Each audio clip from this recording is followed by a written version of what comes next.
All right, let me knock it out right now then, Steve. Don't forget to help us, Vitalant, in the Avalanche fight cancer. During the month of November, schedule a blood donation at any Vitalant donation center or blood drive.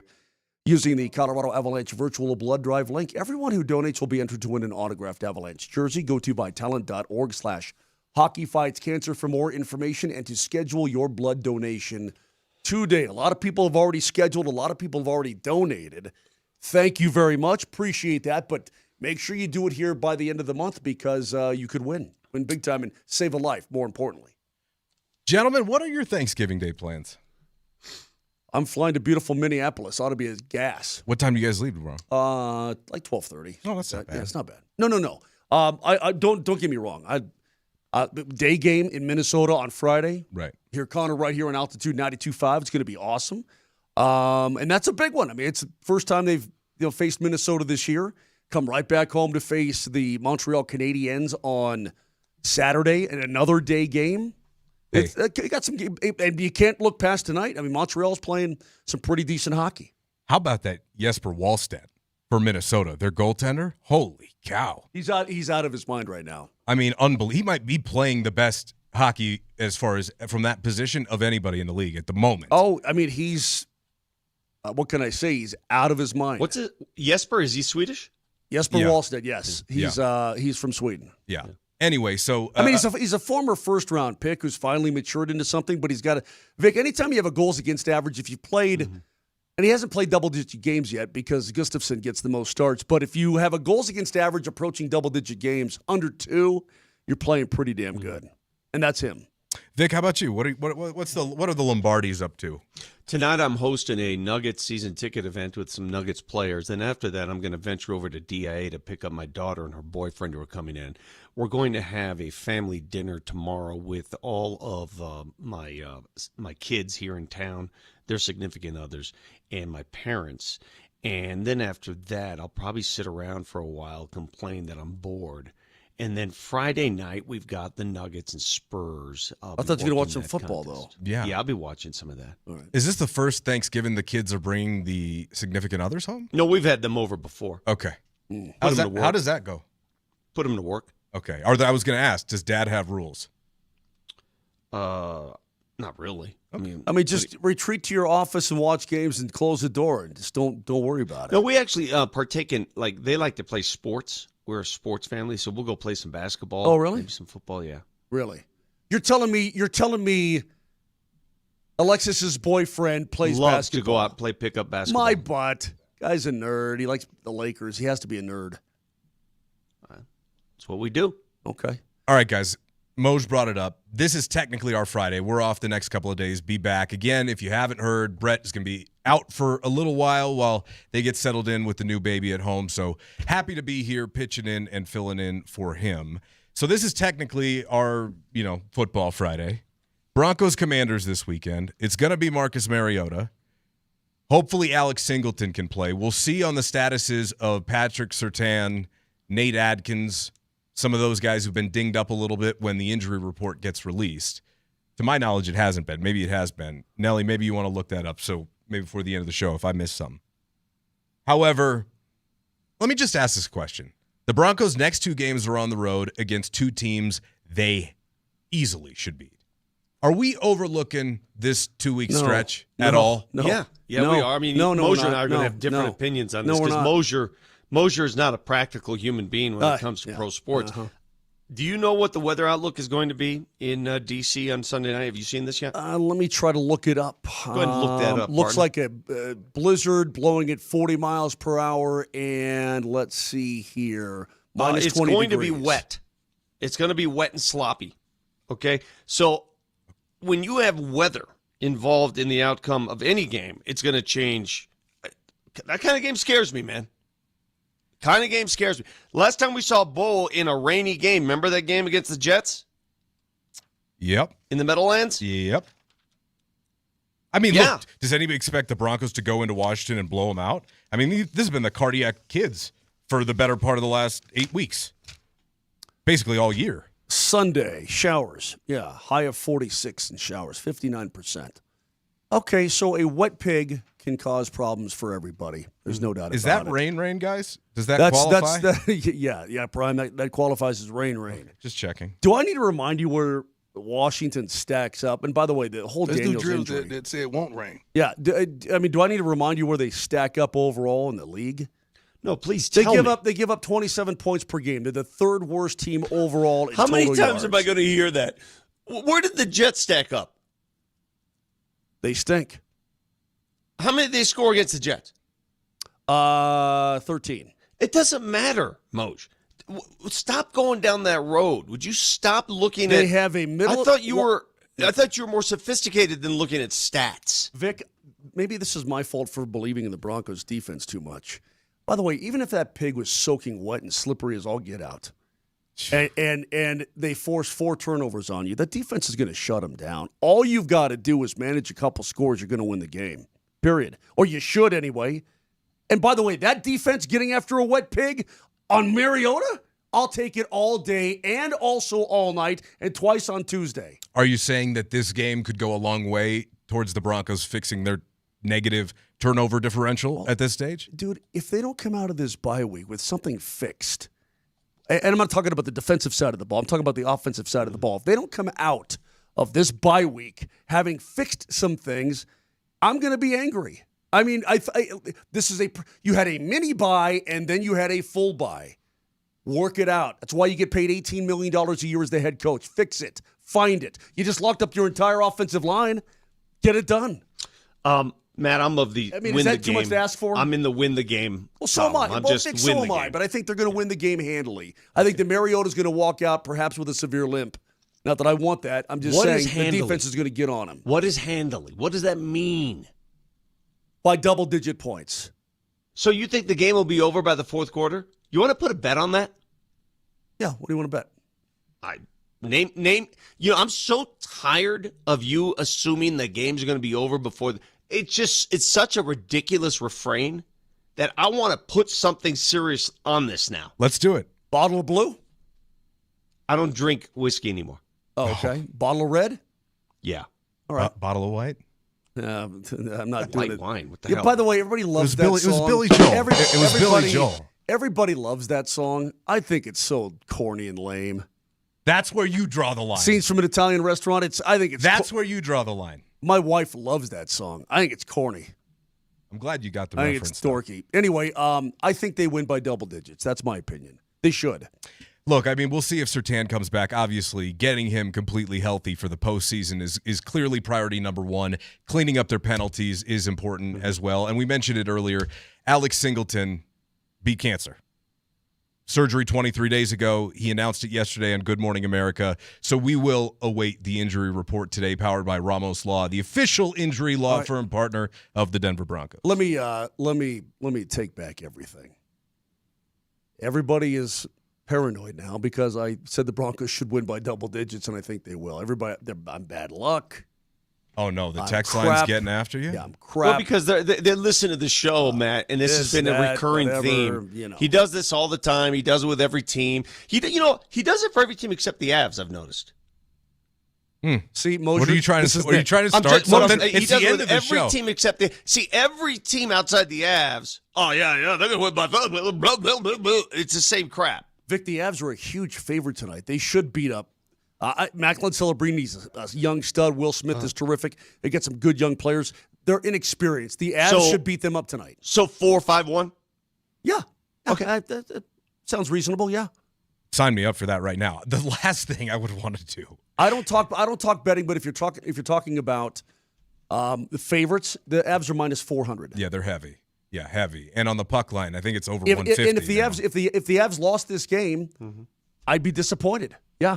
Oh, no question. You've been sitting at home for a couple of days. You got one of the youngest teams in the league coming in here. This should be ass-kicking time. And you've had bad starts the last 2 games. Time to fix that. And if you do fix that, you're going to overwhelm them. And by the way, the coach said today they've mixed up some things on the power play. They're going to keep trying to throw different looks out there to figure out what works so that come postseason time, they've got different looks to throw out there so they're not so predictable. I think that's been part of the problem, which is why, at least partially, they came up with that's one of the things they needed to change this year. No, Moj? Yeah. Is it not? Look at what Edmonton does with McDavid and Draisaitl. They draw up plays like you're drawing it up on the football in the backyard, and they execute. And that helps them. Can you imagine if this Avs team, who's that dominant at 5-on-5, figures out their 24th ranked power, 25th ranked power play? Last time I checked, they still had they averaged the most goals per game in the league, and they gave up the fewest. And just add that little cherry. If you add some power play to that, it's going to be diabolical. I mean, I heard Ryan Whitney on Spit and Chicklets yesterday. He thinks the Avs are head and shoulders above everybody else, and you know what? Maybe they are. We'll see. At least for now. It's a long season, bro. At least for now. By the way, we do have to announce our winner from a Nuggets Ticket Wednesday. Gloria Lovell. Gloria Lovell. 303-504-0925. Congratulations to you. Nuggets and Mavs tickets are waiting for you, Gloria Lovell. Guys, any Thanksgiving last words? Be careful. Okay. Enjoy life. Yeah, are we getting all philosophical? Is that what we're doing? I'm just looking Clear for the something. airport. Give him something. Are you thankful? What are you thankful for this Be year? thankful Mo? for your family. Be thankful for, I don't know. Right now? Hey, I'm thankful for That was being it. able to do this on a daily basis. It's fun. It's not a job. It's never been a job just to be able to talk sports. I'm thankful for my new camera that I've got that allows me to zoom in real tight. Real tight. Happy Thanksgiving, y'all. Moser, Lombardi, and Kane with Matt Smith. We'll be back next Monday. Happy Thanksgiving, everybody.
Our thanks to NBC4 out there for their weather report. It is a special Wednesday edition of the Morning Sprint. That's the coach, Mike Sanford. I'm Raj. KJ's behind the glass today, 303-504-0925. It's special on a Wednesday because, well, it's not a ticket Thursday for the Nuggets. It's a ticket Wednesday. We're not letting Thanksgiving keep you guys outside of Ball Arena, so make sure you guys listen on the 20s all day long to get you guys inside for some NBA action. Your first keyword comes up at 10:20, but there's a wrinkle thrown into this game, Coach, and it is, once again, it's the weather. The last time that we truly saw him play in a weather-effective game, I guess you could say the Cincinnati game last. Wind versus the Raiders. The wind versus the Raiders. I'll give you that. That was tremendously impactful in a bad way. The Jets game certainly last year. Yeah, he did. I thought, relatively speaking, Bo did a good job in that game of not making a bad play worse. The first half was atrocious, but it was bad. Both quarterbacks were terrible. Yeah, it was bad. Impossible. As Aaron Rodgers, who's been doing this for 27 years or whatever, he struggled too. He was terrible in that first half when it was an actual hurricane that was coming up the eastern seaboard. There is so much to get into today in terms of football. Colorado State has a new head coach in Jim Mora. We will get to that. CU decides to redshirt Juju Lewis. Is it done? I don't know if it's done. Is it redshirt? But is it rain? Is it rain? There are conversations, and honestly, I think it's a good one to have. We'll get into CU and CSU in a bit. Yeah, with rain. And Coach will tell you why it's dumb. For a team that struggles to run the football and does not have their number one back available to them, maybe until the Super Bowl if they get there, how big is a rain game? How big is a windy, cold, miserable DC game when you don't really love Bo's ability this season so far to command a game with his arm? You know, I think it probably plays into the Broncos' hands even more in the sense that what is dominant in really bad weather? Defense, creating takeaways, pass rush.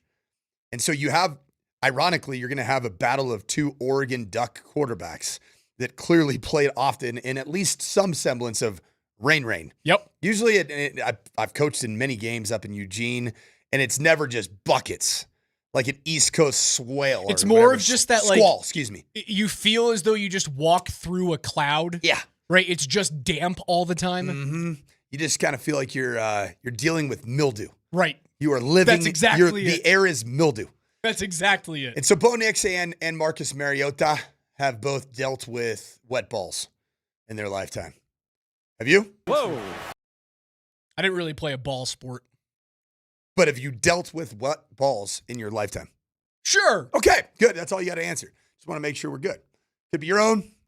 I'm not going to ask if it could be others. I've done the greased up watermelon contest over 4th of July. I've done that. That sounds fun. You've never done that before? What? I've never greased up my watermelon. They grease up a watermelon, throw it in the lake, and then you have to find a way to get it out of the lake as you're fighting 50 other people. That sounds awesome. It's delightful. Sounds really cool. You get kicked in the teeth. Oh, sounds like what hockey players do in the off season. So I think at the end of the day, this game's going to come down to just who handles the football the best.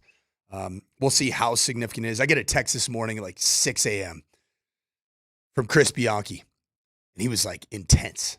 It's like, this is my time to shine. Well, so it is, Chris. I opened it up, and I think he's talking about my game on Saturday. That I'm excited because there might be some snow, and I thought it was about you. That's selfish, Coach. Well, it's a time for thanks and giving. That is selfish. No, it's not selfish. What candle is lit here right now? We have been lighting the patron saint of Narcissus, Saint Sean. So all of that aroma of narcissism has been wearing off on me. I like the Denver Broncos in this spot because their defense is way better. I still stand by the fact that I think we're going to see an improved RJ Harvey run plan. And I think that you're going to see some Marvin Mims now, even further removed from some injury, concussion protocol type things. I think we're going to see more Marvin Mims as a gadget player vis-a-vis Deebo Samuel in his prime. I want Mims as a single tailback a couple of times in the game. 3 times, 3 snaps. You don't even have to use him. It wouldn't be new, Raj. They did that last year. I know. And it was nice. It opened up some things for the Broncos offense. Because really last year with a Javonte Williams that didn't seem like he was optimized performance-wise, and then Jaleel McLaughlin, who's a awesome undrafted free agent tailback in terms of a great story, great character, does a lot of things well, but just not going to strike fear into anybody. Sean Payton a year ago had to create some semblance of run game and confusion, and he did it by way of using his own version of Deebo Samuel and Marvin Mims Jr. I think we're going to see that. And Raj, I would say I'd love to see 2 carries and maybe like a wheel route or a option route from the backfield, like he calls on Stick Loosey, do it from the tailback in the backfield like Christian McCaffrey does. How many combined touches and targets is good enough for Marvin Mims in this game on Sunday? Not including the special teams. Not including special teams. Those are baked into the game. Correct. I'd be very happy with 10. That seems high. But targets plus designed runs. So you're kind of telling me you're expecting 6 targets in the pass game for him. That feels high. 10's going to be high. What did I say, though? I would be happy with 10 because I think he can impact the game. For whatever reason, there's been a lack of stick-to-itiveness from Sean Payton towards Marvin Mims, the playmaker, on a regular basis. Would you agree? I agree. I haven't heard the term stick-to-itiveness a lot lately. You're the second person I've heard this morning use it because I was watching a clip of Sarkisian talking about Manning's struggles this year and how Texas is still somehow alive in the college football playoff. If they get some, if they win out, Texas can somehow get in with 3 losses. It's nonsense, but it's like Sark is either going to get fired or they're going to win the national championship. Right. Sark's talking about Manning's stick-to-itiveness this year in Texas. I'm happy you're bringing that back. This is a game for the Broncos. You should not be scared of Washington. There's not much to be nervous about with that team. They are injured as hell. Very injured. Marcus Mariota's your quarterback. I'm not nervous about Ja'Cory Krosky-Merritt gashing you open. I understand that they got Terry McLaurin and was it Chris Moore who was also injured? One of their other wide receivers was also injured. They're coming back to practice this week, but not necessarily guaranteed to play in the game. I'm not nervous about this whatsoever. I saw a 6.5-point spread yesterday. I would take something from Moj. I'd lay that down tomorrow. Lay it down! Lay it down! So you were talking about Noah Brown, I believe. Noah Brown is that receiver that has this propensity for drawing PIs. So let's just hope he's not back and number 21 is not covering him down the field, because number 21 for the Denver Broncos also seems to have some stick-to-itiveness with his hands as it relates to the ball in the air. To use that. Noah Brown, remember the Ohio State receiver back in 2016, right in that era. He is a 29-year-old player that has not done a ton in recent years, but has, that's not a guy you really sit up at night and get worried about. Terry McLaurin this year, man. God, how much did we talk about Scary Terry in the offseason, Raj? You love that wide receiver. We did, and I liked him last year. How good was he last year as part of Jaden Daniels and his success? You want to know what he's done this year? He's got a total of 13 catches. How many games has he played? Not very many. But even that just the point being is that, he's not a young receiver. This is his 7th season in the National Football League. He's played 4 games. He has 13 catches on 21 targets for 203 yards and 1 touchdown. That's it. He hadn't played, man. And then even Valor Christian's own Luke McCaffrey is out, and he was doing a nice job of stepping in as a nice gadget wide receiver. He's out. I don't know if he's out for the year, but he broke his collarbone. Yep. You should kill Washington. I mean, this is who you're really looking at. Deebo Samuel. Let's talk about Deebo Samuel. What has he meant this year? He's being used a lot, okay? But he's got the 53rd most receptions in the National Football League. Sorry, he has 53 receptions, which is top 25 in the NFL. He's got only 470 yards on those 53 receptions, not targets. He's not a downfield threat anymore. And he's always been a guy that you have to worry about at the line of scrimmage, then breaking off. At least when he was in San Francisco, it was those bubble screens. It was what Demaryius Thomas made a living on when Peyton was here. It was that little bubble screen, 60 yards later, he's gone. A little slant, 60 yards later, he's gone. Obviously, DT had the ability to break defenses over the top, but you get my drift here. He's no longer the wide receiver that should make your safeties nervous and back off. We heard yesterday from Nikki, and help me with your last name, Javala. Is that close enough? Javala. Mm-hmm. That was good. Yeah, Nikki Javala of the Athletic that covers formerly of the Denver Post. He's a beat writer for the Denver Broncos and covers the Commanders for the Athletic. I mean, this team is the epitome of, I think it's called martial law, or is it Murphy's Law? Murphy's Law. Murphy's Law. Anything that can happen will happen. Anything bad that can happen has happened for the Washington Commanders, which is all the more reason why I'm a little bit leery of these types of spots, because the Broncos this year, they just haven't put away these teams. They've let them hang around. I don't want to see the Broncos allow another bad football team that's going through it to hang around. Is that a box you have to check off? I like it. That's it. Let's lay out the challenge for the Denver Broncos, who maybe aren't being challenged by the Washington Commanders, who are hapless without their quarterback and about half the roster, and say, stop doing the thing that you did against both New York teams, where you just let them linger. Stop doing what you did against the Las Vegas Raiders, where you just let them linger. Walk me through quickly that process of, I'm coaching a team that is way better than my opponent. And everyone knows it. I can't BS my team and go, hey, on any given Sunday, they can come out and beat you. I'm coaching a team that is going to likely win the football game. What are your 3 keys when you go in as a coach to that situation of getting your team on task? It's a turnover battle, takeaway battle. Win it. 3. If you win it by 3, which is obviously crazy in the National Football League. So my brain is talking college and high school, but if you win the turnover margin, you win the rushing battle, and you win the field position battle, meaning special teams, then you need to blow out that football team. Blow them out. That's a 14 to 21 point victory for the Broncos, and everybody's just laughing watching RJ Harvey get trick plays up by 15 points in the third quarter. That's what we want. It's a special Nugget Ticket Wednesday. On the other side, your first keyword to win tickets to the December 1st game against San Antonio. Don't go anywhere. Keywords next.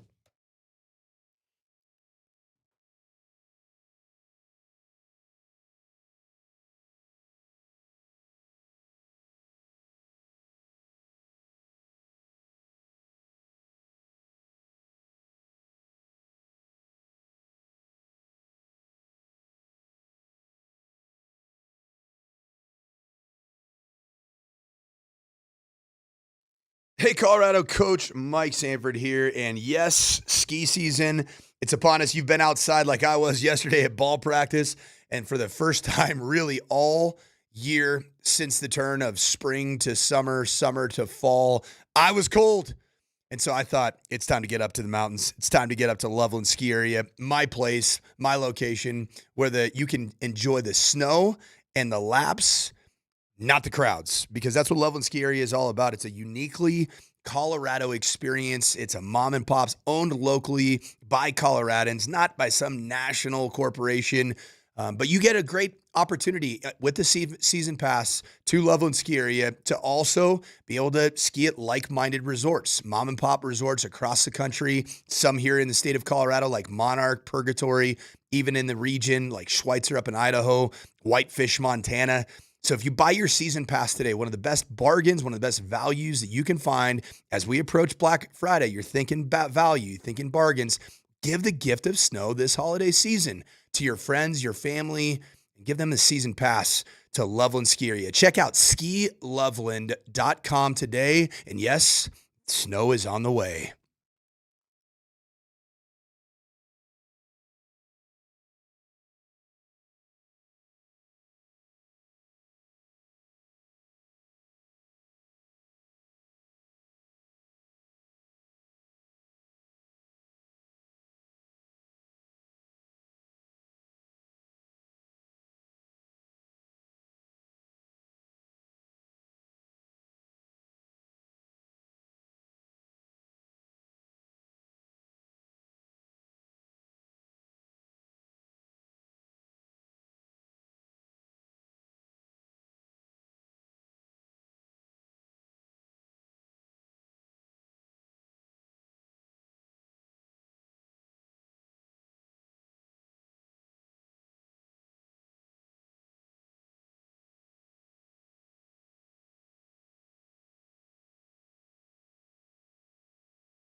It's a Nugget Ticket Wednesday. You can win tickets to Monday's Nuggets and Mavericks game by texting the keyword DOC.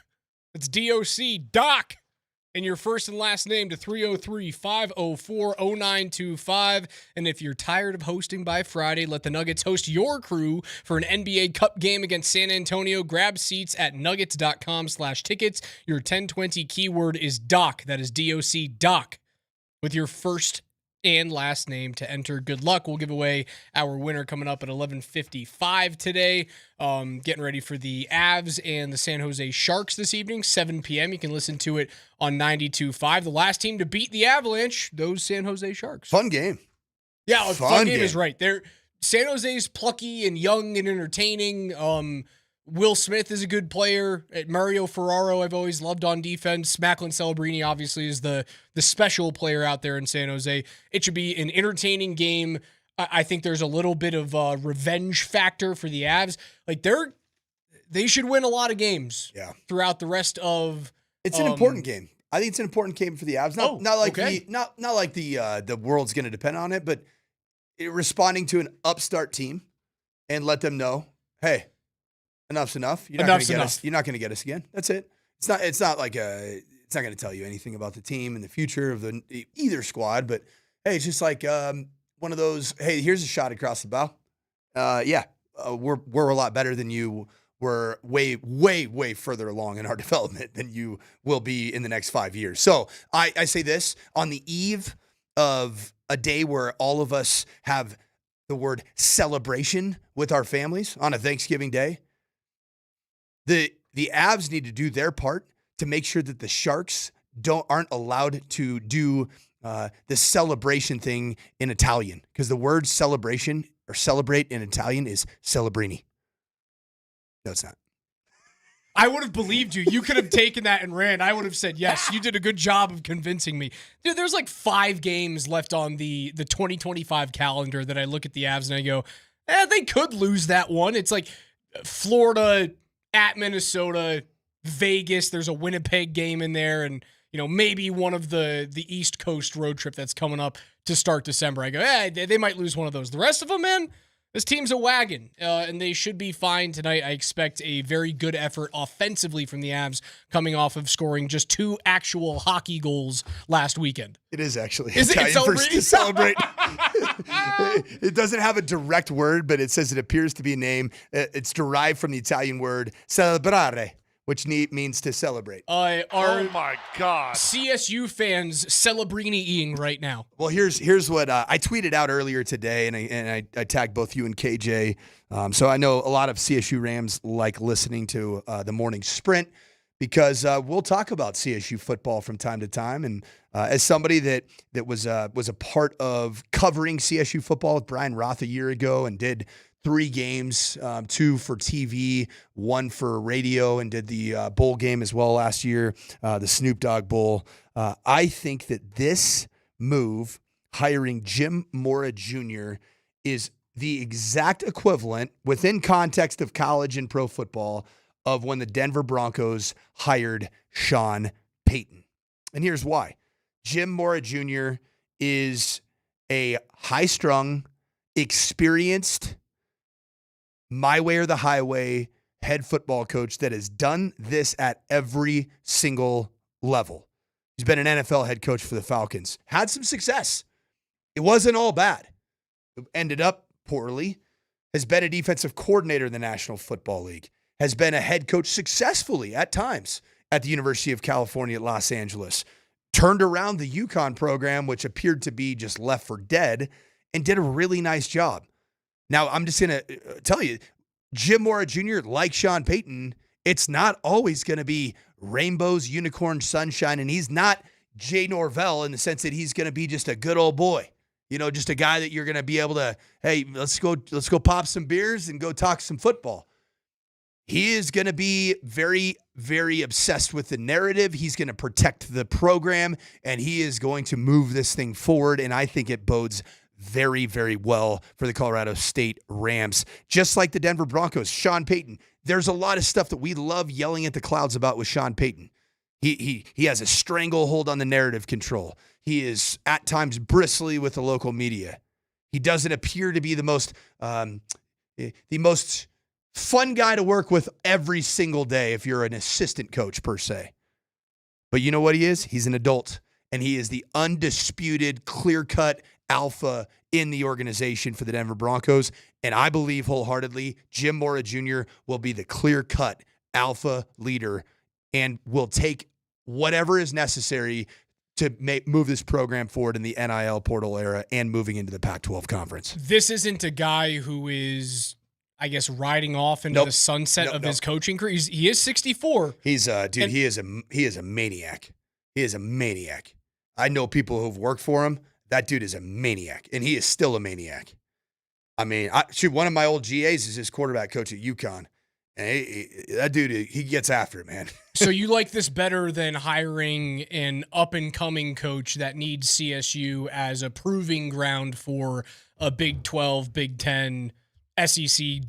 I'm not saying you would jump from the Mountain West to a head coaching job in the SEC, but you could jump from head coach to passing game coordinator or offensive coordinator. You like this better as a guy who he's bounced around like a handful of teams. His 2 stints in the NFL, not exactly successful, right? His 1 year with Seattle was a disaster. His 2 years with Atlanta, he had a successful first season, and then I thought were they sub 500 in their second year? Yeah, in 2005. So up and down in the NFL. But it is nice to have a guy who's got ties to the area as well. Yeah, I like that part of it. Wait, help me out with the ties to the Colorado area. His dad was at Colorado for no way. Yeah, for That's a couple pretty years. Cool. That's neat. Did he go to high school in Colorado? He was aged 7 to 12 when he was in Colorado. Yeah, that's pretty neat. And then grew up predominantly in California, in the Los Angeles area. Yeah, so his dad was on Dick Vermeil's staff at UCLA. Pretty cool. 1973 season to join the staff at UCLA under first-year head coach Dick Vermeil. That's his lineage. So CU, his father, Jim Mora Sr., CU to UCLA, and that's Jim's childhood. So Jim is a West Coast guy for all intents and purposes, and that's probably why he wanted this job. So grade the hire for me. A+. Okay. Mm-hmm. A+. It's exactly what was needed. This place needed a strong alpha. And what I would tell you is I think that this is a hire that was made knowing that this team needed a clear direction with clear, strong leadership. And John Weber, athletic director, went really, I wouldn't say outside the box, but I would say nobody had this on their bingo card. When you saw the news, Raj, I saw it at 2:30 in the morning last night. I woke up randomly. And my phone was telling me there's going to be big-time football news. Roll over, boom. Whoa. Jim Mora Jr., CSU. You got to be kidding me. Talk about big-time football news. This 2 minutes ago from Tom Pelissero, the Broncos and defensive tackle Malcolm Roach have agreed on a 3-year contract extension worth up to $29.25 million with $14 million guaranteed. The Broncos lock up an interior defender. They keep pouring money into this defense, Coach. Well, they also poured money into the offensive line just last night, was it? Luke Wattenburg with his extension. A big deal. Yep. You know what? A lot of people have said Luke Wattenberg's not that good. Those people, why DKB? Why DKB? What does that mean? You don't know ball. You don't know ball. You don't know ball. Because Luke Wattenberg, that dude is a guy. And he is a great intellectual steerer of the ship. He makes great calls. He's physical. He's athletic enough to get to the second level. And we're watching a clip of Luke Wattenberg right now, absolutely dominating on wide zone against the Kansas City Chiefs interior defensive line. And I love it. Does a really good job of finishing the play. I love that the Broncos they're locking in their core. Now, the one that we all know that needs to get locked in, and I think it's as important as any other piece, is John Franklin Myers. I love the Malcolm Roach deal. He's been awesome. But John Franklin Myers is critically important to this. I don't know if you might not have the money to hold on to him, right? So they have, I looked at it yesterday, they have about $60 million prior to these two deals in terms of 2026 cap space. And I worry that you're starting to run out of space for Jonathan Franklin Myers, especially if he continues to play well. He might be due for a big-time payday elsewhere. One of these dominoes is going to fall. You can't bring everybody back. Can you? The thing that I'd say is that the Broncos are making all these decisions to long-term and sign players. And, I mean, the deal that you got done with Nick Bonito is unreal. It's a great deal. Oh, yeah, you crushed that. Looking back on the Bonito deal and the Surtain deals getting done early and the under. Zach Allen deal, man.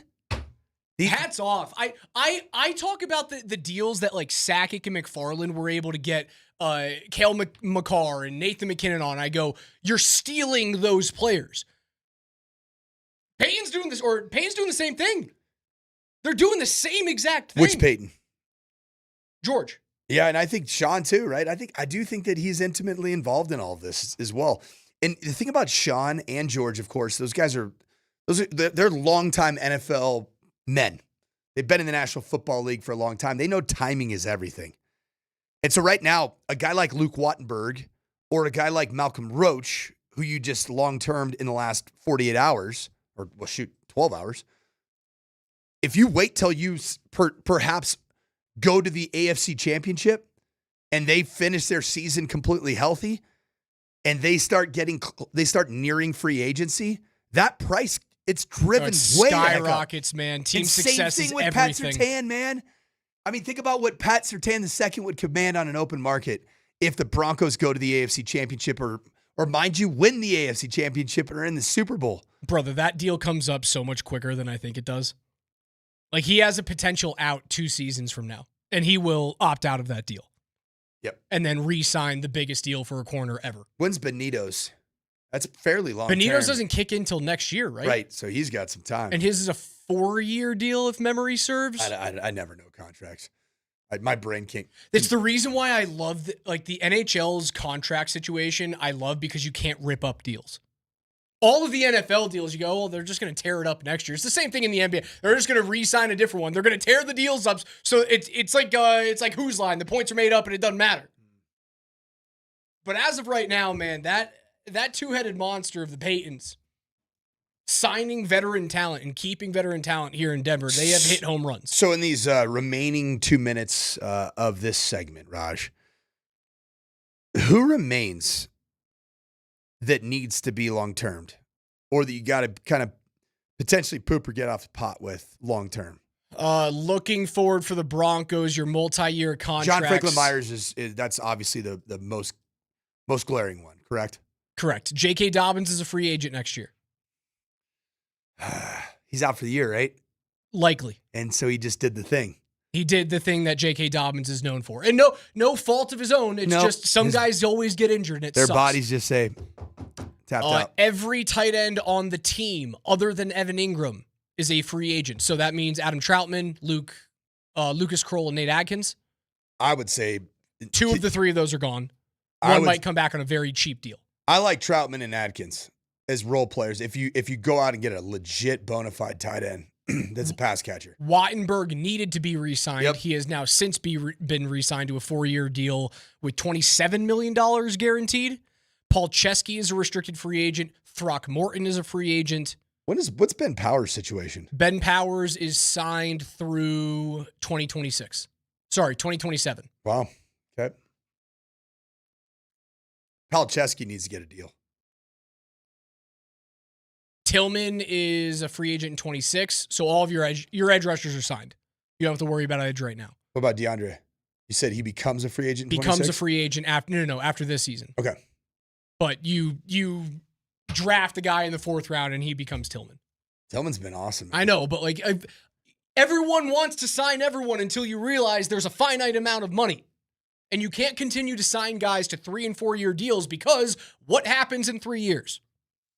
If you go to the AFC Championship game and you continue winning double-digit games every year, Bo Nix becomes a $60 million quarterback.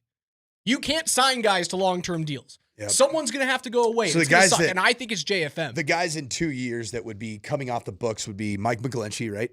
He'd be coming off the books. And that'd be a pretty big. That's a fairly large number. Ben Powers coming off the books. McGlinchey is a free agent after 2027. Powers, free agent after 26. Okay. I think neither one of those guys will play past their contract, in my opinion. What about Garrett Bowles, who is signed through 2028?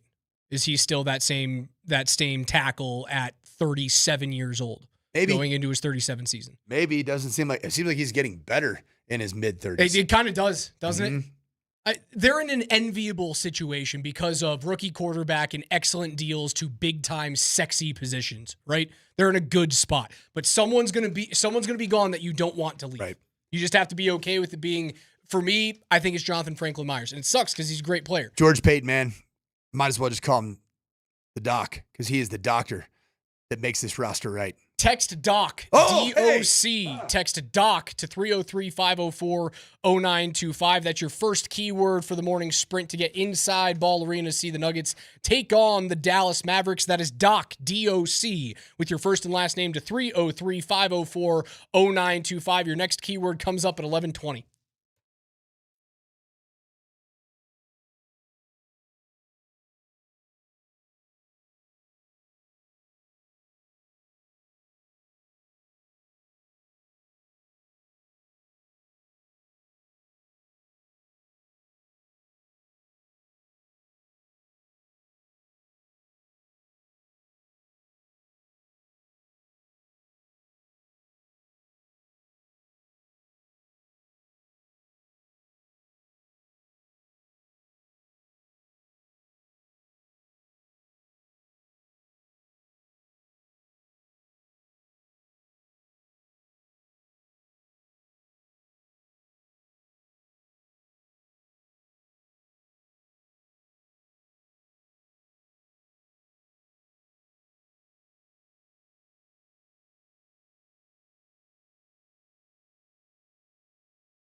trash talking. Not naming you, he named you. Say, worry more about his words than being with that guy. Your response. Y'all think I'm really worried about 19, bro? I see him every day. His locker right by mine. He talk y'all think I talk. He really talk more than me, but I ain't worried about Marvin. Because Marvin know he not about to cut that ball back across the middle. That was Malcolm Roach, who just signed a 3-year extension worth up to $29.25 million coming off the heels of Luke Wattenberg's 4-year extension late last night. So the Broncos continue to get their current players locked up for the long term. Like, I think 3 years that's a long-term deal in today's NFL. And we do have to look at what the Broncos have moving forward. If you look at their $60 million in cap space before the cap hits next year come in for Wattenberg and Jones, I don't know. Their average annual values are like $10 million and $12 million, right? So let's just, for the sake of conversation, let's say that's what the cap hits are. You're looking at 40-something million to get to another 13 players on the roster. And at some point, you're going to have to deal with some depth in the draft, or someone's going to have to take a pay cut, or someone's going to have to leave. I personally think it's Jonathan Franklin Myers. The text line lit up. Is it Jaquan McMillan that is unfortunately going to go by the wayside?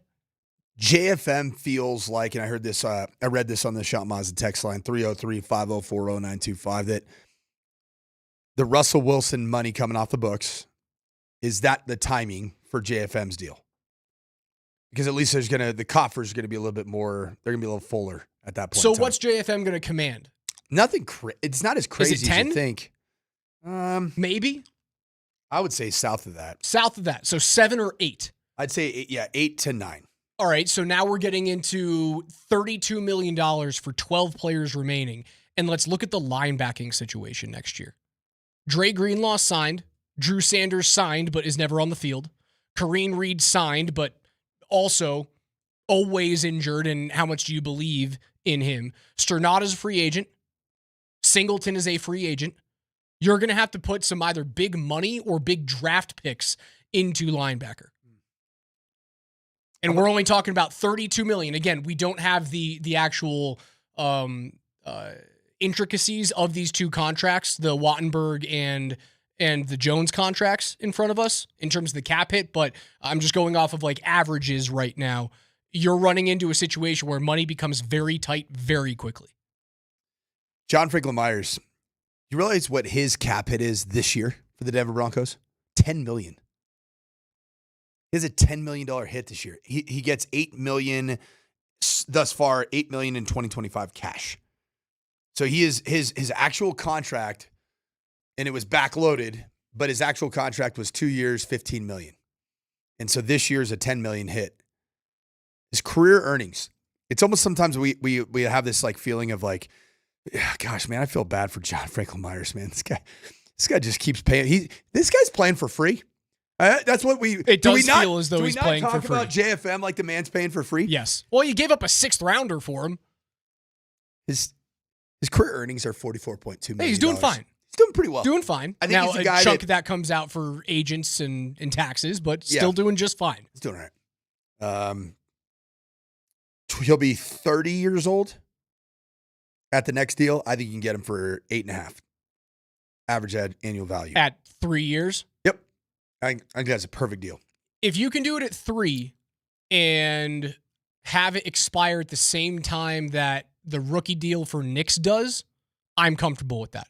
You can't sign him into the Knicks deal because if everything goes the way we hope it does in Denver, you get out of those situations.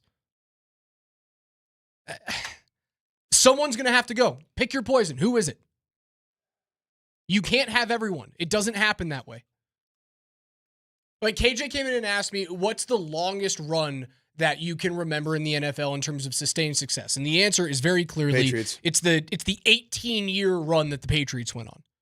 Like and that roster changed so much. So much. What was the common denominator? There are 2 of them. The 2 common denominators all those seasons.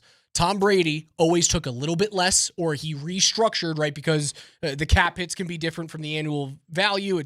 You can restructure to make cap space for your team. That was the one thing. Brady was always willing to restructure and take just a touch less.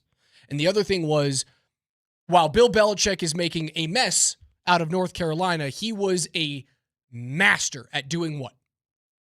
Letting go of players at the right time.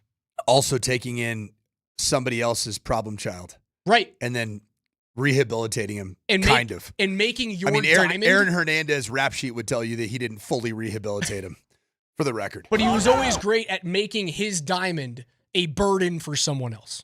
You move on from Vrabel and he becomes a Chief. You move on from Chandler Jones and he becomes a Cardinal. Now, those two players were fine. Like Richard Seymour was fine as a Raider when he moved on. I think he was a Pro Bowler another like 2 or 3 times, but he wasn't the same exact level of player for the money that Belichick needed in New England. So he moved on at the right time. I don't know if you're in the situation where you can be Belichickian with this roster because, well, you haven't won yet. Plus, it doesn't appear there are many players on this roster that are in their last leg, right, on their last leg. Who's coming up on the cliff? The only 2 guys that I see today, like the cliff, and you're not there yet, but you feel it's coming, is McGlinchey and Powers. Nobody really on defense feels like they're coming up on the cliff, do they? They're so young. Singleton. Yep. I mean, he's been around for a while. I mean, he's been fighting injuries in his last several years, and obviously he's going through what's turned out to be an unbelievably awesome story. To be able to come back from a cancer surgery within the last how many days? He will be back to NFL play within a month of cancer surgery. That's unreal. His Good Morning America hit was awesome. The one that he had with Strahan, I forget the other. But as a guy who's 31 years old, he's played a lot of football. I mean, this is his. What is this now? You realize that this is Alex Singleton's 6th team that he's been on. Did you know that? Seahawks, Patriots, Vikings, the Calgary Stampeders, Philadelphia Eagles, Denver Broncos. Playing for a Grey Cup. He was Grey Cup in his face-off, wasn't he? Should I go coach in the CFL someday? No. Yeah, I hate the game. It's hard to watch. Also, you would have to coach in Nova Scotia. Well, what if I got one of the good You'd gigs, have to go man? to like Prince Edward Island. Can I go be the BC Lions head coach and hang out in Vancouver? Vancouver's BC nice. place, baby. Vancouver's nice. This is better. Can I still do the morning sprint? Vancouver has the ocean. Great seafood. Fantastic elite seafood. Vancouver's awesome. I'm not going to poo-poo on Vancouver. I love that place. The Couve is awesome. But much like Oregon, you are in a constant state of mildew. Plus, the CFL is a tough watch. You ever watch the game? No. They allow forward motion at the snap. Well, can't you win a game on like a missed field goal? Yes. Yeah, like a field goal attempt that goes beyond through the end zone is like worth a point or 2. Ridiculous. It's so weird. It's the dumbest rule ever. Not to mention in Canada, they allow college football to be 12 players on the field. The CFL is 12. CFL is as well? 12 okay, players. well, that Yep. comes to 12 show how players. much CFL football I've watched. Yep. How does that work? 12 players in the field is 120 yards. Because it's in meters. Wild, bro. Because it's in meters. Damn metric system, man. What are we doing? Oh, my God. I don't know. Like, you're not going to run into the situation this year where, like, you have to say goodbye to multiple people, but one of these very, very important players on this defense right now will not be here next year. Jaquan McMillan, Jonathan Franklin-Myers. Someone's gone. Especially if you get to an AFC championship game. You were talking about it last segment. The importance of team success and playoff success. Like, McMillan doesn't have to have multiple sacks of Patrick Mahomes in the playoffs. He doesn't have to have a pick. Jonathan Franklin-Myers doesn't have to force a fumble. He just has to play the way that he's kind of just been for the whole year. And the Broncos have to win games for him to incrementally get more money on that next deal. It's the Max Talbot effect in the NHL. You win a cup with Sidney Crosby, you get a big deal. That's what happens, man. Look at the money that like, I know Jeremy Grant didn't win here in Denver, but like, you play on a successful Nuggets team and you kind of star, you get to go get a bunch of money from the Detroit Pistons. It's going to happen. Bruce Brown. I Thank God that dude's back. I know, but Thank God that guy's back. he was able to benefit from the Nikola Jokic effect. Who saw? Was it Indiana that signed him or Toronto? Or did he get signed by Indiana and then traded to Toronto? How did that That's happen? it. Nope. That last part, you got it right. Signed by Indiana. Traded to. There we go. Yep. Wild. Make your bed. One of them's gone, but it's okay because you're successful. We're going to come up with your next keyword at 11:20, so make sure you guys stay tuned for that one. Congratulations to Alejandro Rico. Oh, yeah. Who is our second chance drawing winner from Avs Ticket Tuesday yesterday. He's going to the Avs Canadiens and the DU Minnesota games on Saturday afternoon and evening. Next week, we're going to be giving away tickets to see the Avs face off against the reigning Stanley Cup champion Florida Panthers. Avs Ticket Tuesdays are only on Altitude Sports Radio 92.5.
Altitude Sports Radio 92.5, hour 2 of the morning sprint rolls along. That's the coach, Mike Sanford. I'm Raj. 303-504-0925 is where you can reach us. Take us anywhere you guys want to go, including your pocket on Thanksgiving on the Altitude Sports Radio app that's powered by the Wilhite Law Firm. They are injury lawyers. Go to wilhitewins.com.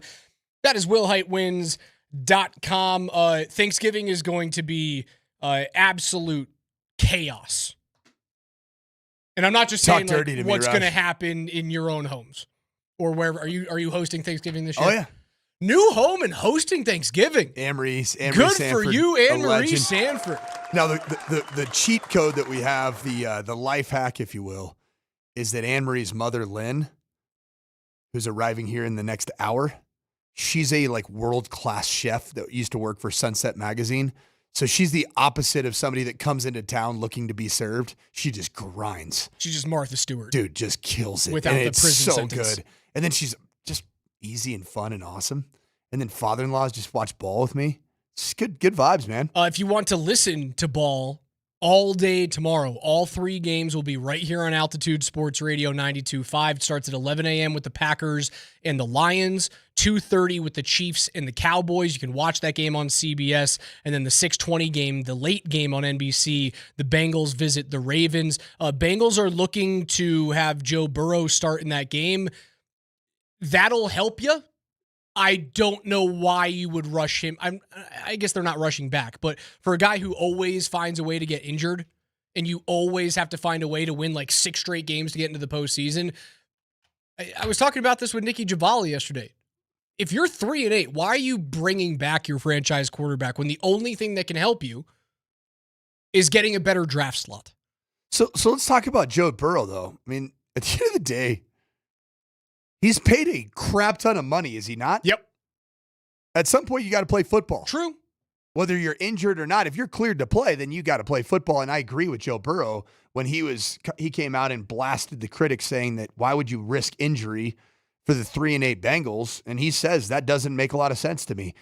These guys understand. They're football players. Well, Raj, it's like, what do you do on the air?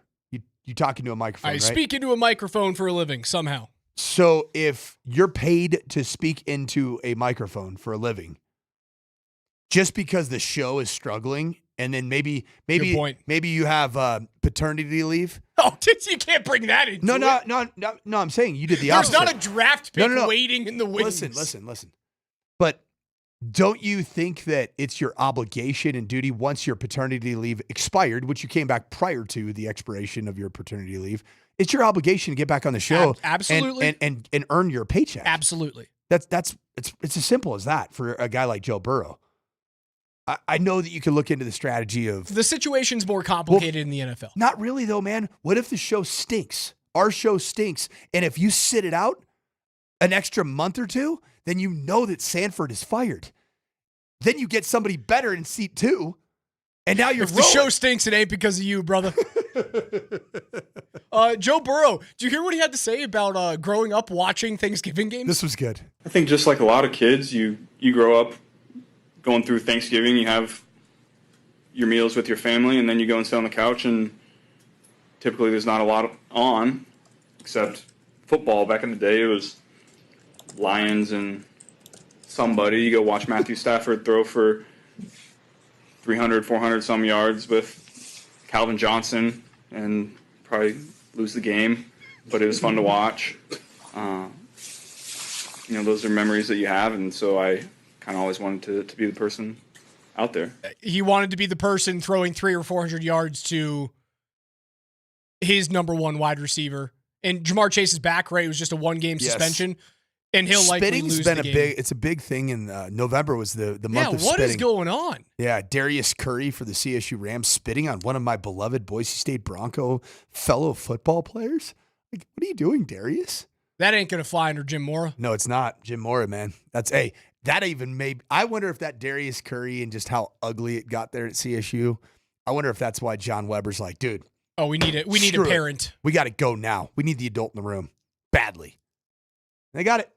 And it's not Jim Mora Jr. Did you know that? I just found this out. Don't they have they have different middle names. Is that it? So it's identical to me and my own dad, also in the coaching industry, but neither of which are as famous as the Moras. My dad is Michael C. Sanford. I am Michael G.W. Sanford. And it drove me nuts when people would call me Junior. Not Junior. Stop calling me Junior. Kind of a junior. No, I'm not. No, it's and Jim Moore is the same way. Meh.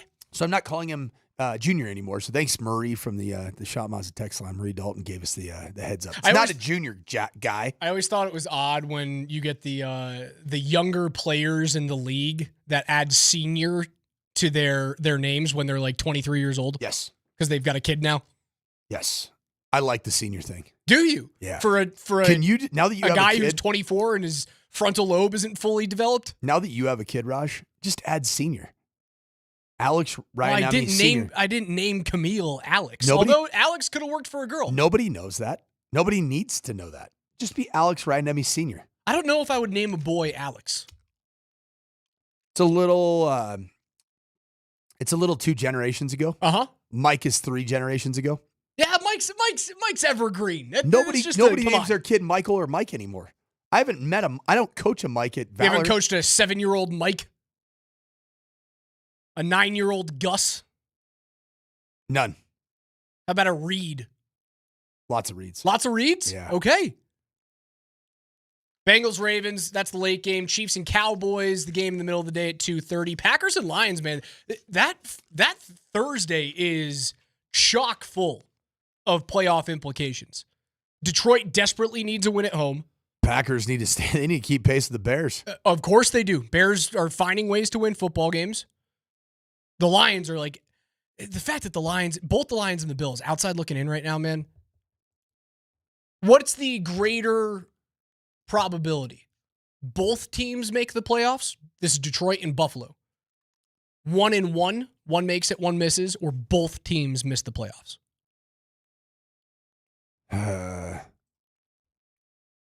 One makes it, one doesn't. Who doesn't make it?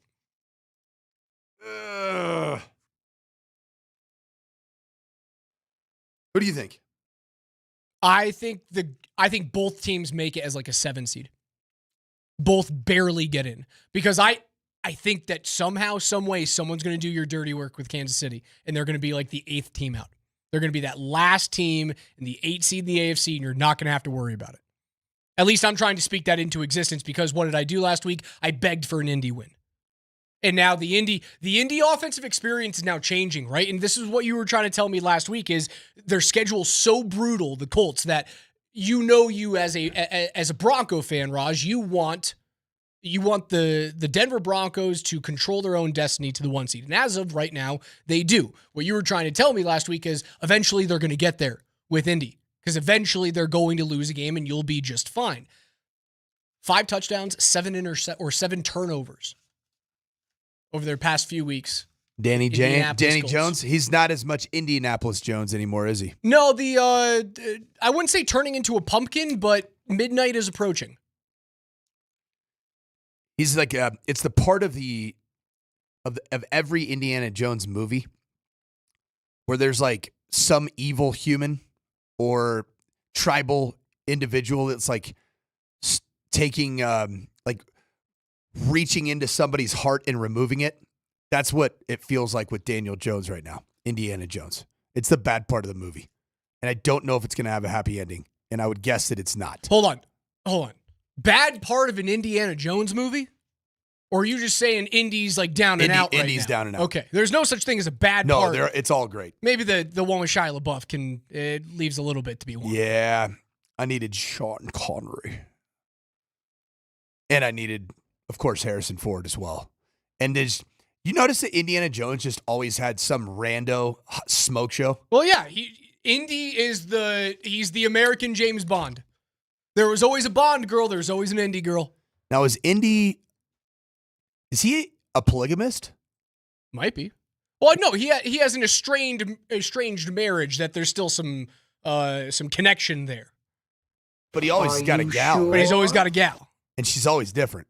Yes. And she's, at least within the context of the era that the movie was released, she was a 10. Of course. Yes. Stood the test of time. Indy fighting the Nazis. That was my favorite one. So good. That's you can't get better. Was that Temple of Doom? No, was it Temple of Doom? I can't remember. They all Raiders of mix the it Lost together. Ark? I think that was it. I think it was Raiders of the Lost Ark was the one. Temple of Doom's the one where somebody reached inside of... Yes, there it is. That's Temple of Doom, right? God, what a good film. Again, 3 games tomorrow on Altitude Sports Radio. Make sure you guys listen to all of them. Packers and Lions, Chiefs and Cowboys, Bengals and Ravens. Tonight we got the Avs and the San Jose Sharks. They continue to be an absolute wagon. Here's Spittin' Chicklets on the Avs. What we're watching from Colorado right now is they're actually like on a pace, and they've only played 22 games. Like they're looking like that Bruins team that broke the record for points, and everyone knows how that ended in the first round, and Florida takes them out. But this Colorado team is heads and shoulders like above everyone else. They have one loss in regulation. It was to the Bruins. It was an afternoon game in the Garden. It still took a great effort out of Boston to get that win. But Makar is on like a record-setting pace. McKinnon is McKinnon. Netchus, like just this whole Colorado team, not only are they the top of the watch list in terms of entertainment and like how incredibly fast the team is, but they're drumming everyone. So it's wild to see right now. October 25th.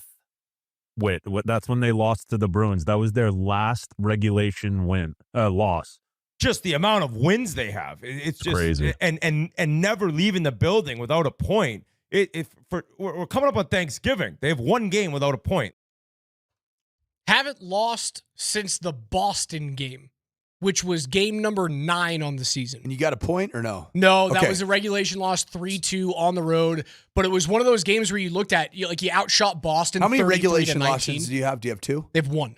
That's They have insane. a regulation loss. That's so nuts. 1.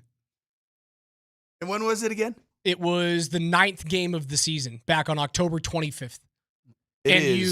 It is November 26th, brother. You were out shooting Boston in the first period through the first 15 minutes of that game. And then I can't remember who scored from behind the net. I don't think, was it Victor Arvidsson or something like that? Or maybe it was even Mikey Asamont, the Colorado kid. Someone banked a shot in off of Wedgwood's back to like tie the game at 1. And you were pummeling Boston at that time. Wedge, he'll be between the pipes tonight, right? No, I think they go to Blackie. Why?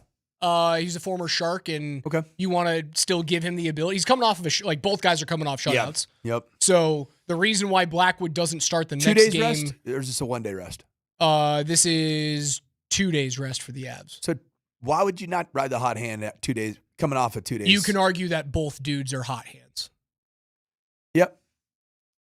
Like Wedgwood is now in the conversation to make Team Canada, which makes him hotter, but you have to kind of ham and egg these guys back and forth. You also don't want to run Scott Wedgwood into the ground. So Scott Wedgwood and Blackwood, Mackenzie Blackwood, are they competing for a spot on Team Canada? I don't think Blackwood's in the conversation right now because he hasn't been healthy. Now, that could change in December. Because, I mean, he was arguably like in position A at one point. If he started the season healthy and the Avs went on a run similar to this. Is that strange that you have that your backup netminders on the same team that are competing for a spot? Competing not only for a spot on Team Canada, but competing for this number 1 spot on your own team. And loving every second. And they're homies. They're homies. They're woodies. They're woodies. They love wood, man. You like the lumberyard or the woodshed better? I like the woodshed. I'm a woodshed guy. Yeah. Yep. Woodshed. The team social accounts have gone with the lumberyard, and I disagree with it. Yeah, they're a little bit more mature than you and I are. We like to incorporate wood. Woodrow Wilson. Your next keyword is coming up on the other side of the break. KJ's NFL notes. We're going to get you guys ready for Week 13 in the National Football League. Keyword to get you inside the building for Mavericks and Nuggets on the other side.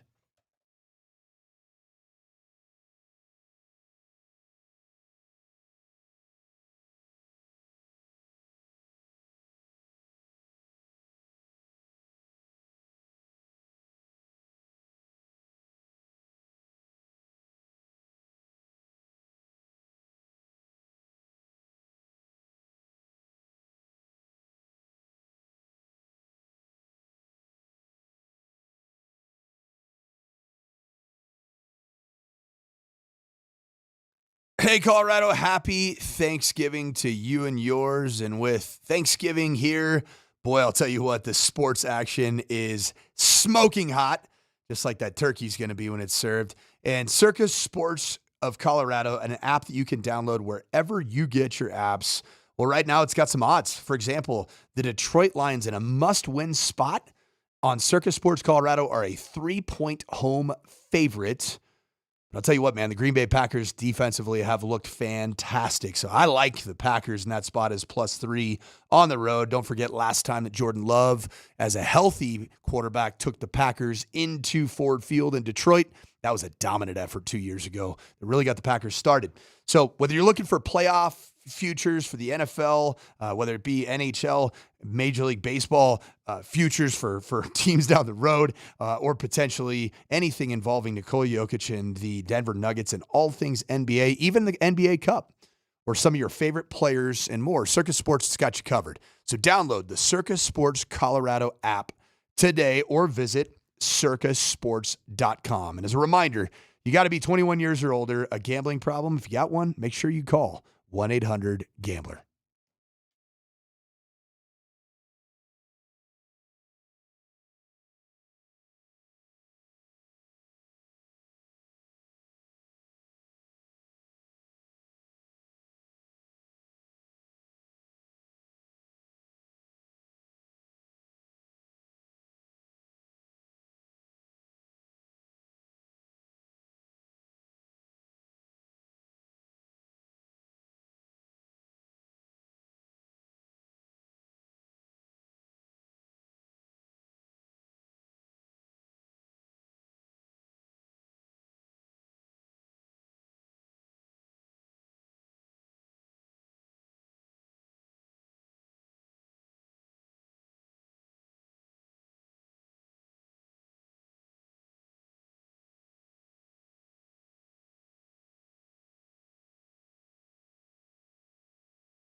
It's a special edition of a Nugget Ticket Wednesday, not Nugget Ticket Thursday. And you guys can win tickets to Monday night's game against the Dallas Mavericks. So text the keyword Butch. That's B-U-T-C-H, Butch. With your first and last name to 303-504-0925 to enter. If you want an extra shot, just hit up altitudesportsradio.com/NugsTix. That's N-U-G-S-T-I-X, NugsTix. For the second chance drawing Nuggets tickets. Make the perfect gift from Christmas night against the Timberwolves to the Rockets, the Magic, and beyond. Nuggets.com/tickets has you covered. Your 1120 keyword is Butch, B-U-T-C-H, with your first and last name, Butch, to 303-504-0925. We'll give away a winner coming up at 11:55. All of you be very, very careful how you spell Butch. Because if you have one letter off, it's very degrading to me and Alex Ryanemi here on the... we see that word all the time. We see it. I see that word way more than you do. Yeah. It's Butch as in current Arkansas State Red Wolf head coach, Butch Jones. I think it's probably more along the lines of like Butch Cassidy. Oh, the Sundance Kid. I think we're looking for Mavericks. Oh, yeah. Doc Holliday. Oh, no way. I was thinking Butch Davis, formerly of the University of Miami Hurricanes and the Cleveland Browns. Okay. Butch Davis. Fine by me. But two different thought processes. Yeah. Butch, B-U-T-C-H. And I would tell all of our listeners right now, if you're listening, kind of a non-work day for a lot of people. It's a light day. You know what I would have liked for this? If we were going to go the Maverick route, I would have liked a Sarah Palin, John McCain type of feel. And the keyword is Wasilla. Just kidding. KJ, it's 11:20. NFL notes. Let's get it done.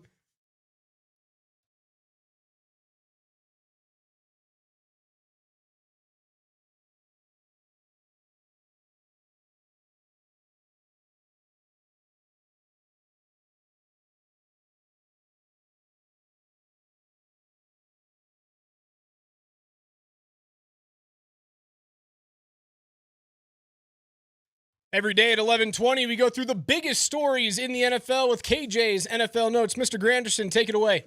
Well, a couple of updates before we get into the first story. According to Commanders head coach Dan Quinn, Jaden Daniels was back out on the practice field today, but in a limited capacity, just throwing to receivers, so nothing crazy out of the ordinary there. As far as the number one seed in the AFC is concerned, the Patriots did make it official today. Their left tackle, Will Campbell, is going on IR, and we'll see when his return will be. Nonetheless, the Broncos have been busy over the last 24 to 48 hours in regards to signing players. Obviously, it started earlier this weekend with Will Lutz, and now they have center Luke Wattenburg under contract. 4 years, $448 million. I'm giving them way too much money. $48 million extension with $27 million guaranteed. And then we have D tackle Malcolm Roach, who is making 3 years, $24 million on this contract extension, worth up to $29.25, and that's $14 million guaranteed. So, simple question for you guys. How do we feel about the current deals that the Broncos have made thus far? And knowing what's on the horizon, how long do we expect the Broncos to try to keep all of this together before they have to make some real honest decisions? I feel great about the decisions that the Broncos have made. I've always been a big fan of Luke Wattenburg, and there was no time where I was more convinced on Luke Wattenburg than last season when he was injured for about a 3-4 week stretch. Alex Forsythe built in, and it was different. It wasn't the same. There was some more leakiness in the interior of the offensive line for Bo Nix. Even though Bo Nix had played with his guy Alex Forsythe at Oregon, that was his, I believe it was the first year of Bo Nix at Oregon. Forsythe was his center. I just think Luke Wattenburg, the actually University of Washington Husky, has been fantastic. He's deserving of that money. Malcolm Roach is more than deserving of the money. And I have a theory about this, Raj. Just knowing the world of being a coach, you hit a point in every season where you kind of just need for the roster in the locker room just a good little shot in the arm. I'm wondering if Sean Payton had his fingerprints on the timing of this bye week going into this final stretch of just having some goodwill. Pay some fellas. Because everybody, Luke Wattenberg, nobody's going to look sideways and be like, what'd you pay Luke Wattenberg, No, man? but you know what happens after those deals, too, is he gets the deal, everyone's happy for you, and you know what happens that night? Luke Wattenberg takes the rest of the offensive line out for dinner and pays for the whole thing. And it just reciprocates positive vibes throughout the roster.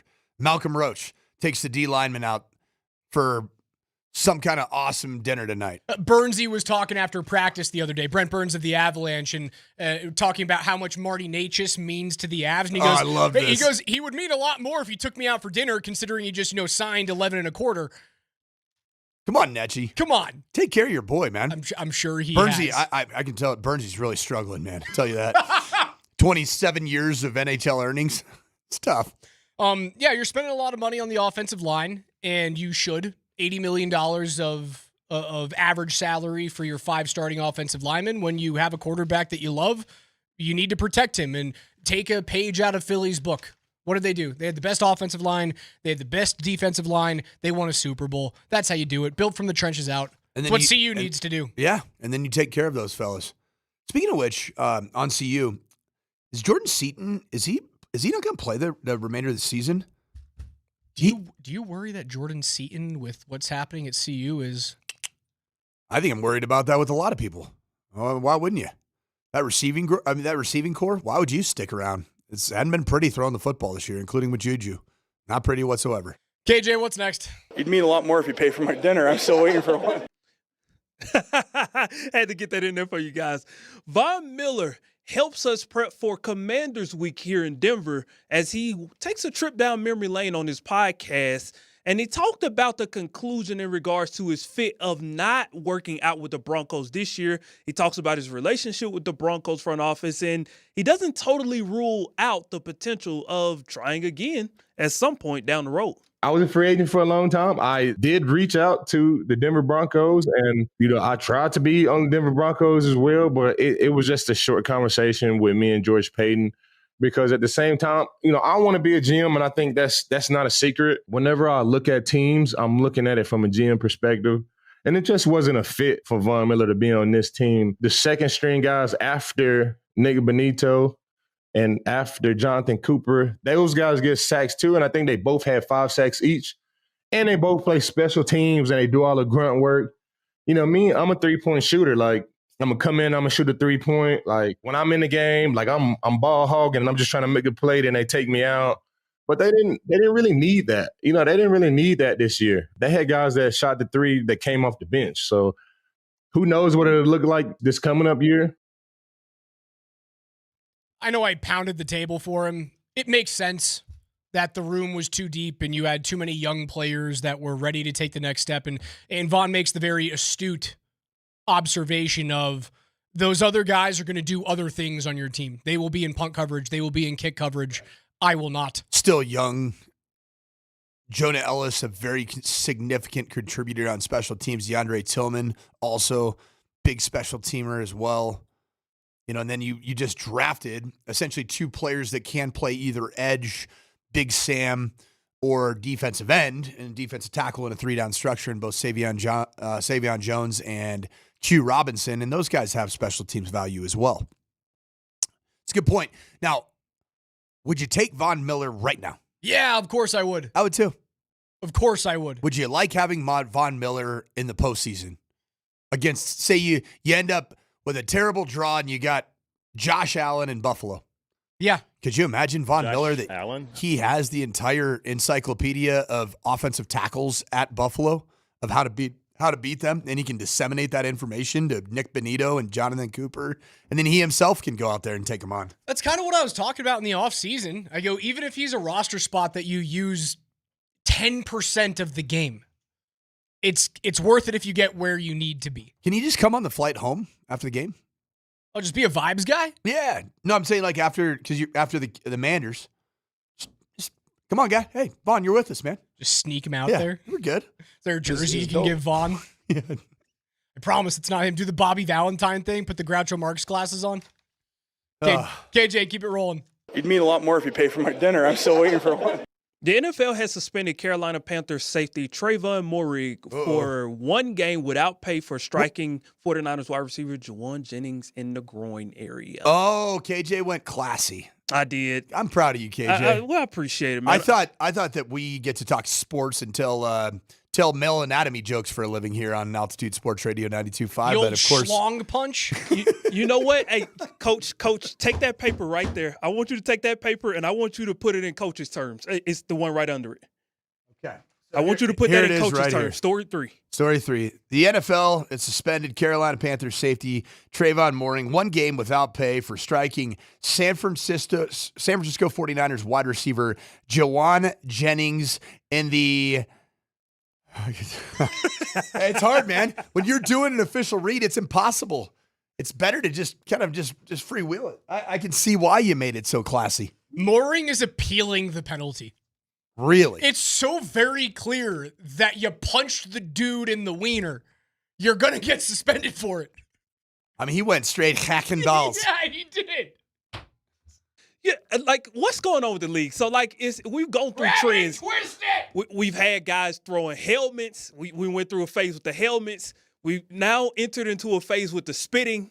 And now we've kind of are intrinsically entering into a weird phase with guys thinking they can continue to get away with the cheap shots below the belt. What, like, is there something culturally going on in the NFL where guys feel like they can just get away with stuff that they in their right minds know they shouldn't? Maybe like in the heat of the moment, they're kind of like, maybe my frustrations getting the best of me can be justified here. It might be an accountability thing that picks up in Pop Warner and goes to high school and from high school to college now with the payment.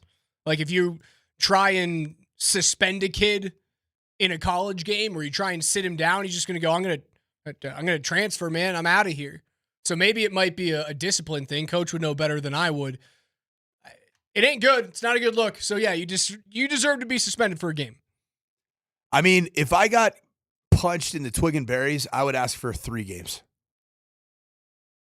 from the NFL for that person. The twig and berry if assaulter. If it happened in the NHL, you'd have to fight for it. So there's like a little bit of self-policing in that sport. I like that.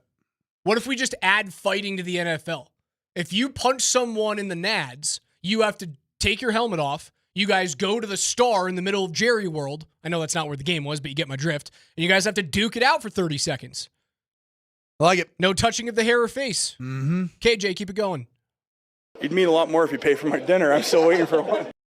The Bills, they added veteran wide receiver Brandon Cooks after obviously being released from the Saints over the weekend.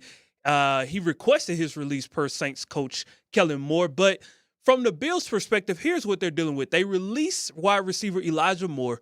Mecole Hardman's on IR. Keon Coleman's been a healthy scratch the last 2 games. Dalton Kincaid, he's been up and down this season. He's only played 8 games thus far. And Gabe Davis, who was a decent receiver for them years ago, is now pretty much a practice squad level receiver at this point in his career.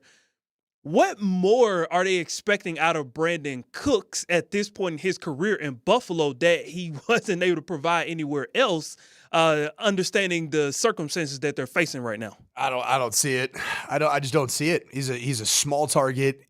He has been fighting, some late career normal wear and tear, father time injuries, father time stuff. And he just doesn't have what was elite about him when he was a Oregon State Beaver and early on in his NFL career, which is that insane level of burst that makes you want to find a way to get the football into his hands at all costs and do it in a creative manner. He's just not that player that's worth the juice that you might get is not worth the squeeze. No, the last time he was a very impactful player was what? When he was a Ram? And that's got to be 5 years ago now.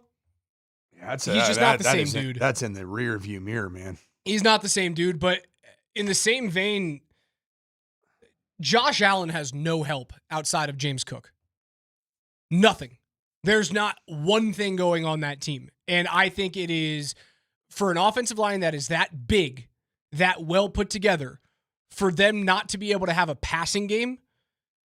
Sure, I guess it's injuries, but it's just, for me, it's the personnel. Buffalo doesn't have a wide receiver. You moved on from Stephon Diggs, and you thought you could recreate that connection in the aggregate, and you can't. Sean McDermott will not be the coach of the Buffalo Bills next year. I'm standing by that. He's gone. Yep. Gosh, man, Brandon Cooks hasn't had a year. I guess he had Houston of all places. I don't remember him being But so what? That's gotta impactful in be Houston. That That's was still gotta be 21. all right. 4 years ago. Yeah, Yeah. dude, he's toast. Yep. He's cooked. All right, before we get out of Was here, that a pun?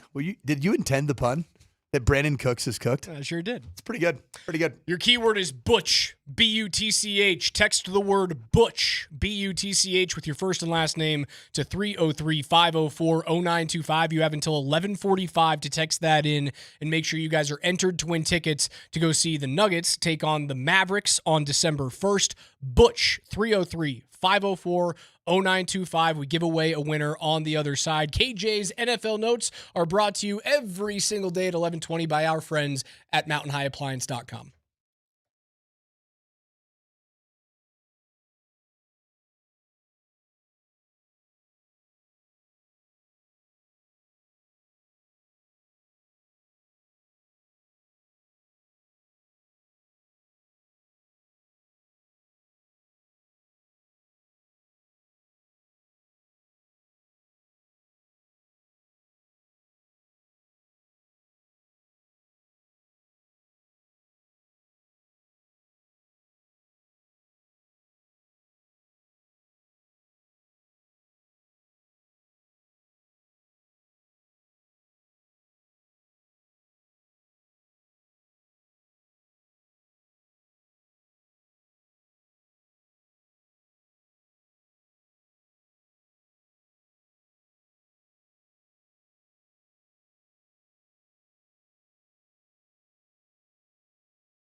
Air guitar on a Wednesday. A Friday Wednesday is what this is.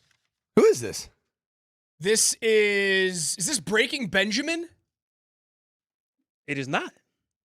It's not Skillet, is it? Is it Disturbed? No, it's not. Who is this? This is Rage. It's not No, it's Rage, not Rage. is it? Who No. is this? I know this song. I'm Tool? lost, man. I don't know. KJ. That's actually pretty close. It's 3 Day Grace. Oh, okay. 3 Day Grace. That's Yeah. now I feel stupid. The guitar riff was very Skillet-like, and I've learned Skillet because I play a lot of edited music at practice at Valor Christian, and Skillet is a safe place lyrically. Okay. Which is a good thing. All right. We're going to give away tickets for the Nuggets and the Mavericks on December 1st coming up here in about 10 minutes. We're going to pop some tops, tell you guys what we are watching this weekend. Huge weekend in the NFL. Every primetime game, and I'm going to call all three of the Thursday games primetime, right? The 11 a.m. game, Packers-Lions. The 2:30 is the Chiefs visiting Jerry World and the Cowboys. The Bengals and the Ravens are certainly primetime at 6:20 that evening.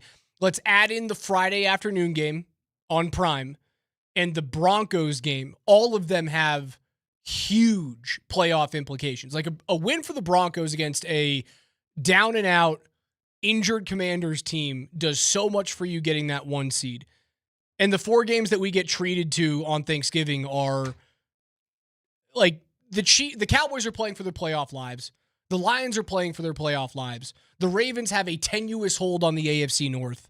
And the Bears and Eagles are fighting for the 1 seed, or at least the right to challenge the Rams, the 1 seed in the NFC. So what you're telling me is this is going to be a pretty fun 4 days of football. Heck yeah. Is it? It's more than. It's 5, right? Thursday. Do you have Friday? You have Friday NFL football? Thursday, Friday, Sunday, Monday. Okay.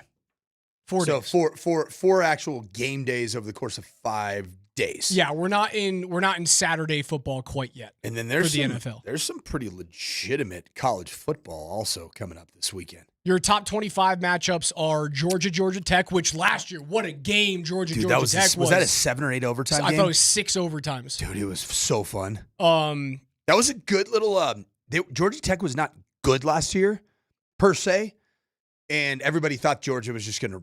They're dangerous. Destroy them. Haynes King is just fun to watch. He is. Isn't that wild that the CU Buffs were kind of in a battle with Georgia Tech to start the year.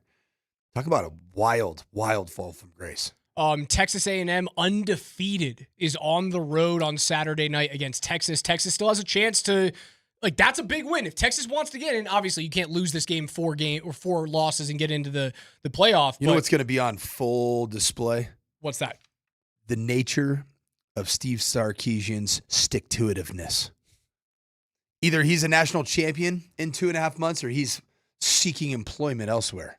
Arizona and Arizona State is the late game. All those are Friday games. The late game on Friday, Arizona State, both of those teams 8-3. Arizona State has the leg up in the Big 12 with a 6-2 record. Obviously, the big game, Ohio State and Michigan. Michigan being ranked 15. They're not bad. You could have told me that they had 6 losses this season. I would have been like, yep, that makes sense. Yeah, they just kind of been creeping. They've been hanging out, but they feel a little bit like USC too, where they've been beating the teams that historically you should beat every single year if you're at a place like Michigan or USC. And then in the big spots, which USC just found itself, right, against Oregon, you get exposed because you're not one of the elite teams and you are not a complete 3-phased football team. I think Michigan gets beat by Ohio State by 10 points. It's a 9.5 point spread. Hey! Great pull. Hey. Great pull. Get him on the VIG. Miami travels to Pittsburgh. Miami 9-2. The Panthers are 8-3. LSU is on the road against Oklahoma. Will they have a new head coach by the time that game kicks off at 1:30? Do we know anything Saturday? on Lane Kiffin watch? So what's happening with the Lane Kiffin thing is the Egg Bowl this weekend? Or is it next? It is. It's on Friday. It's Friday morning. Yep. Excuse me. Let's toss it back to our state of Mississippi collegiate football expert, KJ? Granderson. It is this Friday, as the team that cannot pick up an SEC win in their last 2 years, and Mississippi State takes on a perennial powerhouse, but they can't seem to get into the CFP. Ole Miss coming up on this Friday. That is the 2 stars of your Where is it? Egg Bowl. I think it's at State this year. It's at Ooh, State. I love when it's at State. It's in Starkville. It just looks grimy when it's at State. It's like that stadium's just a little decrepit. Is it something about the that colorway? Because it's very a bit similar the colorway. to the Texas A&M colorway. It's and also it a feels, shockingly small SEC stadium. It is. They built Davis Way years ago, man, and they've tried to make updates to it, but it just doesn't look the same like the rest of them. It just doesn't. It looks better when everything is coming through the Grove. Have you been to what's Ole Miss's stadium's name? Oh man, I know everybody just calls it the Grove. It's Vaught Hemingway Stadium. Okay, there we go. Have you been to a game there in the last 5 years? I have not. Because it on TV, Ole Miss looks glorious. It looks like it is kind of, it has that Alabama feel to it, where it's just clean and well kept, and the colorways are beautiful. And then you go to you see the people's ragged bells, whatever they call it, cowbells, more cowbell baby for the Mississippi State fans. And you look up that stadium, that thing looks nasty. That's on Friday morning. All right, fellas, we need to get this done. Broncos don't play until Sunday evening at 6:20 against the Commanders. The line has moved from Denver at 6.5 to Denver at -6. So let's get our picks out of the way here. Coach, Broncos and Commanders. Broncos looking for their 10th win. Do they cover the 6 points? They absolutely cover the 6-point spread, and I have the Denver Broncos winning behind a solid Bo Nix performance. He's going to use his legs a little bit more. He's going to score a total of 3 touchdowns. 1 is going to be through the air, 2 with his legs, and the Denver Broncos beat the Washington Commanders in primetime on Sunday night, 27-10. 27-10 is your final. He has the under. It's set at 43.5 right now, the over-under. KJ, -6. Broncos, do they cover? They do not cover. Whoa! They do not cover. I have the Broncos winning on a walk-off field goal. Whoa! I don't love that. Yeah, I'm sorry, guys. I do, man. It is going to be 25-22 Broncos. 25-22. KJ's got the over at 47 total points there. I think Denver wallops Washington. I don't think Marcus Mariota is going to have a fun time at all. I think he's going to fumble at least once. I think he's going to throw at least 1 pick. Those are your 2 turnovers. Bo, he's going to be fine with the football. He's not going to make many mistakes. I think you're going to see a little bit more of like Bo Nix run action, especially in the red zone. I know Coach is looking for that as well. Come on now. I think Come they on, Sean. absolutely pummel the Commanders. I've got them 31-9. No touchdowns for Washington. 31-9 Denver wins, and I've got the under. I love it. Can I make a quick ceremonial pick in honor of the great Mark Bertinoli? The Denver Broncos, 55, double nickels. I don't know if The they're Washington scoring- Commanders, I don't know if they're 2. scoring 55. 55? That was his prediction. Every single game that of the Broncos, we did this prediction on Fridays, and he predicted 50. Was it always 55-3? Yep, 55-3. So he's going to go even less, 55-2. What's the closest we've gotten to that this year? Nowhere near. Nowhere It'd be near. the Cowboys, right? Yeah, that was 44-24, but again, garbage time touchdown. Brother, they're not scoring 55 with this offense. Well, you know why he's so obsessed with it is because that would be the all-time Denver Bronco franchise record, 55. They've never scored double nickels. So guess what? Even in that crazy Dallas game where Peyton had that naked bootleg, they didn't score 55? So guess what I did? So he did it every week, 55-3. In a game that we played this year, we were up 55-0. And I took a picture of the scoreboard and I sent it to Berto. Double nickels, baby. Got it for you. And this is even worse, is I took my phone out before the PAT went in through. It just hits different. All right, it's not a Friday, but it is our last day this week on the morning sprint. So, as we do on Fridays, let's pop some tops, Coach.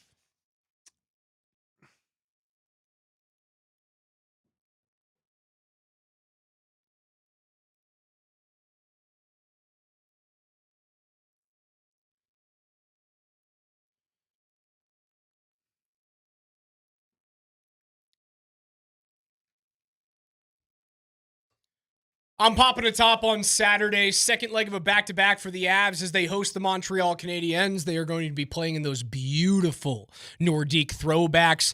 You can get to that game at Ball Arena. Some of you won tickets to that game at Ball Arena, and then you're going to sit on your butts and see the Gophers lose to the Pios that evening as well. So I'm popping my tops to a double Colorado hockey win. The Avs beat the Canadiens, the Pios smacked the Gophers, and we're going happy into Sunday. I love it. I'm going to pop some tops for all of the action that is going to be Chassa High School football, namely 5A football matchup between Ralston Valley and Mountain Vista, battle of 24-0 combined teams on the other side of the semifinal, 3 o'clock at the North Arvada Area Complex, the NAC. All kinds of great high school action. Get out there, bundle up, and enjoy the best brand of collegiate or high school football, which is high school football in 5A right here in the state of Colorado. So where are you going with that one, Coach? Well, it's not great anywhere else, is it, in the state of Colorado? Well, because Sanford won't say CSU it. Pueblo's good. Because Sanford won't say it. Best of luck to you and your Valor Eagles as they take on Dave Logan's Cherry Creek Bruins. Best of luck to Cherry Creek as well. Should be an awesome weekend for 5A football. You can watch those or get the championship games, 4A and 5A on Altitude TV. Vic's going to be on the call. And unlike Glorilla, it will not be 95 degrees at kickoff. Take us out. Andrew Munson, as Glorilla plays underneath me. Congratulations. You're going to take you and a friend to go see the Nuggets take on the Dallas Mavericks on he right December here with 1st. me? Congratulations to Andrew Munson.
Welcome to now here's the curious part of the day, Scott, the Wednesday before Thanksgiving. Even if you had to go into work today, right? Like, now you're we got Scott on. There you are. Blue lights on. It's like, at what point do I cut out now for lunch? And that's Yeah, that's if you're a wrap, here today, you might stay till 1. 1? Maybe. Like I'm a hard worker. I don't eat lunch at noon anyway. Yeah, you just want everybody else. Look at me power through lunch. You want everybody else who's leaving to see that you're still working, and then you're out. So, welcome to the show. How you doing? You doing all right? I'm good, You wonderful. You Back good? hurts a little bit today. Yeah? Yeah, what are you doing, huh? Yeah. If I were LeBron James, I'd be on the sideline for 6 weeks and just maybe calling in, checking in from the show. How you doing, Scott? Doing fine. Hey, how you doing? Did some stem and some light stretching today. Should be better in 4 more weeks. A bunch of news going on today. Bunch of stuff going on today. Can't wait for you to ask me about the subject that should not be brought By the up. way, I got called Little Birdie because you made a coffee bet with Tyler that you would not bring up Rockies. Correct. And then if you were to bring up Rockies and go on to your diatribe of reality hate, truthful indignation. Okay, yes. Whatever it is that you have towards the Rockies, which most people I think agree with, you would have to buy him a coffee. Yeah. I'm assuming the parameters were noon to 3. Oh, absolutely. Yeah. 100%. Because I had a buddy. 1,000%. I had a buddy said, "Hey, DMac was doing that 6 to 7 Yeah, show." yeah. Oh, that's a different world. He goes, "Dude, he went on a diatribe on the Rockies and just crushed them." It's a noon to 3 thing. Okay. So, it's a noon to 3 because thing. I was just wondering. Oh, no. I didn't know if that was a qualification in there anywhere. Oh, of course there's a quality. It's noon to 3. Yeah. Yeah. Oh, why my voice? Yeah. Yeah. Yeah. But, it's only noon to 3. But my boy texted me, goes, DMac doing the, I said, yeah, Brett Kane's having a kid. He's gone. Yeah. He's filling in a few weeks, doing some stuff. He goes, did he tell Tyler he wasn't going to bring up the Rockies? In front of Tyler. It might just be a Tyler thing, too, because I don't think you actually mind. I don't mind at all. I got the ding-dongs, ding-dong Vic and ding-dong Moser, who want to, have any opinions about baseball when neither one of them watches a single second. Like, I don't sit here. Like, I'm hearing Vic talking about college basketball in Maui. I'm not going to throw out an opinion on stuff that I don't watch. If you want to watch college basketball in Maui, go for it. Yeah. I got better things to do with my time. There have than been do that. some good moments in that Maui invitation. Okay, fine. In the past. Well, I'm just not going to sit here and pretend and cast aspersions on anything about substitution patterns on a game that I'm not familiar with. Right. And Moser wants to talk about Edmonton struggling or doing whatever. Scott, I'm not watching random hockey games at 10 o'clock at night with the bear painting another nude picture of my coworker. I'm not doing that. If you want to do it, that's fine, but I'm not going to sit here and tell you what, Pete DeBoer's power play should be and why Connor McDavid's really struggling with Draisaitl, because what would I be talking about? Yeah. So when I hear these ding-dong 1 and ding-dong 2 talking about crap that I know they're not paying any attention to, it's like, what? Shut up. Not shut up. You don't have to shut up. Shut up's the wrong word. But I mean, I'm certainly not going to take your opinion seriously. And what I realized with this particular, are you asking me something, by the way? Well, no. I mean, I will, because I don't mind. No, I know you don't mind. Yeah, I don't mind. But I'll still stick to that. I'll wait for you to ask me something. I got something to say, but if it's up to you. Well, because we got other stuff. I got plenty of other stuff. I know we got plenty of other stuff, but I just wanted to clarify, because I really did get somebody reach out to me and goes, "Hey, didn't DMac say he wasn't going?" I said, "Well, I think it was a noon to 3 thing, but I'll ask him." Absolutely, it was noon to 3. He said you should have heard him. He was in all of his glory. I sure was. Talking about the right. Was it today or yesterday? But yes.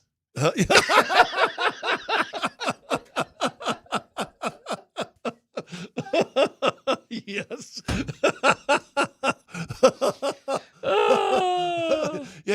That's what he said. He goes, "Oh, dude, he was in all of his glory." Yeah. Just killing the I Rockies. was having a good time.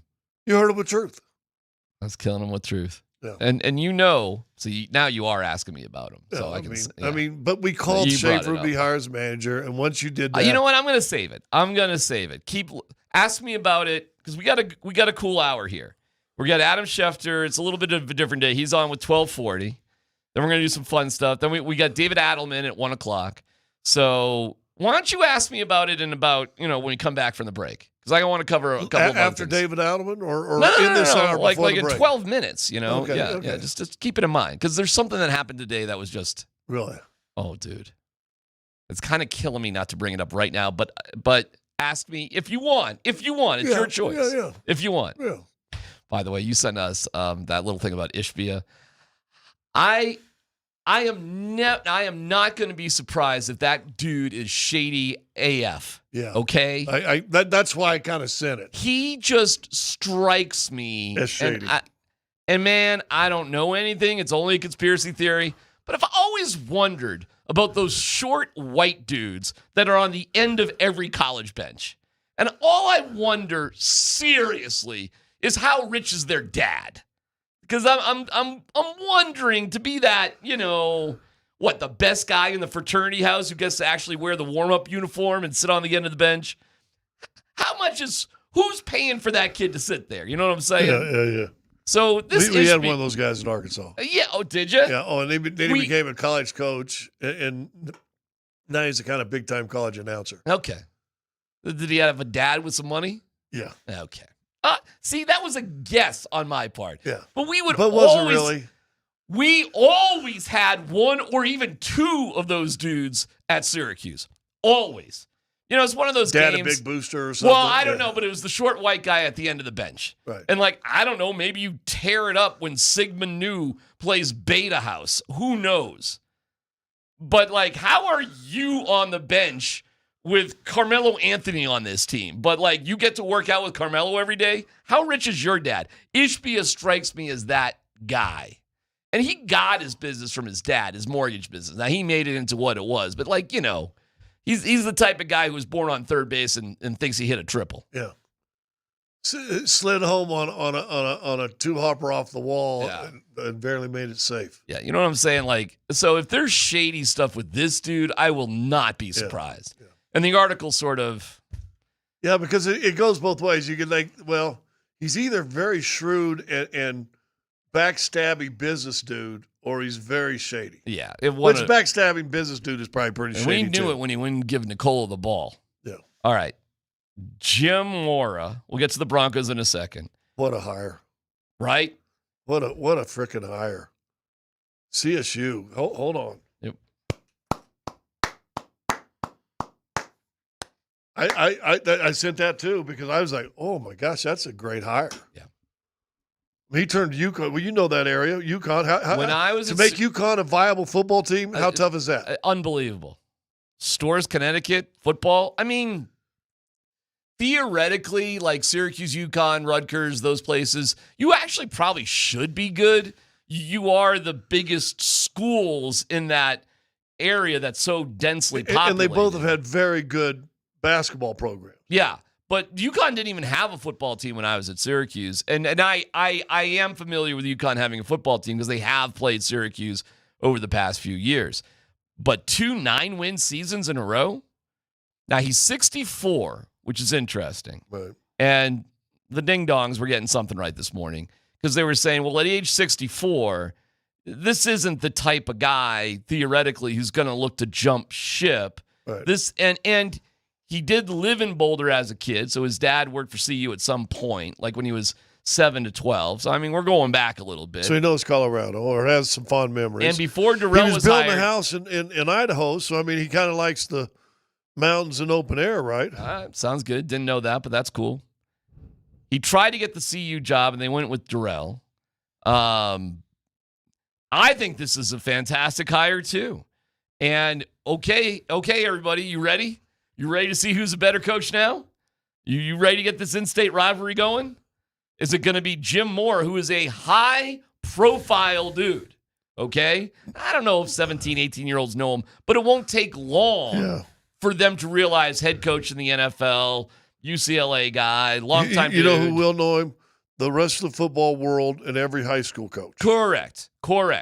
And they'll tell their kids, no, you got to listen to this dude. And guess who is probably going to knock on some doors and sit in some living rooms? Guess who probably is going to go to some Colorado high school football games and be around? Who's probably going to call the head coach of Legion and Valor and Cherry Creek and the top 4 or 5 teams in the state and go, what you got? If we have a recruit, I'm sorry, we want to change that. He's a divorced dude with 4 grown-up kids with time on his hands and now a multi-million-dollar job. He's going to be, Yeah. I think that's a good hire. Yeah, I think it's a great hire. Good job, CSU. Yeah. Way to get it done. Hey. Malcolm Roach gets an extension. 3-year, $24 million deal for a backup. That's pretty good. And we know Luke Wattenberg goes for 4 years, $48 million, 20-something, whatever, guaranteed. Way to go, Luke Wattenberg. So on your offensive line, Scott, you got Wattenberg at 12. You got Powers like at 12.5. You got McGlinchey at like 17. You got Bowles at 20.5. You got Miners at 18. Like, wow. And you're set for at least another year or two. Oh, yeah, at least. Probably the next couple of years. I thought McGlinchey was like 34, 35. It's like 29, 30. Something he's like still that, a young guy. Oh, you got brilliant way to get that done. And Luke Wattenberg had to fight it out with 2 other dudes a couple training camps ago, so he won that fight. And now you got a dude locked in. You got your offensive line. Man, I tell you this, man. I thought the year was next year, and I still do. I think 26 is going to be a big year for the Broncos. But you are set up, Scott, right now with this rookie contract with Knicks. You're dumping out of the Russell Wilson contract. That money ain't going to be anything. You're signing up the right guys. I feel a little bad for John Franklin Myers at this point. He may get left out in the cold. Maybe. It's kind of trending in that direction, but we'll see. But, dude, this team is locked in. And if you want to go spend $30 million on a receiver next year, you got the cash to do it. And you have owners who do have cash. So when you have to spend cash, you got owners who got it. Which was always, and I tried to explain that to people 20 years ago with Pat, who was always considered a great owner, did a lot of things for the NFL. But if Darren wanted Scott Hastings, a wide receiver, for 3 years, $30 million and 25 guaranteed. But, oh, by the way, here's a $12 million check up front. Mm-hmm. Pat would give you, I can give you a $26 million guaranteed for the same 30 years, but here's $1 million. Right. It was different. And that's a big difference. Yeah. Yep. All of that. Okay. We'll take a break. We'll have our keyword giveaway. Don't forget to ask. We have Nuggets tickets to give away on our Nugget Ticket Wednesday. Adam Schefter's around the corner. We'll talk to David Adelman today. We got you covered. We know you're blowing off work. Cool. Just keep listening to 925.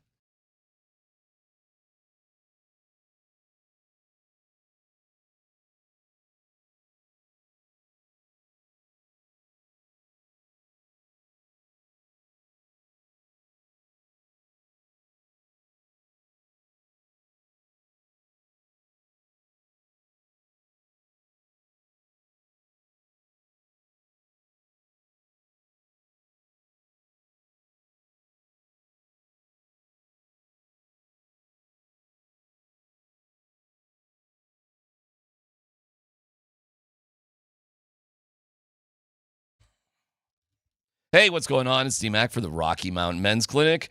The holidays are meant to be joyful, but if you're a man dealing with erectile dysfunction, the season of love and joy, it can be rough.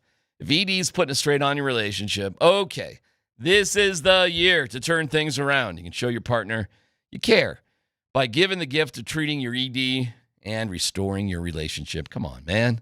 Let's get it together with the Rocky Mountain Men's Clinic. They have treatments that work. Success rates well over 90%.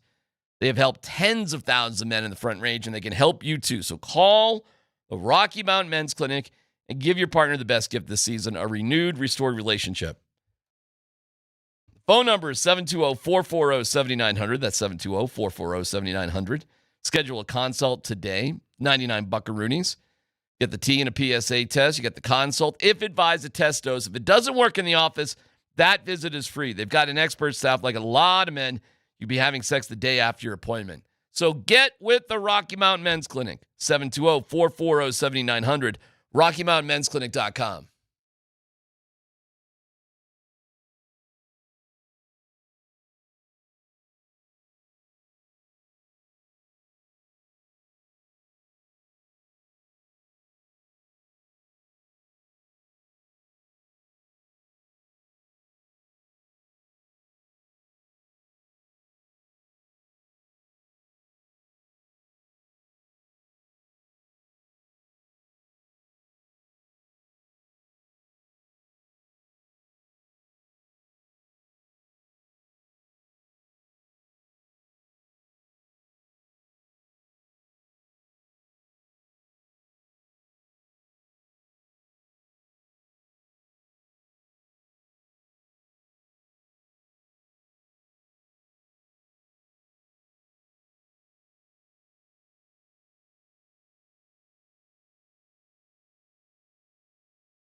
All right, it's time for a Nuggets Ticket Wednesday. Win tickets on Mondays.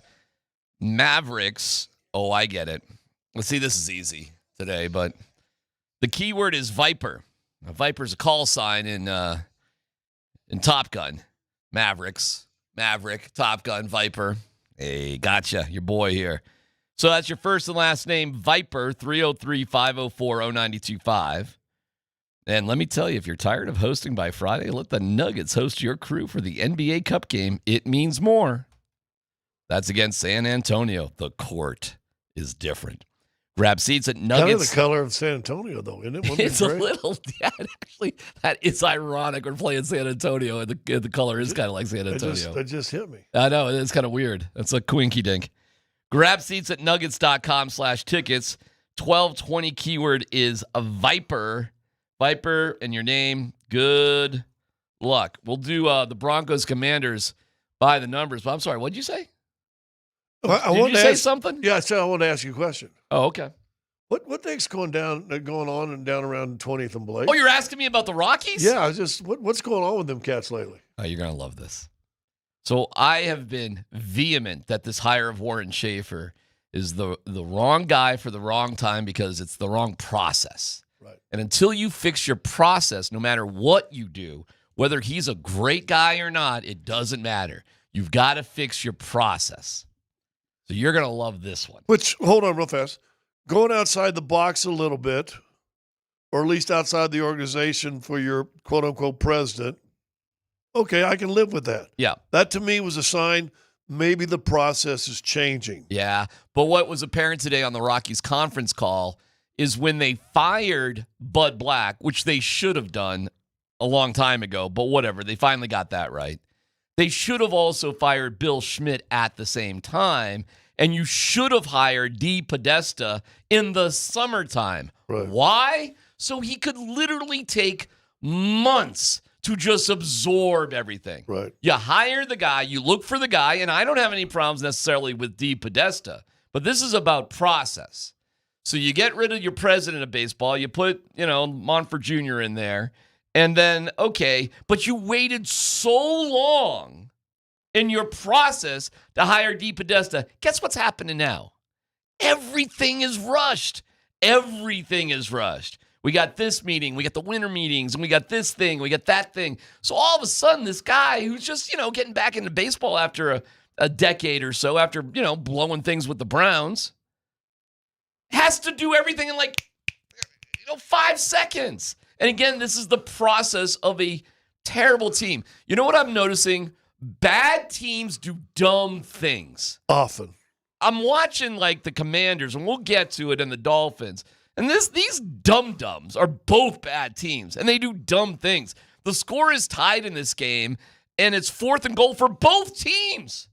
At the goal line, they both go for it on 4th down and just kicking a field goal and taking a lead because they're dumb teams. They're dumb teams, and dumb teams do dumb things. Marcus Mariota's playing okay. First play of overtime, he throws an interception. Dumb teams do dumb things. And the Rockies are a dumb team. Why? Because their process is messed up. You're going to love this. Conference call today. And by the way, oh my God, we thought the prime media was kissing his butt?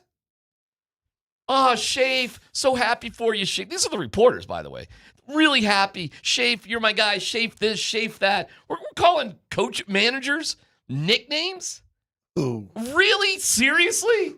When have we crossed this Rubicon that I compare all the writers and all these people? It's funny, Scott, because the people that know nothing about the Rockies and the people that know a lot and spend the time with them, they're the same people. They're both idiots. So the people that really are in bed, they're sinking on the Titanic. Yeah. So you feel kind of bonded. Yeah. If you and I are sinking on this ship. They're lemming muggles. That's right. But what's funny is they have the same opinion of things as the people that don't pay attention to them at all. And the general opinion is nothing can really help this bad roster, so it doesn't matter what you do, so you might as well hire somebody we like. Yeah. It's the most loser mentality I've ever seen in my life. Okay, but we're going to fix the process, right? We're going to make all these changes. On the conference call today to announce Warren Schefter. And who's on it? Podesta and Schefter? Podesta and Schefter, and just an assortment of people that, I don't know, make their livings tied into the Rockies. I mean, it's wow. Okay. I know some of the people. They're nice enough.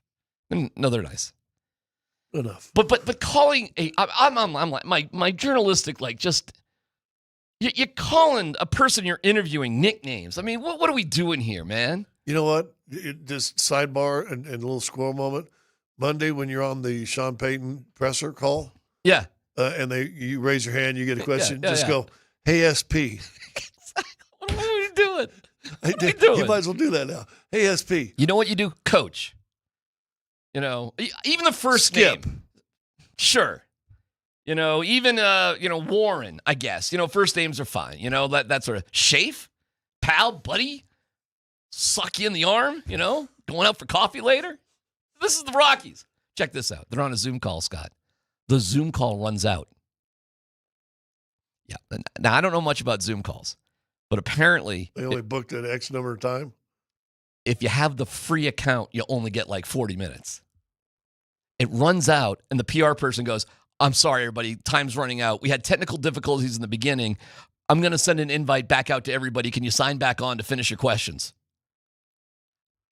They don't pay for a full-time Zoom account. They just use the free Zoom account. Even if you're just doing one press conference a year, one that you need the Zoom for, wouldn't you pay the whatever money it is? So your time, $300 a year, what maybe? Scott, right? Something like that.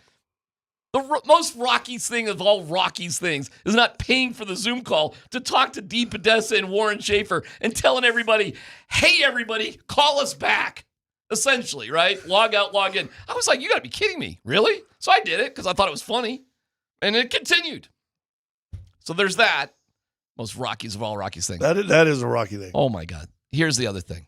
Dee Podesta says, finally has asked a good question.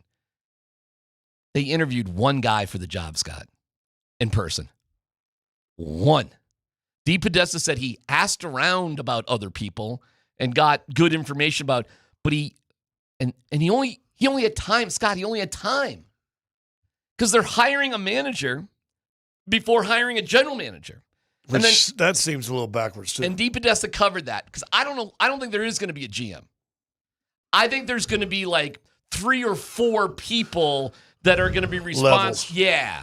So I think it's going to be Dee Podesta and then 3 or 4 people underneath. That's the impression I got. That they're going to hire like a little staff with different responsibilities. So you're really not going to have a GM. And that's why it didn't matter if you hired a GM or not, because to hire the manager, it didn't matter. So you're not going to have a GM. You're going to have Dee Podesta and his, like 3 or 4 minions, and then we're going to go from there. And we'll see what they do with those people. But they got to get this shizzle done. Why? Because the winter meetings are in a couple of days. Down in Orlando. They got to have their act together. This could have all been taken care of if you just did the right thing back in June or July. But I'm going to point this out. The main reason the Broncos, Nuggets, and Avs are good and the Rockies stink is because the 3 other teams I mentioned do things the right way. The reason why CU stinks is because they're not doing things the right way. The reason why CSU has a shot with Jim Mora is he knows how to do things the right way. So when you put people in charge that don't know how to do things the right way, you've got a bad process. And people are yelling at me like, "Oh, well, why not Warren Schefter? He's a good guy. He knows the players and all that." And Warren Schefter's like, "I got to develop more leaders of men." I'm like, "Okay, bro." And he's like, "I got to spend more one-on-one time with guys." No, you don't. You do not. Sometimes you need to scare the crap out of guys so they pay attention, so they respond. You don't need to be everybody's best friend, but that's a strategy. I'm going to become everybody's best friend now. I need to do a better job becoming everybody's best friend. How many leaders are you going to have? Everybody's going to be a leader. Everybody can't be a leader. So one of the Mongols goes, "Oh, are you reading the leadership book by Renee Brown?" And he's like, "Who?" No, he's just coming up with this crap on his own. He's not. He's doing catchphrases that are popular right now. Right. He's living in the world of cliches. Yeah. He's not the right guy for the job. Sidebar again. So yeah. I talked to somebody who's bounces back and forth, spent some time with the what was it? The Rush. The G League team up in Grand Rapids. The Gold. The Gold. The Gold. And I said, "Well, how's Rybo doing?" Our good friend Ryan Bowen is the head coach there. Yeah. And I saw Deron Holmes, and I asked Deron Holmes on the elevator that, and he said, man, he's great. He is great to play with. So I asked this other guy who's more of a muckety-muck. He said, man, he's fantastic. He said, it's a chance for him to step out. He's been kind of behind the bench, and now he gets to step out. He's getting to see what it's like to run everything and control everything and plan everything and all that stuff. He said, but his relationship, he doesn't talk down to the players, but he talks to the players. He said, but if they need to, if someone needs to get in one of their behinds, he said he's not afraid to get in their behind either. Yeah. That's a leader. That is a leader. That's the guy you want. You can have your assistant coaches be everybody's best friend. Yeah. I'm not saying don't talk to your players, but there has to be a certain amount of fear. By the way, that's what Gary Kubiak did an amazing job at. I saw it firsthand. It was incredible. And that's why everybody had a very healthy respect for Gary Kubiak. When your leader walks in the door, everybody should just, stand up a little bit. A little bit, yes. Yeah. Correct. And if that's not happening, then whoever that leader is, that guy ain't a leader. And if we're too comfortable with Schaaf, we're just talking about Schaaf left and right. You know what I'm saying, bro?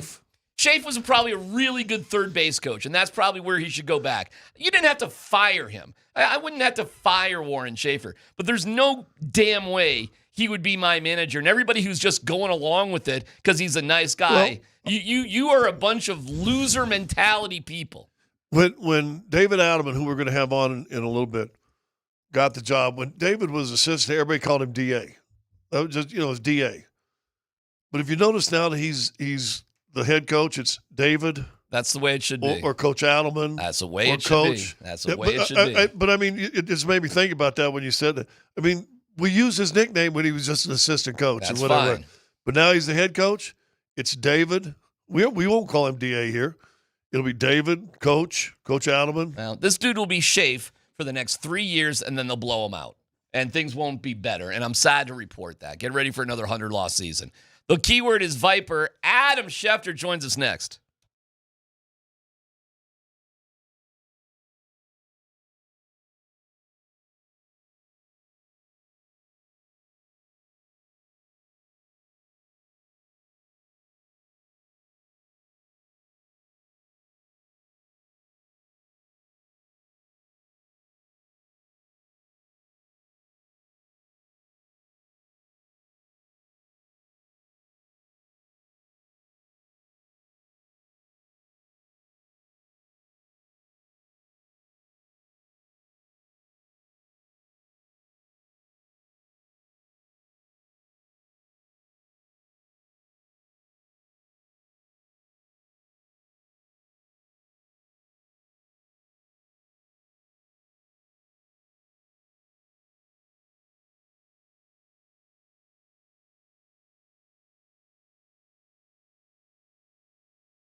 All right.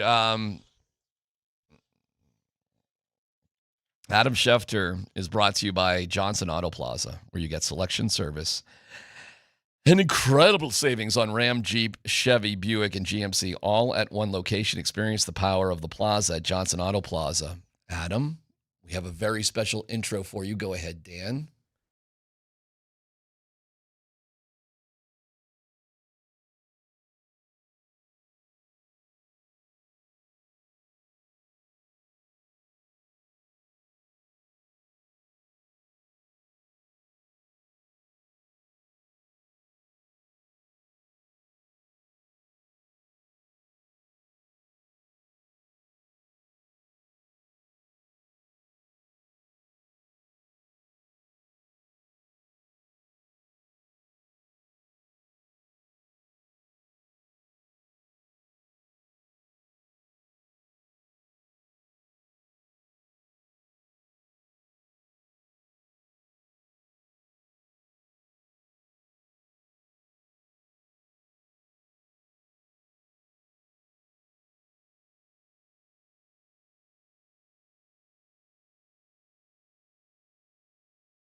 Had a cameraman out there, and Disney Pixar people were working on it, and I didn't know what it was going to be, but it lasted probably, I don't know, 20 minutes.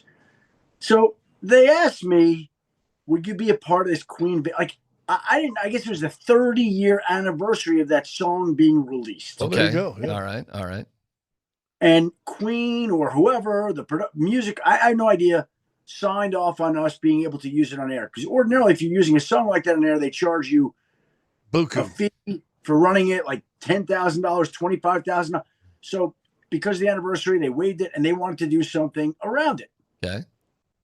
They asked me, would you do this singing video with Jason Kelsey and Ryan Clark? I'm like, sure. Okay. Now, I didn't know what it was going to be. And even like on Sunday night, we got on a call, and I'm checking on injury stuff and getting updates about other guys. And like I'm listening kind of one ear. Kind of like you do in this show sometimes. I'm always listening to you, Scott. Okay. I also have a job to do. Anyway, so I knew that we were going to be shooting something at 1:00 on Monday Eastern in the building where we broadcast from in New York City. Okay. I went over there. There was a whole crew. You knew right. I'm like, okay, this is a big thing. They had us sit down. They took us to a room where they shot like the three of us, the heads. We were in there 5 minutes. 5 minutes. Well, that's good. That's good. That's good. That's a good producer, whoever that was. They just said, sing. We sang 5 minutes. That was it. We went outside, sat down. I'm like, sit down. You're going to grab Jason's wrist and say, like, not now. That was it. I got to tell you something. I've done a number of commercials. These things take forever. Like, everything is art. Everything is shot over and over. This was like bang, bang. I had no idea what it was going to look like. None. And I see it on air Monday night. I'm like, wow. Like, I texted the producer who I met that day, Simon. I'm like, bro, you did an amazing job. Like that is unbelievable that was pulled together in the span of a few hours. Like, that was very impressive. It looked like it took a long time to shoot. Oh, I just assumed it took like 4 or 5 hours. Like, I'm like, and you know what's funny now that you mention it, and I don't mean to be too picky with Bohemian Rhapsody, but the classic rock DJ in me is coming out here, Adam. You guys did mess up a few words in the thing. I mean, nobody cares. I got it. But now that you say, hey, listen, we just did this thing, that actually makes a lot more sense. Like, you weren't like exact. You didn't have to get everything exactly right. We got the point, right? Just go sing like now. Jason Kelsey apparently was studying the lyrics. Okay. I know that song from my youth, so like I was just singing him the way I would on the radio. Yeah. Right, and I thought it was. Oh, it's superb. I thought the guys did a tremendous job putting that together. Yeah, it was great. and it was fun. And Jason Kelsey, like we said, dude can sing a little bit for a big old, lumberjack looking guy. He can. Well, the interesting part was, and they said this, like they moved this year, Disney, ABC, they moved all their shows into one building in New York City. So we work on the same floor as Get Up, First Take, Good Morning America, The View, ABC World News Tonight, Kelly and Mark Show. Like all these shows are all on the same floor. We shoot our Sunday Countdown show at a Kelly and Mark studio. They built this building and opened it and it's a beautiful building. Like it is incredible. On the 10th floor, they have an incredible cafe. They have a whole huge Starbucks built in. So we shot this on the 9th floor, which I had never been to. And they call it like the Legends floor. They have pictures of all these people who work for ABC or Disney and like famous people, like really cool things. Nice. Chadwick Boseman. Anyway, but they knew this. And they're like, when Jason Kelsey is going to be singing on the 9th floor, there's going to be a huge crowd of people around just like watching and filming and there was, so it was a real scene. It was, I was honored to be included. And like I said, the production team really deserves all the credit because they did an incredible job pulling it off. Well, great job. It was great. And I love it when you guys spend a little extra effort on stuff. And you know what else really was great? Because Scott Van Velt's very talented and kind of a funny, creative dude. He pulled off the curmudgeon well. I mean, he was the curmudgeon. Can we just get back to work? I mean, he pulled that off well, which to me was against what my perception of Scotty is. Well, like I said, this was an idea of one of our producers. I didn't really understand it as he was explaining. They kept explaining. I didn't really understand. I'm like, sure, I'll do it. That was it. And then it came out. I'm like, wow, that was good. It was really good. Well, here you go.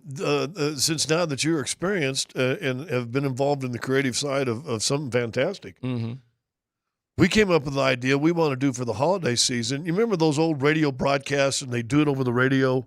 And then the train came steaming down the track and you'd hear, and you'd have the 2 or 3 guys in the background making sound effects. We want to do a night before Christmas. We'll have Connor McGahee read it, who's got this just great, wonderful voice. And then Tyler and DMac and myself sitting in the background doing all the sound effects. Like an old-time radio broadcast. Would that not be kind of cute and clever? It sounds like it'd be very good. If you want me to participate, I'll participate with you too. We will take that. You know what? Maybe we will take that. We'll get him recording. Yeah. Do you got any coconuts that you can make a feet flop like clip clop on the horse? The feet on the top of a roof. Who knows? You can figure that out. You know what? Maybe I shouldn't be saying this, but I know like Marcus Spears keeps talking about how he wants to get me, him, Jason Kelsey, Ryan Clark to go Christmas caroling in New York City. It's actually, we went into this yesterday. You would be going a wassailing. A wassailing. Yeah, I mean, the same thing. But to use the term, and you dress up like the 1800s with a big scarf and a hat that's probably as tall as you and like a huge overcoat, you'd be a wassailing. So he wants to go a wassailing. That'd be hysterical. Here we go, a wassailing. It's another hysterical idea, Adam. Yeah. That's a good one. So well, we'll see if it decides to come off, and it's always fun to step outside, your comfort zone, and whether it's taking off your shirt and having all the tattoos or singing Bohemian Rhapsody. You're having a good time. All right, football stuff. Yeah. We'll get to it. By the way, before we get to football stuff, sure. Scott, that pass the other night from Nikola Jokic as he was dropping the lane was incredible. Yeah. To Watson. Yeah, well, I called the game. It's really funny, and the world is starting to finally catch up a little bit. 10 years later, 10 years into Joker's career, you probably see something like that, if not every game, every other game. Kind of wild like that, huh? I mean, somebody did it on video the other day. I saw it on when it was Instagram or something. Mm-hmm. About 12 of those passes, like behind his head, flipping over this. Boom, boom, boom. I know everybody in Colorado knows how good he is, right? Right. But I know that there's a true, full appreciation is for the magnitude of his greatness nationally. People nationally will have to. They're just coming along, really. Realize he's one of the greatest. Now? Yeah. Because he's now in the conversation of greatest of all time. It's not just is he great. It's like the greatest of all time. And, we have David Adelman on here in about 10 minutes, not trying to rush you, but the coach of the Nuggets is joining us in like 10 minutes. So, we go from one. We're talking about Joker here. We will. I'm blown away by it. It's unbelievable. Well, you know what? I think we come to New York after Christmas, between the first of the year or something. You want to meet him? Is that what you're saying? Hold on. Scott. Yeah. What's the date of that game? Well, let me look real fast. I'm going to tell you this right now. The boss who texted me last week, if he's listening now, which I'm guessing he's no, he may be. He came up to me the other day laughing about everything. But go ahead, yes. All right, so the 27th, Orlando, 29th, Miami, 31st, they're in Toronto. Really, Scott? Hold on. Really? We're going to take this long to figure out when the next game is? We're in Brooklyn on Sunday, January 4th. Sunday doesn't work. Yep. Philly the 5th. Boston on the 7th. What about New York? Well, Brooklyn. All right, Adam, seriously. February 4th will be in New York against the Knicks. That's like the Super Bowl. God damn. Right. Okay.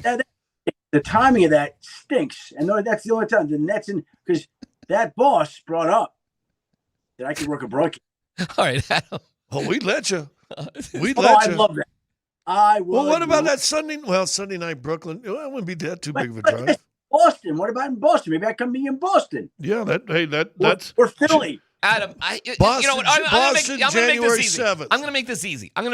Pick a game. Pick a game, Adam, and you can be on the broadcast. That's all you got to do. Just pick a game. That's it. It's on you. It's not on Scott and his thumbs to try to figure out a game. You pick a game.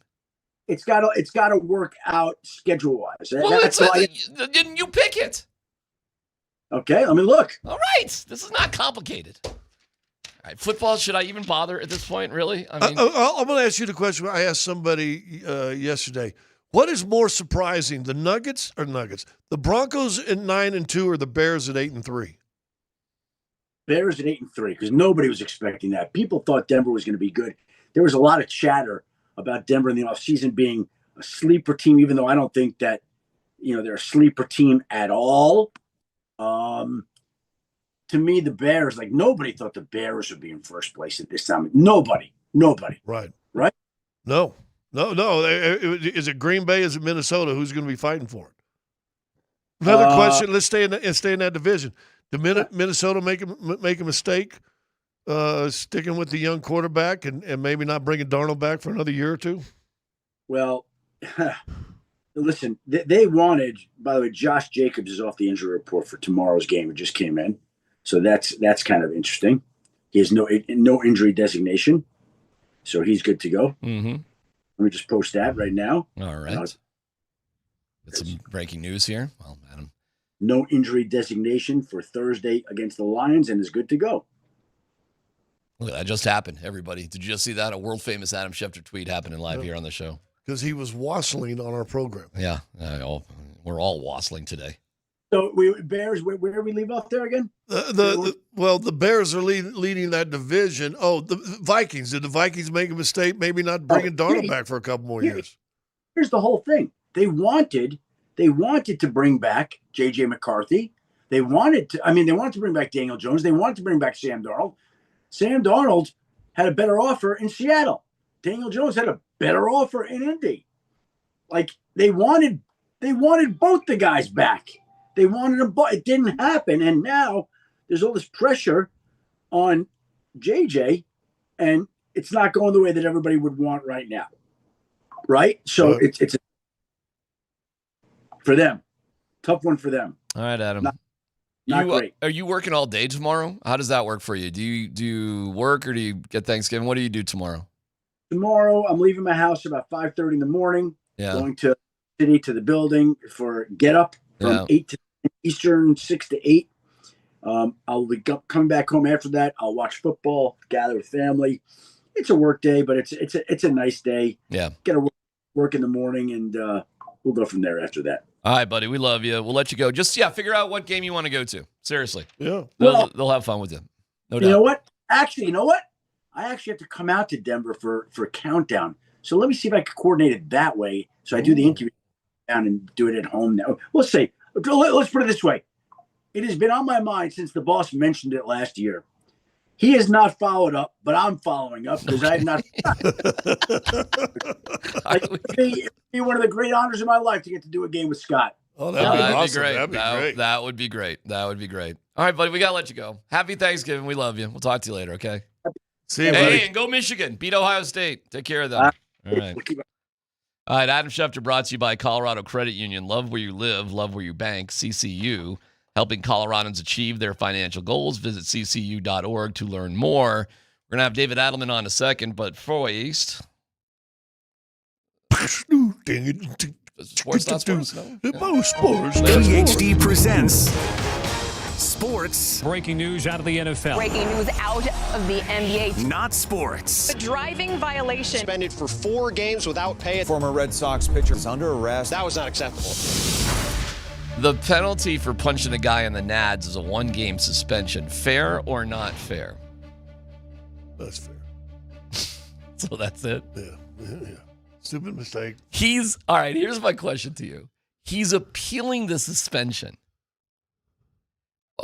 Well, here's why. It's the most photographed thing of the NFL this entire season. Yeah. What exactly are your grounds for appeal? Here's why, because most appeals, you have to have a time when you can go to New York and meet and face-to-face for your appeal. So you push it back and you play So a game maybe here this and week they got a big game, but next week they don't. Okay. All right. So it's all a semantics thing. Okay. So it'll be interesting to see who Carolina plays this week. I got another sports, not sports thing that's pretty funny. The New York Post posted a story saying Christian McCaffrey's mom is shaking her butt in a luxury suite. So they got Lisa dancing? They got Lisa dancing in a luxury suite. And it's like, like Christian's mom is like, some floozy in a luxury suite.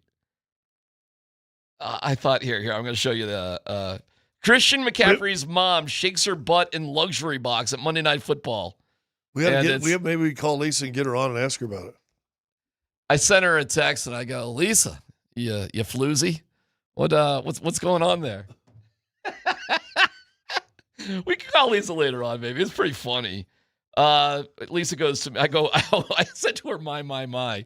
The headline makes it seem so scandalous. The New York Post needs to calm down a notch. So that's Lisa getting caught shaking her booty. So I thought that was kind of funny. Yeah, we can call Lisa maybe a little bit later.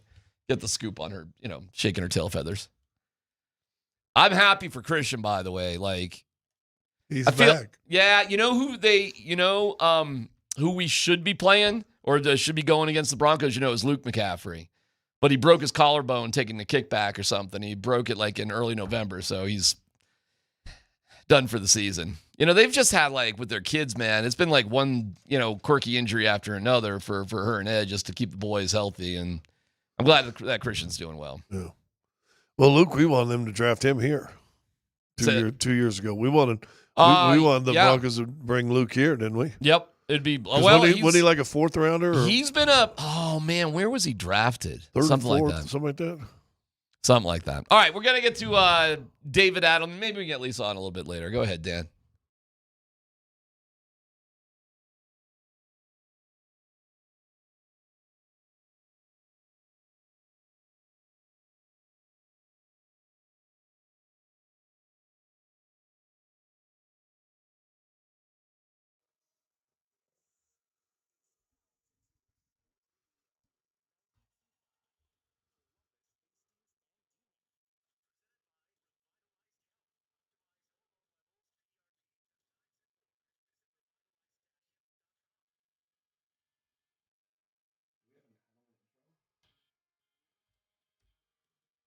David Adelman will join us here in just moments as the Nuggets have a couple of days off, which is good, man.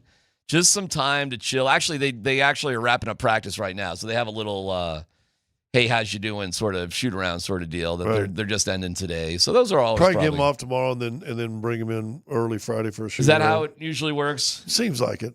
Okay. Well, you know what? They may have let him shoot around tomorrow too. Why don't we ask the coach of the Nuggets about it? It's David Adelman. Hey, Coach. Thanks for being on here. We're just talking about.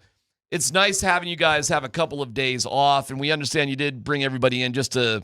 I don't know. Maybe you can talk about it, like shake the cobwebs out. Right. The proper amount of rest.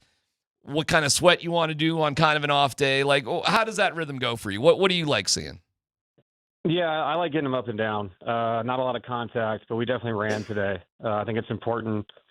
You can't mimic a game, but you can definitely mimic, conditioning and being back in altitude and just trying to breathe the air a little bit going into Friday. Obviously, we leave again for Saturday back-to-back, but, it's got to take advantage of it as best you can. The rest is important, but so is the preparation for what's coming.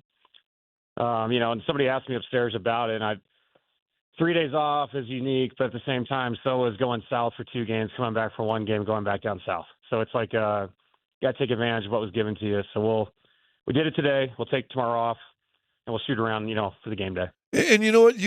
I think it was you in one of the pressers. I mean, let's be honest. As many games you guys have played here in the last 10, 12 days or so, it's been crazy. But it's not so. And I'll probably say this funky. It's not so much to travel, go to another city, but it's all the times you got to get on and off an airplane. That's kind of what wears on the players and makes you guys have to figure out how to manage some rest and time, isn't it? Yeah, no, it is, and there is a wear and tear to that part of it. There's a mental part of it. There's a constant preparation and zero just relaxation of your mind. You're always thinking about what's next, not to mention, changing time zones constantly. It was funny, we went back to Memphis, and I'm sitting there thinking, okay, so this is an hour ahead of us. If we wake up at this time, is that too early? You take all those things into account, but at the same time, I was like, well, I don't even know what time zone I'm on because we had moved around so much. And so we had to shoot around because what's the difference? It's part of the deal, and I'm really proud of the guys. I think we could have won the Sacramento game, could have won the Chicago game, but the guys were really weary in those games. I give them credit. Like, they brought the proper amount of energy, gave us a chance to win, and that's what it's going to be. You just got to deal with the schedule as best you can and just maintenance ourselves, as positively as we can. Yeah, and as you mentioned, you get 2 or 3 days off. Game Friday night, another Cup game, and then boom, back on an airplane to play Phoenix, which I think Phoenix now is on our time during the winter time. Yeah.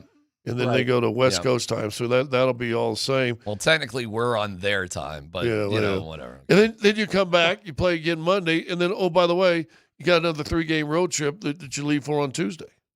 Yes, it's look, the whole league's going through it. It's a challenging schedule. I think obviously this is the first year we've done the whole TV deal with all the Amazon and NBC and all those things, so it's changed a lot. Mm-hmm. So we just have to deal with it, and other teams are dealing with it too.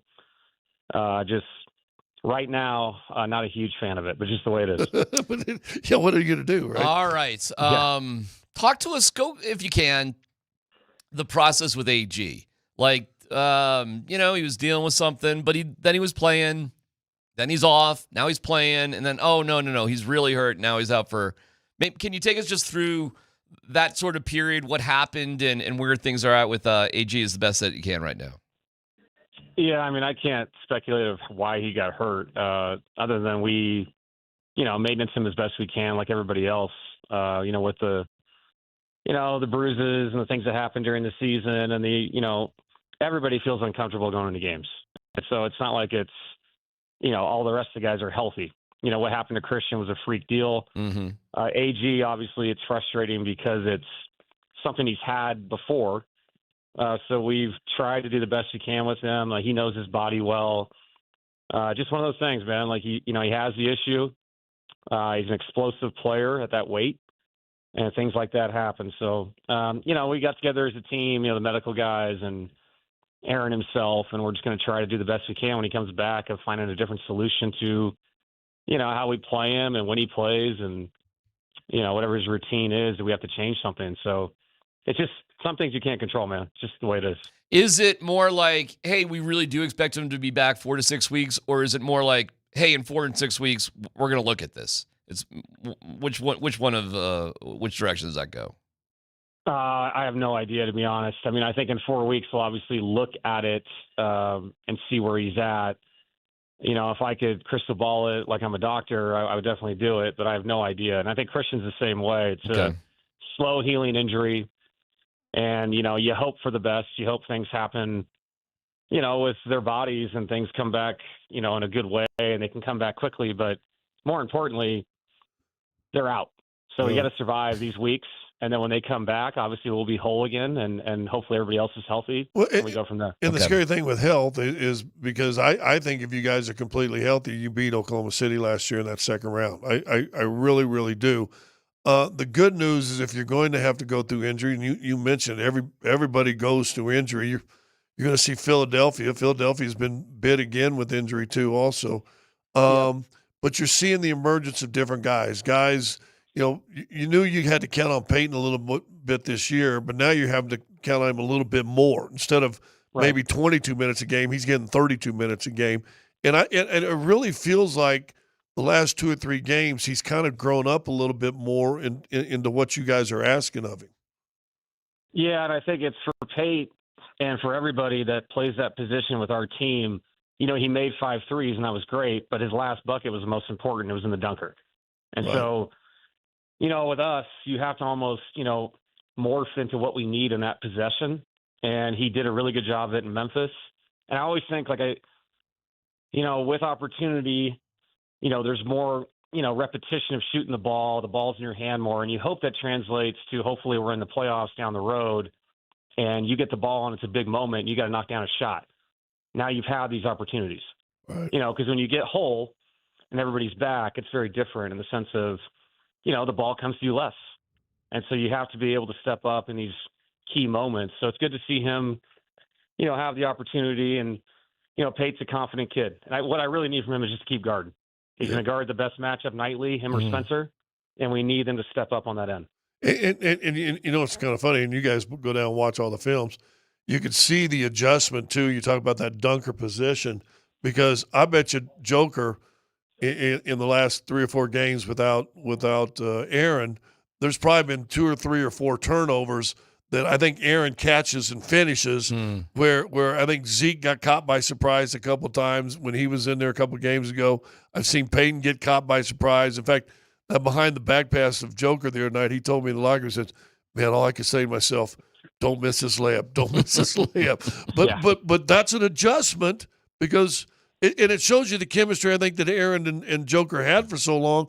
Well, we got to have new guys understand that position a little better.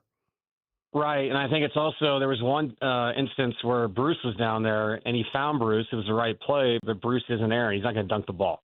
And so Bruce had to bring it out. You know, we're up against the clock. So it's an adjustment. And I think people, just like we always talk about, you know, don't get tired of watching Nikola play. Aaron Gordon is – if he's not the best player in the world in the dunker, he's really close.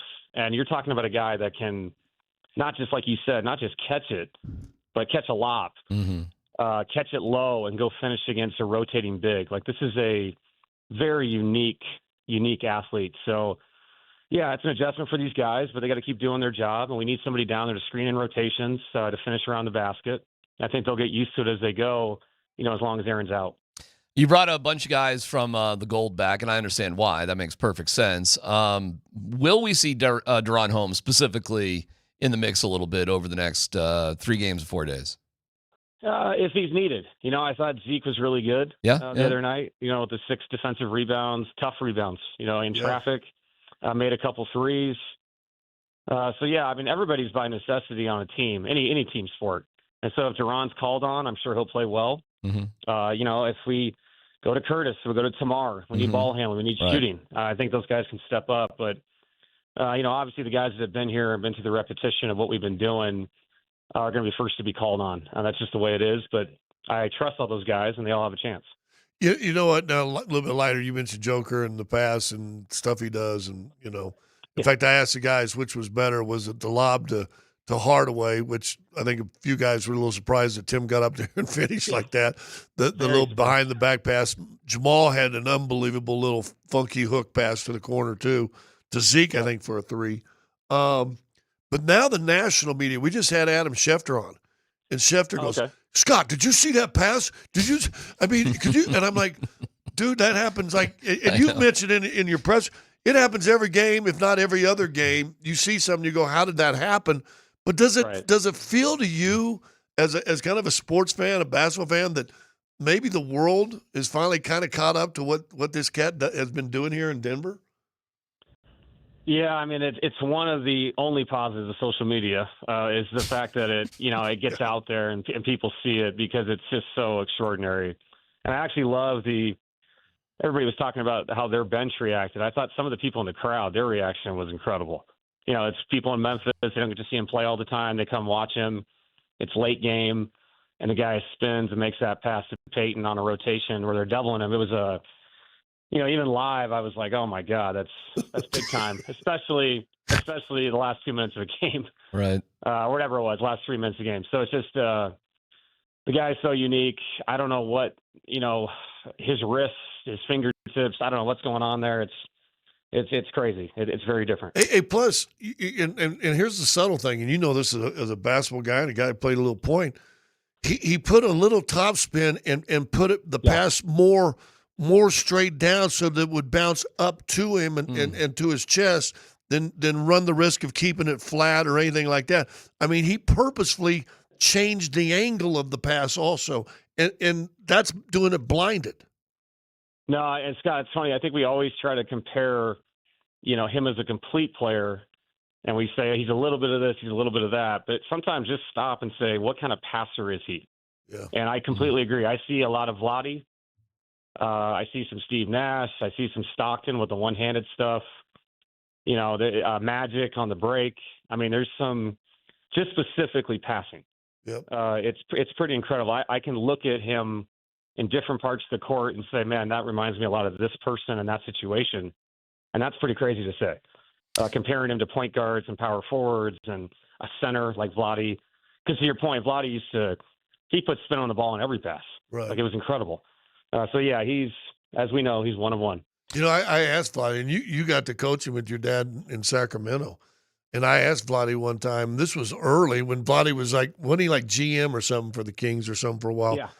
And I asked Vlade, I said, do you see him? Is he compared to you? And so this was, 6-7 years ago? Mm-hmm. And Vlade goes, no, he's already better than I was, which I said, wow. First humble, but Vlade was as good a big man passer as there's ever lived. I know. No, Coach, absolutely. Coach, who's sitting at your table tomorrow, and what are you in charge of? Oh man, just the four of us. I'm just in charge of making suggestions. That's it. No, you can't. That is so funny. So you're back to the second seat tomorrow? Wait a second. So you think you can do nothing, but you can make suggestions? Well, I mean, these suggestions sometimes are not heard, but I'm definitely gonna do my best, hang out with the kids, make sure that they're occupied, play some cards, watch some football. It'll be a good day. Actually, I got to tell you, Coach, we have two kids too. We have my wife and I've done the 4-person Thanksgiving. It's pretty good. Yeah. Swear to God, man. You don't have to, you don't have to put on any airs. Just wear your sweats. I got like 12 or 14 coming over. Oh, well, we got like 20 at our thing this year. It's like ridiculous. Yeah. But, the foursome, because it's not going to always be that way. So there's nothing wrong with that. That sounds good. And not traveling. It'll be good. Home, so. And also, Stranger Things dropped today. I think it dropped this afternoon. So my kids are, they rewatched the whole damn thing the last couple of days. So awesome. We'll dive into that. Dude, you probably haven't had time, but you haven't checked out Polumbus yet, have you? I have not. I haven't checked out anything, man, lately. Yeah. We've been, as you know, we've been living in the South and every now and then coming back to Denver. So it's been kind of crazy. I got you. All right. Hey, listen, happy Thanksgiving. 13-4 is 13-4, right? Like, there's some bottom lines of things, a lot of things to be grateful for. And we're grateful that you joined us today. Thank you, Coach. I appreciate it. Happy holidays. Okay. There you go, David Adelman. Stranger Things. This has got to be almost. See, listen, we always talk about the players. You got to get them rested. Dude, the coaches, like, I'll give you an example. Like, we go into Memphis, and they had like a 10:30 bus to go to shoot around. 11 to 12 is shoot around. Mm-hmm. Coaches are meeting like at 8. Right. 8:30. Right. We don't ever talk about that. And listen, they're not getting elbowed and they're not getting diving on the floor or anything like that. But it's a mental grind. Mm-hmm. And some of them cats are staying up, trying to do their breakdowns or whatever. And then you got 2 or 3 other guys that are already breaking down this road trip coming up. You got guys working on Indy right now. You got guys already working on Phoenix right now. And so, these guys are putting in time too. It's not physical, but there's something about that mental grind that sometimes the coaches need to, go play some cards and watch Stranger Things. I tell you what, man, like if you're on the San Antonio staff, you're traveling tomorrow. Yeah. Or you're traveling right now. Oh, no, you're traveling tomorrow. They'll probably travel later. Actually, you know what? Let me look at their schedule. They'll probably have a later flight. They'll have, I bet they'll I'm have trying a to see later where flight. they're at. No, well, actually, I don't know, bro. They're playing Portland tonight and Denver on Friday. Yeah, so they may leave tomorrow. So they're on the road. They may spend the night in Portland, leave tomorrow around noon, come to the hotel, have a Thanksgiving dinner with the team. They ain't home with their family. No, they ain't home with the family. In fact, they're in the middle. Thanksgiving falls in the middle. They're at Phoenix, at Portland, Thanksgiving, at Denver, at Minnesota. Oh, my God. That sucks. This for the Nuggets, scheduling-wise, as tricky as it's been for this particular holiday, hey, man, this is nice. Good. Actually, another reason they don't have Wemby, they should clean the clock out of San Antonio. They really should. When you look at San Antonio's schedule, what they're going through without Wemby, and Wemby's supposed to be back, by the way, after the 30th. So we're kind of catching San Antonio at good time. And it's a cup game. Matters more. Great floor. I got something with Sean Payne, your buddy. SP? I got something with SP, Slim Shawnee. I got something with him. I love it. And it's very different than Nathaniel Hackett, but it's a big coaching thing. All right. That's coming up next. Can I ask you about it? Yeah.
All right, let's give you another keyword. For the Mavericks, Nuggets and the Mavericks, 303-504-0925. It's Goose. Oh, Goose. Goose had it rough, man. Poor Goose. Then his kid was in the next one, Raptor, whatever the hell his name was, Giesling. But yeah, Goose just, man, things were just going squirrely, man. Goose had to bite the big one. You've lost that love and feeling. Spoiler alert, by Yeah, the but way. don't you think the U.S. government probably paid the family a lot of money because the ejector button didn't work right? It didn't look like Meg Ryan was happy with that. We lost Goose. You remember when it's not your fault, Mav. Maverick walked in and he's starting to talk to the Iceman and he goes on this long speech and the Iceman goes, "Stop. You had me at hello, Maverick." You're crossed. By the way, it's not the Iceman. It's just Iceman. Yeah. Well, and but that's Jerry Maguire. You're confusing two Tom Cruise movies. I was saying the Iceman. Okay. And he goes, "Iceman, you can be my wing. Stop. You had me at hello." Was that before or after Maverick was dancing in his underwear when his parents went away for the weekend? And they stole everything. Remember that? Guido the killer pimp. Yeah. All right. 303-504-0925. That's Goose. Want an extra shot? Hit altitudesportsradio.com/Nugs tickets for the second chance drawing. Nuggets tickets make great gifts from Christmas night versus the Timberwolves. Ooh. I'll tell you this, man. That Christmas night game against the Suns with AG going over Shamet for the dunk of the year that went into overtime. Yep. That's up there. And then they crushed him in OT. They crushed him in OT. The most hammered crowd I've ever seen at Ball Arena on Christmas night. I'm telling you. The two times you're going to see those crowds, Christmas night, which you're going to get another one. It was against the Timberwolves. And whenever there's a 2 o'clock Sunday Broncos game, and then a 6 or 7 o'clock Nuggets game after that. That takes some stamina, my friend. I've seen those cats. That takes some stamina. I've seen those cats, and there's dudes like in Broncos jerseys in the first quarter. They're like, we just had one of those with the Avs, though, not the Nuggets. We just had one. Yeah. That's a long day. Oh, that's a long day. That's a long day. Anyways, text Goose and your name to enter. Best of luck on that, Goose. Let's check the injury report powered by Ramos Law, the official injury law firm of the Denver Broncos. And on the injury report today, well, the Broncos are just getting back. And the real question, and we'll find out when practice wraps up, is going to be Patrick Surtain and Nate Adkins. Most likely Patrick Surtain, most importantly. I'll be disappointed if he's not going, Scott, because they put him on IR. Or they didn't. Well, I'm sorry. That's right. Sorry. They didn't put him on IR. Thank you. For this game. Sean Payton's doing something interesting. I think it's interesting. How coaches handle holidays. Now, Adelman's off the hook, right? Yeah. And so is Bednar, actually, because the Avs play tonight. So naturally, it's well. But I mean, how many of them Canadians are? You know, we asked Bednar about that. He follows all the American stuff, so it's Thanksgiving. It's Thanksgiving. Even the Canadians don't take Canadian Thanksgiving seriously. Yeah, it's well, Thanksgiving. They didn't really have to kick anybody's butt to earn it, though. I did hear Moser go, well, yeah, we're celebrating American Thanksgiving. And Vic's like, stop. It's Thanksgiving. Oh, there's Canadian Thanksgiving, too. That's probably a terrible Moser impression. I don't know. That was pretty. That was pretty spot on. Let me close my eyes and do it again. Moser. Okay. Here's what Sean Payton's doing. Do you remember Nathaniel Hackett just canceling practice on Thanksgiving his first year, his only year? Yeah. He just canceled it. And it's like, coach, what do you... So they practice like on Tuesday, their normal day off, and just so they could all just have Thanksgiving off. All right. Which most coaches will bring guys in early Thursday, maybe let them off a little earlier. Yeah. Guess what Sean Payton's doing? What? Nothing. It's just a day. It's Thursday. He's kind of a badass. Sean Payton is kind of a badass with certain things. You want to be sentimental? You know what? It's Thursday. Nothing's changing. The schedule's exactly the same. He's making no accommodations whatsoever for Thanksgiving. Do you know there are 53 guys on the roster? How many are married? I'd say about half. Probably. At least half. Yeah. I think that's probably. There's shot. At least half of the families that the players are. It's not my choice. Let me back up here. Here's the great secret of Thanksgiving for everybody out there that's scrambling around here today. As hard as you work, I'm talking to you, and you know who you are, you hardworking Thanksgiving person. All them out there. I'm talking about I'm not talking about at work. I'm just talking about like Thanksgiving work. There are members of your family who do absolutely nothing. That's me. Give suggestions. It's probably Dan. Yeah, David Adelman. I give suggestions. Okay. So, guess who professional athletes really are and coaches? Yeah. They're the crew that doesn't do anything on Thanksgiving. So everybody else in their family, whoever it is. And you know what? In general, not to be too stereotypical, in general, the guys that coach and play in the NFL are the bread earners in the family. Do you think that's fair? Probably. So guess what? When you make all the money, somebody else has to do all of that stuff. And then there's the single guys. They don't do anything. They just go over to their friends' houses where somebody else... Or one of the married guys' houses. Correct. They're not doing anything anyway. Yeah. So the whole concept that you got to be around for Thanksgiving if you're a pro athlete is a bunch of bupkis. Scott? I know I'm not trying to be personal here. But it's the thought. How many years you going to be in the NFL? How many years you going to be in the NFL? Well, if you're number 53, probably 2 or 3. And if you're number 1 or 2, probably 11 or 12. You know what day you can really go after it with your family? 4th of July. Have fun. Memorial Day. Have a blast. Valentine's Day. Take her to Niagara Falls. You can kill all these other holidays. You know what? One holiday, if you're lucky enough to be in the NFL or NBA or NHL, you may have to sit out of Thanksgiving.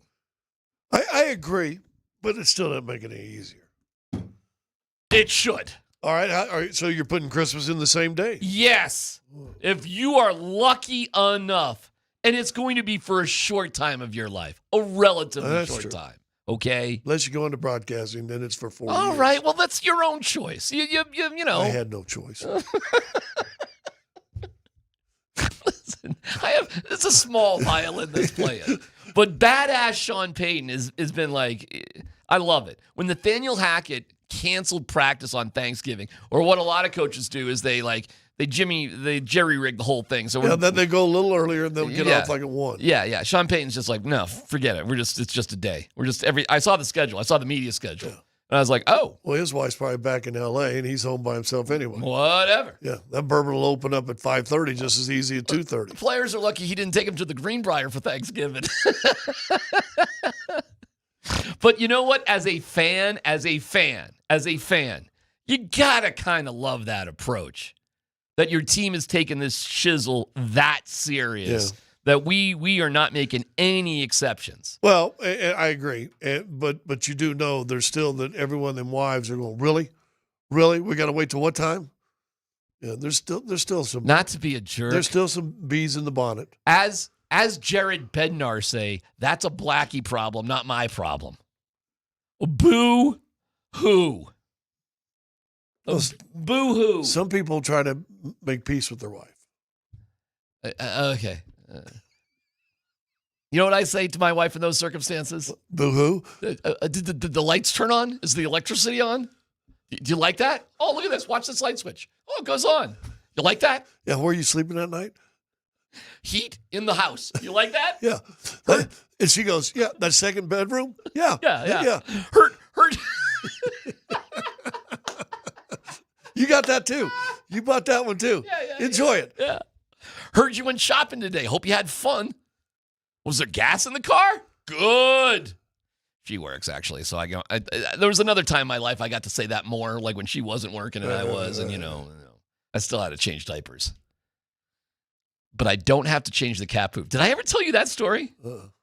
We made a vow because when your wife is pregnant, you shouldn't be around cat feces, but we've always had cats. No good when pregnant women with the cat stuff. So we made a deal. If I take care of all the cat poop while you're pregnant, I never, ever have to take care of it ever again. So there was like a 5-year stretch where I was the one because the kids are spaced out. Right. So there were 5 years. Think about this for 5 years. I had to do all of that. You're litter boy. But I get the rest of my life that I don't ever have to do it. It's like pounding rocks at the penitentiary. She also said if I make a certain amount of money as a salary, I never have to do any housework. That's why you do so many podcasts. Sadly, I was vacuuming earlier today. I volunteer for that. I got to do that tonight. Let me give you some numbers. Got any football music there, Dan? Give me a little, hurrah, like, football. Let me tell you about the Commanders, Scott, real quick.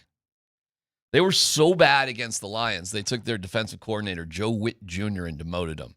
And Dan Quinn just took over the play call. It was ugly. At home game, by the way, against Detroit. Who's been up and down and not been consistent. Well, they do that against Detroit does it against you last year. No surprise. Yeah. A little revenge for Detroit, right? With Washington eliminating them in the playoffs. But, okay, Jaden Daniels is out and Mariota is going to make mistakes. Scott, their defense is horrible. And Dan Quinn is the guy. Now, they got Bobby Wagner and they got Frankie Louvu and they've got Von Miller. You realize Von's on the Commanders, right? But Von's like, how do I ask? He's like a specialist. Third long specialist. Yeah. And there's a podcast. In fact, I heard the Morning Sprint play it. Like Von reached out to George Payne. Von wants to be a GM. He does. So do not be surprised when Von retires. Which will probably be this year.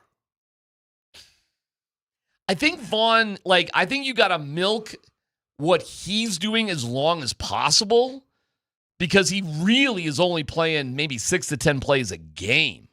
So he's right up there with the long snapper and the holder and the whole thing. He's a specialist. So he's a pass rush specialist. But it wouldn't work for the Broncos because on 3rd and 8, do you ever want to take Nick Benito or Jonathan Cooper out? Probably not, no. Okay, then do you want Vaughn to play instead of Jonah Ellis or DeAndre Tillman? Maybe. However, Ellis and Tillman also contribute on special teams. It's just not a fit for Vaughn. There are not a lot of teams that is going to be a fit, period. But he's there for them. He's not a game changer, though, for them, Scott. He's not. Their defense is absolutely horrendous. When I look at them, I'm like, man, and they're a dumb team, too. They do dumb things. They muff punts. They don't kick field goals when they should. They have the worst field goal kicker by percentage in the league. The worst. 32nd. So this is what's making me so nervous. And Chris Bianchi reached out to me today, and he was like, look for rain on Sunday in Washington, Sunday night. Bianchi's reaching out to me personally. I'm getting my own 9 News forecast. Get ready for a wet ball. Rain. They should beat the Commanders, Scott, by 20 points easy in this game. They should. But I don't know why I find myself more nervous about this game than I have in a long, long time. Because you're like me. I'm like that. I am more nervous on games you should than boy, this could be good. I wasn't nervous Friday against Houston the other night. I was nervous against Sacramento. Team on a long losing streak. You've already beat them twice. You got in super late. You're a much better team than they are. That game scared me. Saturday night scared me. Friday night didn't scare me. 2 good teams. Let's see. The best team's going to win. Let's go. Easy to be up for that game. Yeah. Easy to be up for the Houston game. And I'm a little bit nervous about, man, everybody now is recognizing the Broncos is one of the top 5 teams in the league. Well, listen. The conversation has really changed. I think Sean did a great job navigating that stretch where they played so many games within a short period of time. They went to, long road trip, including into London. Come back short week, all the different stuff they've gone through. I think he's handled that from a mental aspect of a team as well as anybody. To me, that is where he earned his money this year. Still too slow getting plays in, too wordy, too all the stuff that. I think you got to get better. But I think the mental part of the team, maybe even this Thursday, it's a regular day. Yeah. I understand Thanksgiving. We just came off a bye When week. you're not good enough to play in this league, guess Yeah. what you're going to get to do? Enjoy Thanksgiving. Thanksgiving is going to be amazing for you. So I'm kind of in that. I think he'll have these guys ready. So what you did before means absolutely nothing if you go out after a bye and lay an egg. I think keeping the schedule the exact same, and you just got to figure out Thanksgiving this year, is a big part of that. Yeah. And I appreciate that. I'm thankful that we have a coach that takes it that seriously. That's cool. Not a ding-dong Hackett who's giving everybody the day off to like, oh, this game doesn't matter. I mean, man, like, as a dad, I was fine with Prime going out to see Shedeur, but I understood your point and Tyler's point of like, I don't know, man, like, it looks weird, man. How focused are you? And the truth is, they're not that focused. They're going to get killed by Kansas State. That actually is the truth.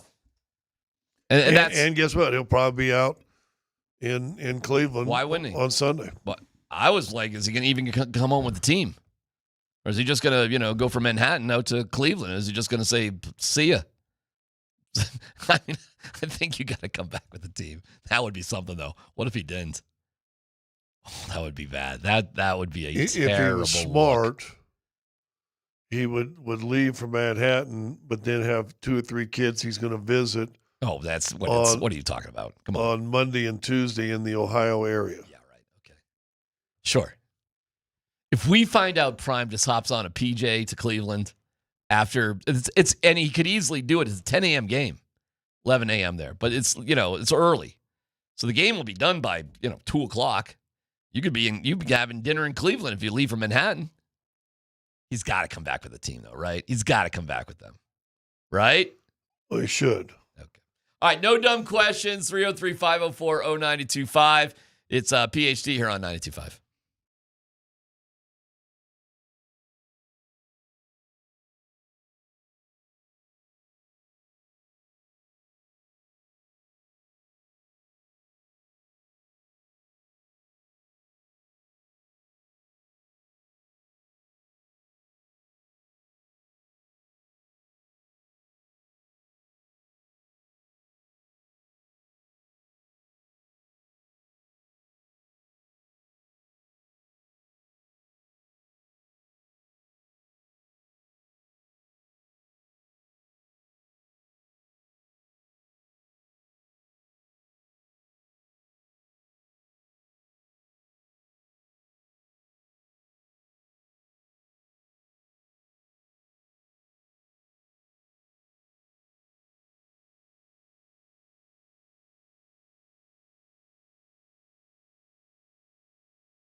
Polumbus, Hastings, and DMac present Dum Dum Dum Dum Dum. No Dumb Questions. This is your safe space. Safe place. I'm leaning into the segment. You're a smart guy. Send us your not dumb question now. Tweet it, text it, or Twitch it. It's No Dumb Questions on Altitude Sports Radio 92.5. Okay, we're getting some comments here. Just want to say thank you guys. Not really a question, but a comment. Thank you guys for helping me get through my workday driving up and down I-25 in this damn semi-truck. Oh, we love truck drivers. Oh, we do love truck drivers. We do love truck drivers. You know what I've always wanted to do? Sleep in one of those beds in the back of a truck. Not to be a jerk. You think you could fit? Well, yeah. Yeah, they're pretty long. And again, I told you as of yesterday, you know, by the end of the night when I'm curled up at night. Fetal position. Yeah, I'm in a fetal position surrendering to the world. I don't know where the hell all these people are coming from. Happy Thanksgiving. Well, my friend, my truck driver friend, you didn't put your name on your text or I'd address you by name. No, truck driver friend's pretty cool, though. Truck driver friend. My friend, as Nicola would say. Of course the highways are crowded right now. Think about it. No one's working. And those who had to work today are heading home. Are you kidding me? By 1:49? Are you nutso? I mean, you're way past. You know.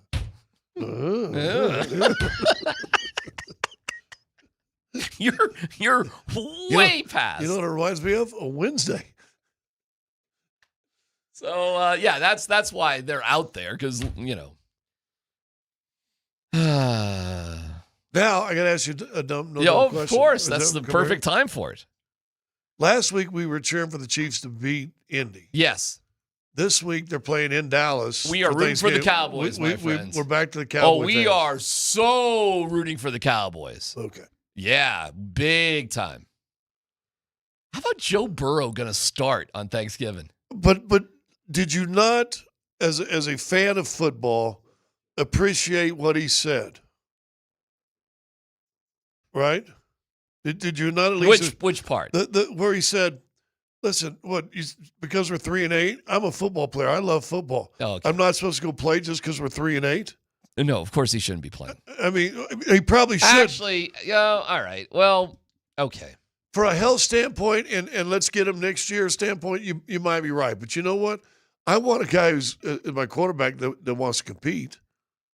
But say he comes back and he wins you 5 games and you finish 8-9. Well, that would be a very Bengals Joe Burrow-like performance. Yeah, and then they get picked 17 or 18. Here's the funny part. Here is Joe talking about, it's just kind of funny because I don't know if he meant to be funny, but it is funny. Go ahead, Dan. I think just like a lot of kids, you grow up going through Thanksgiving, you have your meals with your family, and then you go and sit on the couch, and typically there's not a lot on, except football. Back in the day, it was Lions and somebody. You go watch Matthew Stafford throw for 300, 400 some yards with Calvin Johnson and probably lose the game, but it was fun to watch. All right, it's not fair. Little shot at the Lions. Well, he ain't lying. He's right, but guess what? Joe Burrow, you are Matthew Stafford. We watch you throw for 300 to 400 and lose. That's but it was kind of fun to watch. It was kind of like he's saying this is what we've done. Well, you're now him. You're that guy. Ooh, you gave me an idea. What's that? In a year or so, Joe Burrow to the Rams. Stafford's 41. How much longer is he going to play? Is Stafford 41? He's not 41. He's 37. He's 37? Yeah. He's doing fine, he's by the way. But if it's like your birthday, he's 37, 41. I mean, Dan went from 28 to 30 in 6 months. Well, his bald spot went 28 to 43. I mean, the bald spot just had its own, address. Tyler does that advertising. Why don't you just get a number? I really should. Poor Dan in the bald spot. That sucks. For me, you're the one that brought it up. Well, I mean, you're the one that has to live with it. Have you ever thought about doing the comb back haircut? I think I'd shave my head before I did that. Oh, just grease it up like Pat Riley. Just go all the way back. Just go back. And A then little Tom Thibodeau. you keep the Yeah. strands Well, over it. You know, there's a lot of people that do that. Thibodeau was the greatest. This is so bad. Tim's had about 8 strands of hair, though. I know your buddies. How's he doing, by the way? What's I talked to a buddy of mine who's a buddy of his who said he's doing fine. He's lives in Connecticut and just watching games, watching film. Can I breaking ask down you? film. Can I ask you a dumb question? Yeah. This is a turkey one. Better unemployed coach: Tom Thibodeau, Michael Malone. Ooh.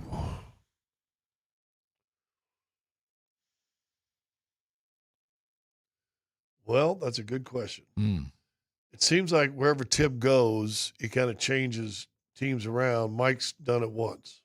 Michael's done it once. So Go Tibbs? I don't know. That's a good question. Yeah, that's I think an they're very interesting one. similar. I think they're both really good. I think that's a little bit of a Sophie's choice. Now, Thibodeau's got to be incredibly jealous of the new lettuce on top of Malone's head these days. Have you seen? He's let it grow out. hasn't Oh he? my God! I mean, it's beautiful. It's literally luscious. I have not seen it luscious. I saw it No, grow it's out. it's luscious. And Tibbs is looking at that like, okay, so you got to be better looking than me and the hair too, huh? Tib just looks like he should be coaching in New York or New Jersey. Like he just that downtrodden, sunken face, pale, no hair. Tibbs just looks like he should be playing the Penguin on Broadway. He just looks. Thibodeau just looks. Is there a man that looks more like Van Gundy? Is another guy that looks beaten by life. They're just beaten up by life. Just this hangdog, whatever sort of thing. Which no one? hair. Stan or Jeff? Well, I think Jeff looks more beaten by life. I think Stan just looks like beaten by the buffet. Although he's lost a lot of weight. I saw. Oh, has he really? I saw him in Well, the that's podcast today. He's lost. I'm happy to hear that. No, Thibodeau looks like Thibodeau looks like a guy that could play Penguin on Broadway. Yeah.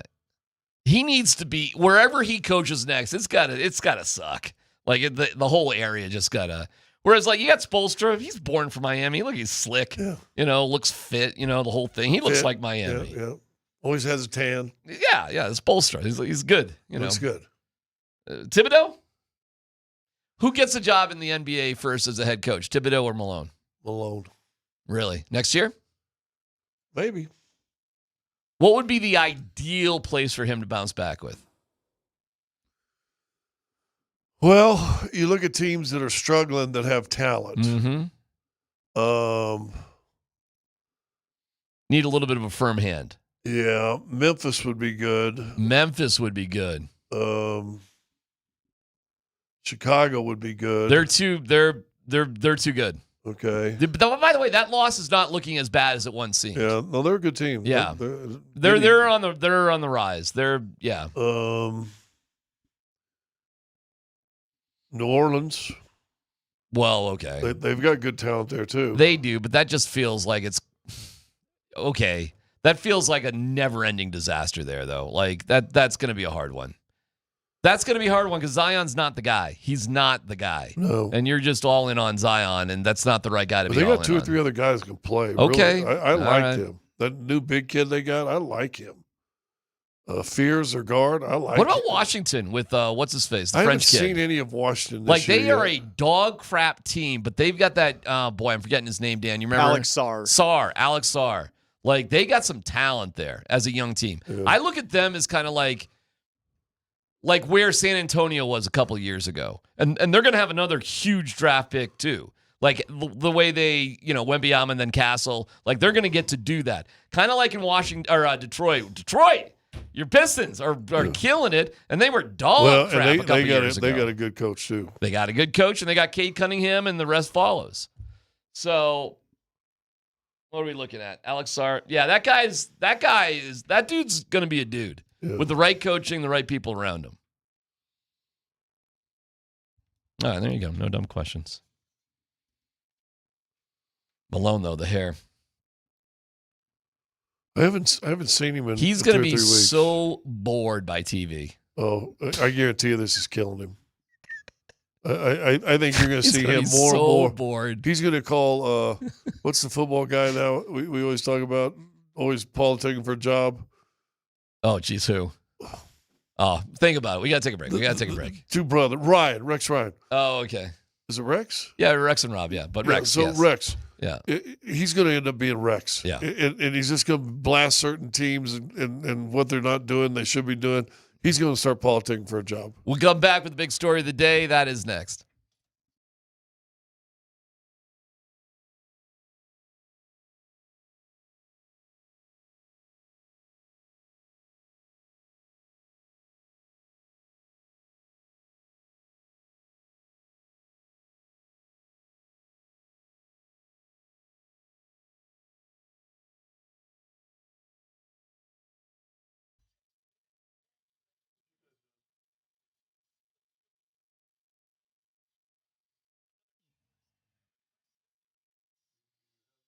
That is true. Hey, men, the holiday season is here. It's full of hustle and bustle, packed with activity.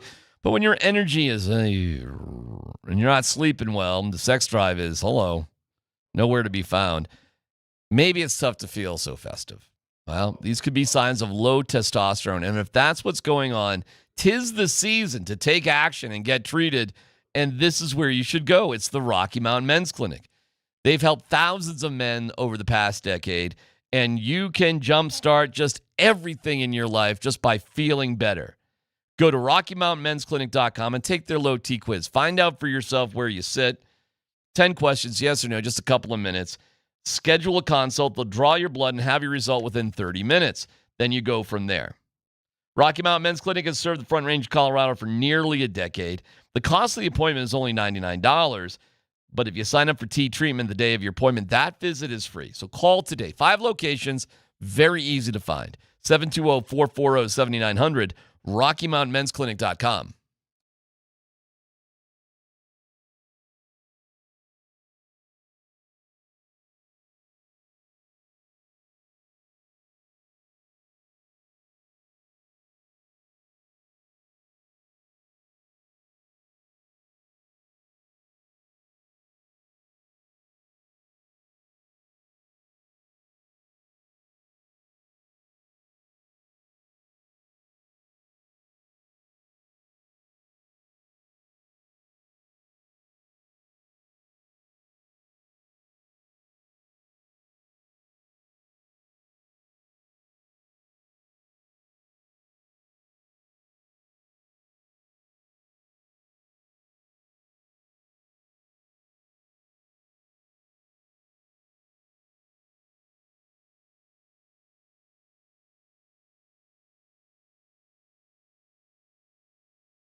Scott, give me your prediction for the Broncos against the Commanders. Let's just go there. That is the big question. We're off tomorrow and Friday, so this is. I think they're going to look call fresh. Your shot. I think they're going to look fresh. I don't know if it'll be a laser show, but I think the offense is going to start clicking a little bit more. I'm going to go. This is my number. 24-9. Broncos. The Broncos. 24-9. Mariota's not going to get lucky with Deebo Samuel or nothing like that. He's he may not have time to throw the ball. They're going to put, okay, all right, I respect you. 20-9. There you go. I'll tell you this, they allow points per game. Their defense is terrible. They allow 27 points per game. Right? Their offense scores 21.5 per game. So that would be way down, obviously. Sacks allowed 17th. They're pretty good. Actually, when I look at their offensive line, I'm like, man, they got some players there. Right. They got some dudes. Dude, they went into Detroit and won a game on the road in the playoffs last year. And you look at some of their offensive weapons, and you're like, they got some guys. All right. They got a good running back, this Rodriguez kid. He's pretty good. Deebo Samuel's a little bit of a weapon. 17. Mariota, you realize you give Mariota a little room, he'll run for 40-plus yards. He's more than capable of doing that. But I just don't think they're going to score. All right. Okay. 20-9. 24-9. They do have the worst kicker in the league. I got him with 3 field goals. So maybe I know. That's why I pointed it out. 24-10. No, I don't think they're going to score a touchdown. You know what? I got to check. They may have cut. Hold on a second. They may have cut the kicker. Hold on. Let me Somebody check was trying to quick. pull in a new kicker. Well, that was New Orleans. That's Justin Tucker. And I think he might have got signed by them. No, they signed the other guy. They didn't. They didn't sign Tucker? Everybody's still Okay. afraid of Tucker. Oh, yeah. Yeah. They had. Deshaun Watson saying why? Let me check their kicker real quick. Yeah, they got rid of him. Yeah, they did. That's how bad he was. They got rid of him. Okay, interesting. So, okay. So their kicker, who was terrible, they dumped. They got some guy, Jake Moody now. That's interesting. Okay, I'm glad I picked that up. Listen, they are.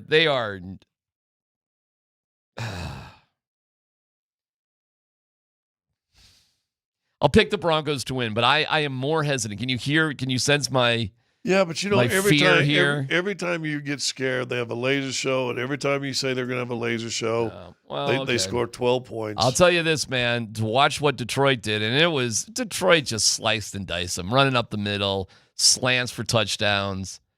Amon-Ra St. Brown, and they just killed them. And it was over by halftime too. And then Washington piled up some meaningless points, but it wasn't even a game. And then their game against Miami and Madrid, Miami won in overtime, and this is just Washington being stupid.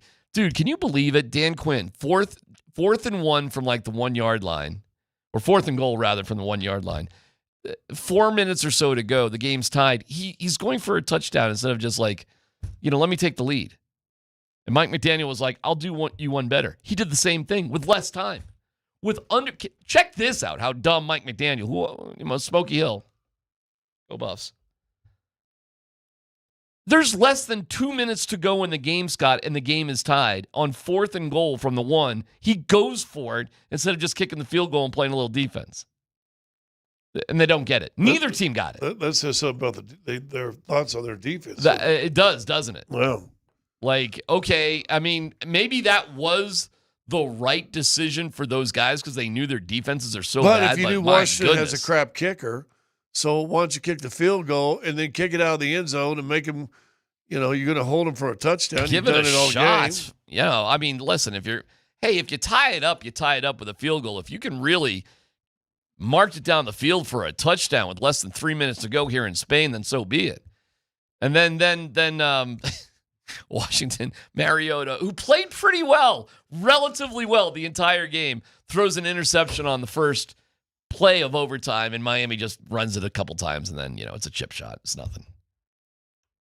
Washington's, they're not. Where's Mike McDaniels coaching next year? Where's Dan Quinn coaching next year? Well, he'll get another year because you're really? Yeah, because your quarterback was out most of That the year. ain't the reason they're bad this year, though, bro. And he's a defensive guy. It ain't because of Jaden Daniels gone. Your defense sucks. Listen, your offense isn't anything to write home about. And yes, losing Jaden Daniels is terrible. But they just took the play calling defensive duties away from Joe Witt Jr., whoever that guy is, and Quinn now has taken over because it was so bad against Detroit. It was better against Miami, but Miami's a bad team. They're not a good team either. The Broncos should win this game, guys. The Broncos should win this game by 17 or more points. They really should. And I'll take the Broncos. I'll 23-16. I'll take your 9 and throw in a touchdown. And the Broncos offense is still going to have their problems. I'll tell you this, they might put 50 up against the Raiders. Oh, I don't think so. Oh, dude. You know what? I should shut up right now about that. The Raiders are so bad, though. Yeah. Oh, my God. They were so bad when you played them on a Thursday, too. Short week. I do think that played in effect. Wind gusts. I'm telling you, man. I know it sounds so lame to bring that up, but it was really freaking windy. It was. It was really windy. On a short week against a bad team. And that was like, again, wasn't that like 7 games in 30-some days? Yeah. Yeah, it was all of that. 39 days, something like that. Everything worked out against the Chiefs, though, didn't it? Yeah, I think they win 24-9. It's going to be a matter of fact. Thank you very much. They're going to be up. They're going to be up like 17-3 at halftime. Okay. Then they'll add another touchdown in the second half. Just drip. Milk it. Drip. Mariota won't finish the game. Do you know who their backup quarterback is? Beatty. I don't know. No. Zappo. Joe Johnson. Really? The guy who's been like with 15 different teams. Yeah. He's their backup and he's quarterback. played like 15 years. He's doing a commercial now for that backup, for that All-State backup thing, right? Yeah. Yeah, Mariota got knocked out of a couple of plays there against Miami, and I'm like, Joe Johnson. Oh, that is awesome. Like, who knew this guy? How many teams has Joe Johnson played for? Hold on, I'll look it up. Josh Johnson, not Josh Joe. Johnson. My bad. Joe played basketball. Josh Johnson. Well, let me get his bio here. He's 39 years old. Oh my God. Do we want to take I want to say 13. He was a Denver Bronco. Yeah. See, this isn't, I got to look up his Wikipedia. This is not giving me all the teams. This only has 1, 2, 3, 4, 5, 6, 7, 8, 9. Well, this has 9. So, but I think he's bounced to a couple of the teams. Josh Johnson, I'm bad. Let's see here. Josh Johnson. Oh, that's the wrong guy. Dan, can you do it faster than me? Here you go. Give you a carry if you can. Tampa, Cleveland. Count it. Tampa, Cleveland. Okay, Tampa, Cleveland, yeah. Cincinnati, Washington. Okay. Then he played in the American Football League in San Diego and the XFL for L.A. Yeah, 2 more. And then Jets. Baltimore. San Francisco. San Fran. Baltimore again. Right. Washington. Okay, so that's 11 total, 11 different teams. Not counting the 2. I am counting those 2. Oh, so 11 9. counting other leagues in 10 years. That is pretty awesome, isn't it? So, yeah, he's their backup. He's their backup to Mariota. Got to give him a little credit, right, for just milking it. Well, no, you know what he is? Smartest thing in the world. Probably. Not bad, huh? I mean, he's probably made over $1 million a year for the last 6 or 7 years, hasn't he? Like he's a former Bronco, but he's like a former everything. Well, they don't have. They do got the Broncos. Yeah. Well, he's their, he's their backup to Mariota. I'll take Broncos, like I said. I don't know. What did I say? 23-16. I'll keep it a 1-score game. It's 6.5. They got 13 NFL teams, and then San Diego Fleet and the Sacramento Mountain Lions. That's crazy. So 15 teams in 10 plus 12 plus years. It's an unbelievable career. Nice dude too. Yeah, like I said, he's probably got $8 or $9 million. Yeah, what is that commercial that he's in? It's the one commercial? where the guy, it's all backup quarterbacks, and the dad can't handle the job. And this one, I think they're talking about the birds and the bees, and they go, Josh, you come in.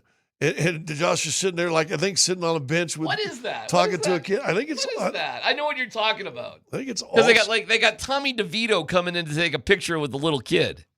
DeVito, come here. Josh, they got Teddy Bridgewater, who's a great listener. I think they even had Case Keenum in there to like drive a truck or something. He's in. Is it like a Progressive commercial? Or Straight Talk Wireless commercial. Straight Talk Wireless. That's right. That's right. And they got these backup, and they're all backup quarterbacks.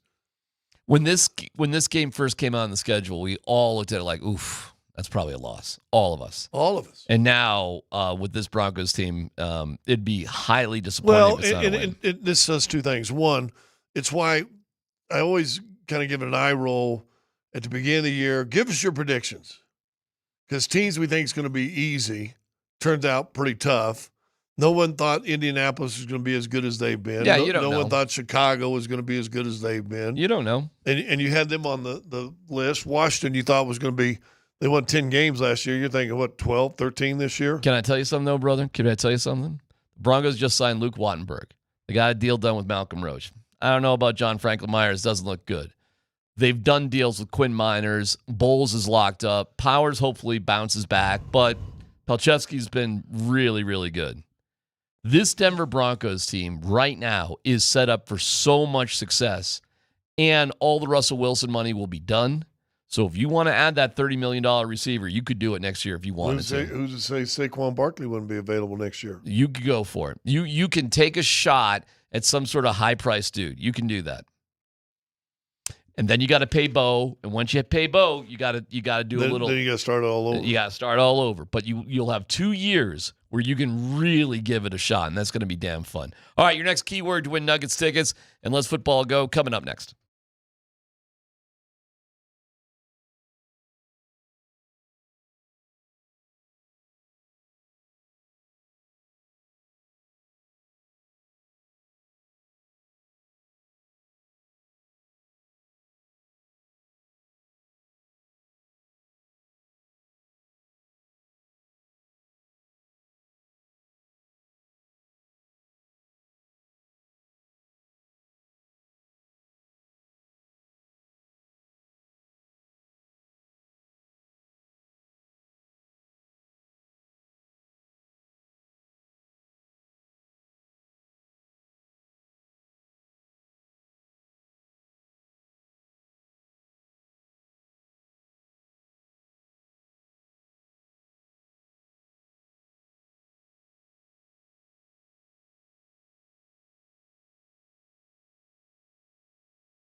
What are you in charge of? Suggestions. That is awesome. Hey, it's a Nugget ticket Thursday on a Wednesday. Okay, here's the important part. Text the keyword Iceman. That's Iceman along with your first and last name. 303-504-0925. Nuggets tickets, great gifts. There's 6 home games in December. So you can find tickets at nuggets.com/tickets. Make sure you don't miss a thing. That's nuggets.com/tickets. For tickets to that Mavs game on Monday, December 1st, Mavericks, Iceman. 303-504-0925. First and last name. Best of luck. Maverick brings you Let's Football Go today. We're giving away a $50 gift card. Text free along with your first and last name to 303-504-0925. Dan, what's our first story? All right. I wanted to just start this off with a question for you guys today instead of a story. Okay. With Thanksgiving being tomorrow, Scott, DMac, our great listeners, what's the one thing you are most thankful for about the Denver Broncos and why? What are you most thankful for about the Broncos?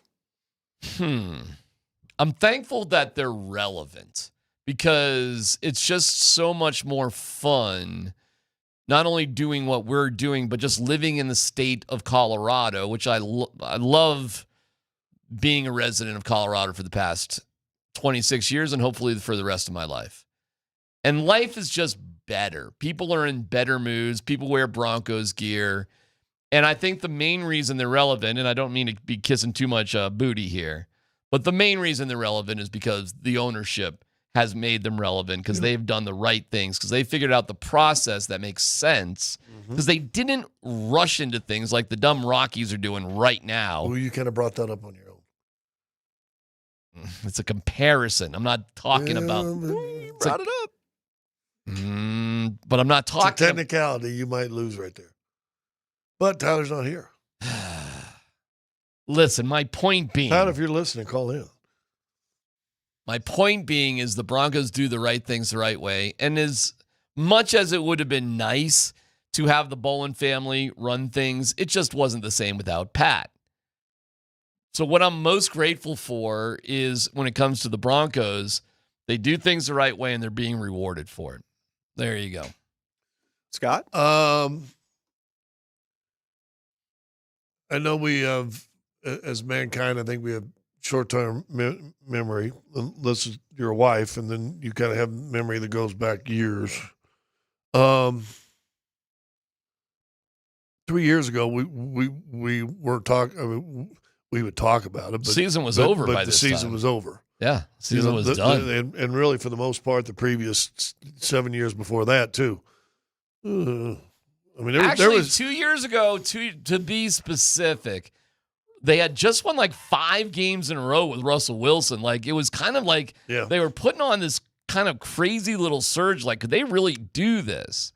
So that technically, I'm rolling my eyes a little bit, was 2 years ago. But if you go 3 years ago or any time back, season was done. Yeah. So there was no point in talking about the There was time that came December.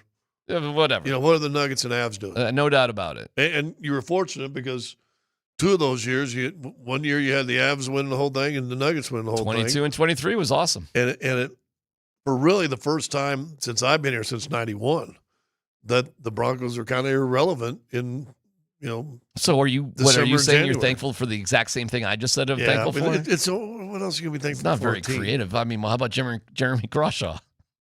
I'm thankful they got a good punter. Next story, Dan. Oh, hold on. Just to let you know, thank you, Scott. Wear your black and gold Buffs gear on CU game day. One last one. That's it. It's Saturday, 10 a.m. there in Manhattan, Kansas. All you need to do for a free fountain drink of any size is walk into a Maverick convenience store location. No catch. Wear CU gear there on Saturday. Walk into a Maverick convenience store and get your free drinks. Go Buffs. Dan, story number 2. All right, fellas, some CSU Rams football news. Jim Mora hired today. It's official. He changed his profile pic to him wearing CSU gear. Listen to this interaction on the Pat McAfee show today with Pat and Nick Saban. Nick didn't know the deal was done. Pat lets him know. And Nick Saban's reaction to Jim Mora leaving UConn for the Rammies was pretty surprising. Have you heard about Mora going to Colorado State, Coach Saban? No, I have not heard that, but I don't know why he would do such a thing. Well, So, should have called you. congrats, Colorado State. You're ready to go one. Got a good one. They got a good one. Crazy time right now, Coach. Crazy time for coaches right now. I like Jim Mora. I think he's a really good coach and thought he was a good coach when he was in the NFL as an assistant and as a head coach. So it's great for Colorado State, I think. We think. Not so good for UConn. Yeah, not so good for UConn. Yeah, and that's Orlovsky's take. Maybe Orlovsky and Darius Butler need to go coach the team.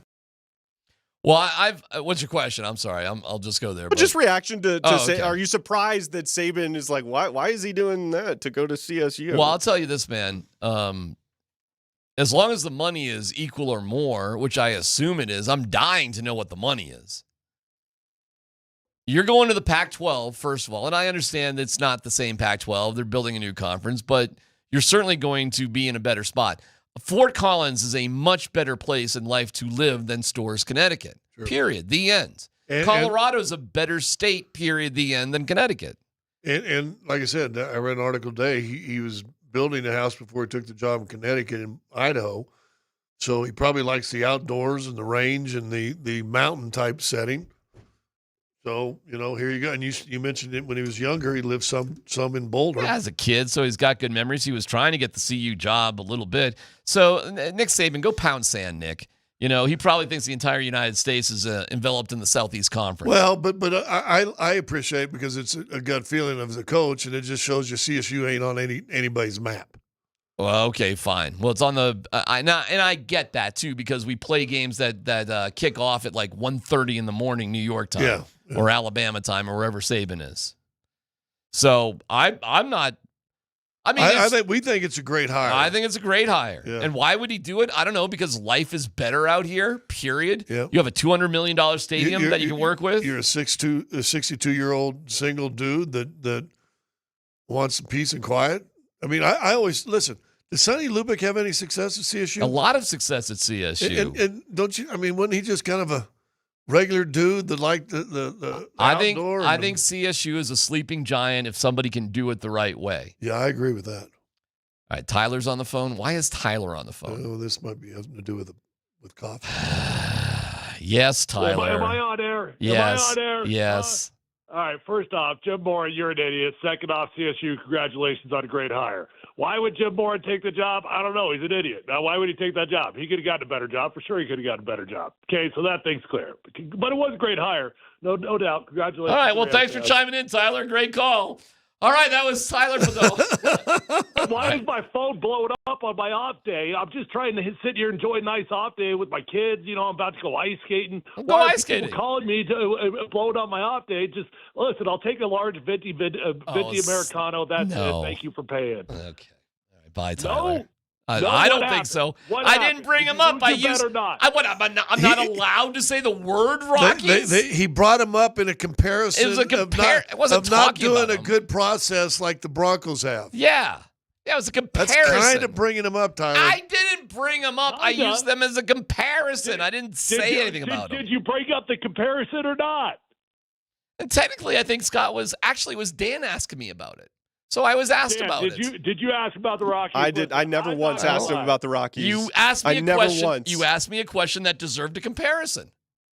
Look, all right, go. All I know, I didn't even try to put this bet on you. I didn't try to will this on you. I was fine with talk. Matter of fact, I gave you relevant subject matter the other day to talk about the Rockies. Uh-huh. You didn't want to talk about it. That was your choice. Hey, but now he's lost a bet. You got to ask him what he thinks. For some reason, you wanted to brag about the fact that you were never going to talk about him again, and I just simply accepted the bet. I didn't say I wasn't going to talk about him. I said unless it was brought up to me, which Scott just very generously did bring up to me, and he may bring it up to me again. You never know. You never know. You don't know what's gonna happen. Tyler, you do know 6 to 7 he's been filling in for Brett, and he's been just going all sorts of Rockies rant on that show. Well, I'll give him a pass on that because that was technically not what the bet was on, Thank right? you. I mean, I'll go ahead and give him a pass on that one. Thank you. But did you lose the bet or not? I didn't hear it. I just need to hear from No, you. I did not. He goes, listen, why the Broncos are having success is because of process. Unlike the Rockies and their process, that's kind of how. It's a comparison. That really sounds like you lost the bet. All right, listen. Don't you have go ice skating? What are you doing? Why did Jim Mora take the CSU job? Because he likes the outdoors and he's single and he's 62 and he'd rather have fresh air and great weather as opposed to Storrs, Connecticut. Okay, well, congratulations on taking a lateral move. Hey, but I would say this: as somebody who's lived in the Northeast and Colorado, this is just a better place to live. Now, agreed. I think Since when do you think football coaches live anywhere other than their office? I mean, that's a fair point too. I mean, seriously, you think Jim Mora is going out hiking and he's going to be fly fishing? What do you think he's doing? Yes, Jim Mora, I think he is. Maybe, I don't know. Maybe. He built a house in Idaho up in the mountains. Tyler, he tried to get the CU job and they hired Durrell. He tried to. Yeah. By the way, the UConn is in the Big East Football Conference. What is that? Yeah. Who's in the? So would you rather be in the Big East Football Conference or the Pac-12? Actually, aren't they? I think you're wrong on that. Aren't they independent? All right, hold on. I'm pretty sure they're independent there, buddy. But you're going to go Pac-12. It's trying to start back up, and he could be the start of it. I might have just typed in basketball UConn. The oh my God, Tyler's right. They're in independence. They're not part of any conference. Listen, I don't even have to be on air today to know that you're wrong. All right, just go away. Just go ice skating. Have a good Thanksgiving. We'll talk to you later. Goodbye. Bye. Jeez, what the hell is that, anyways? Okay. They're an independent. UConn's an independent team. Well, there you go. Now you get conference money. And I think the Pac-12 did actually, unlike the old Pac-12, signed a TV deal. Yeah, guess how many independents there are in America in football? 15. 2. Notre Dame and them? Yes. How did Tyler actually know that? Well, that's I got to give him some props on that one. There are only 2 independent teams, and he knew that was the case with UConn. That's actually pretty good. Well, because not all the Big East have football teams, do they? They used to. There used to be a Big East football conference. Yeah, there may still be a Big East football conference, and UConn was definitely in it at some point. Big East. I mean, Syracuse was part of that too. But I thought they were the ACC. Well, they are now, but they used to be Big East. Well, the conference that there is no football. Look at that! Wow, there is no Big East football conference at all. I mean, Seton Hall's never had a football team, or Georgetown's never had a football team, have they? Villanova did for a while. No, Villanova has. Boy, I don't know about that. There was a Big East football conference. It was like Louisville, Syracuse, Boston College. It was like that. It was some, but I did not know the Big East is just no longer a football conference at all. Well, they had a good basketball conference in the 80s. Back in the day, my day, it was unbelievable. Yeah, that was good. All right, damn Tyler, he was actually right about that. And won a coffee. Dag nabbit, staring, roaring. I still don't think I lose that bet. What, I can't even say the word? Well, you brought it up. I can't say the word. But you brought it up in a comparison. Which gave you a chance to diminish the Rockies and talk bad about them. Now I'll ask you a little bit more in a second. You really should ask me about that later. It was a fun day today. I got to admit. There is something about... Are you asking me about it? You mean Shafe? Did Schaefer answer questions? You're asking me. Yeah, I'm asking. Oh, as long as you're asking me. Yeah, he answered questions today. They call him Skip, or what do they call him? There were no, they just call him a nickname, Shafe. Everybody just calls him Shafe. Because they're all best friends. Yeah. All the media, because that's how it is when you ask people questions. You're all best buddies. Hey, Shafe. Shafe, I'm so happy for you. These are journalists. Was Kisler not on the thing? Kisler was not on the thing. Woody wasn't on the thing either. Yeah, because they wouldn't have said Shafe. Woody, I don't know where Woody stands with that, because Woody hates the Rockies. I don't know if he likes the hire. It's a terrible hire. He's not a bad guy, but it's a terrible hire. Anyways, because you're asking me about it. Yeah. The press conference to announce Warren Schaefer was on a Zoom call. The Rockies don't pay for Zoom. So the free Zoom time ran out. They had to hang up on everybody and have everybody dial back into a new free Zoom call. It has to be the most Rockies thing of all Rockies That thing. is pretty Rockies. Like you just. Maybe we do a GoFundMe for the Rockies to have a full-time Zoom page. We got to find out what that cost is, Dan. Oh my God, Dan. Yeah, after the break, let's find out what it costs to have just Zoom for the year. Yeah. What do you think it could possibly It would be be? something like $300, right?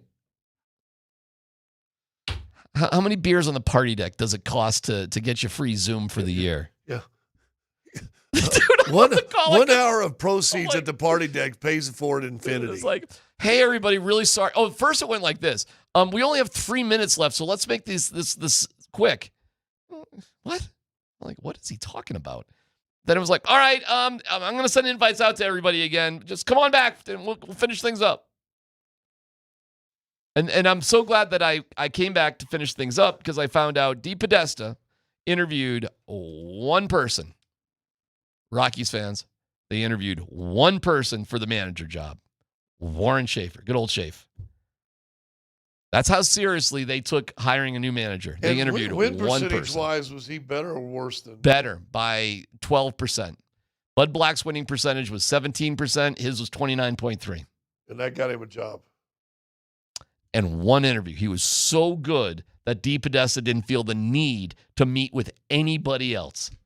That's how good Schaef is. One.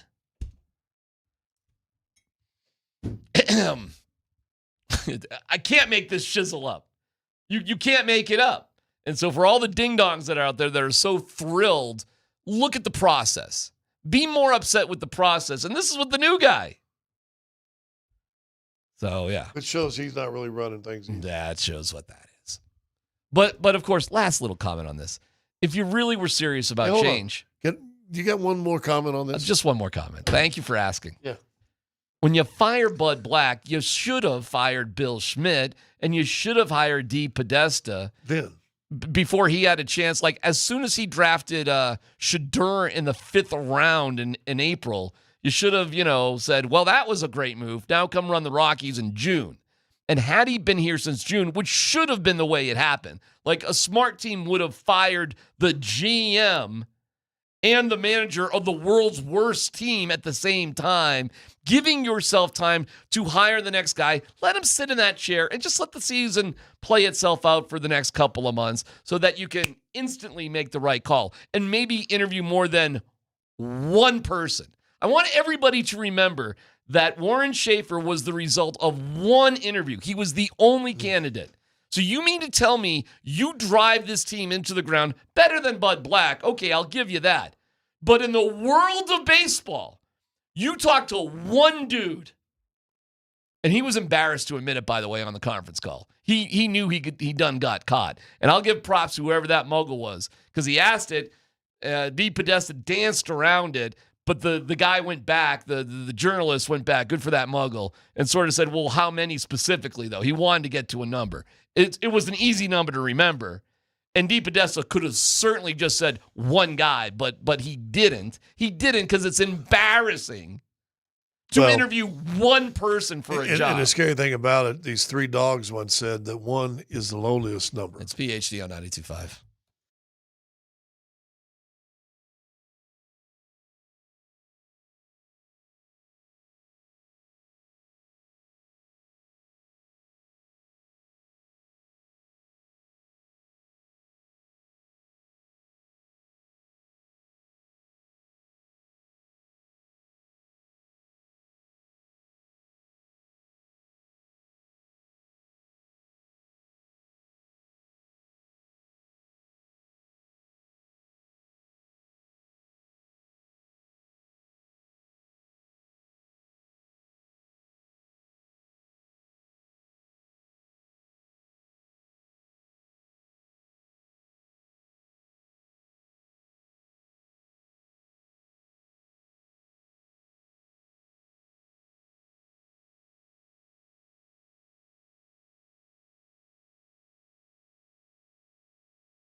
Oh, this is great.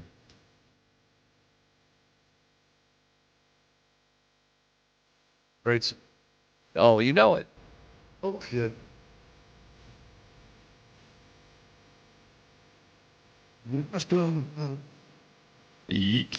Get ball. Now the scissors.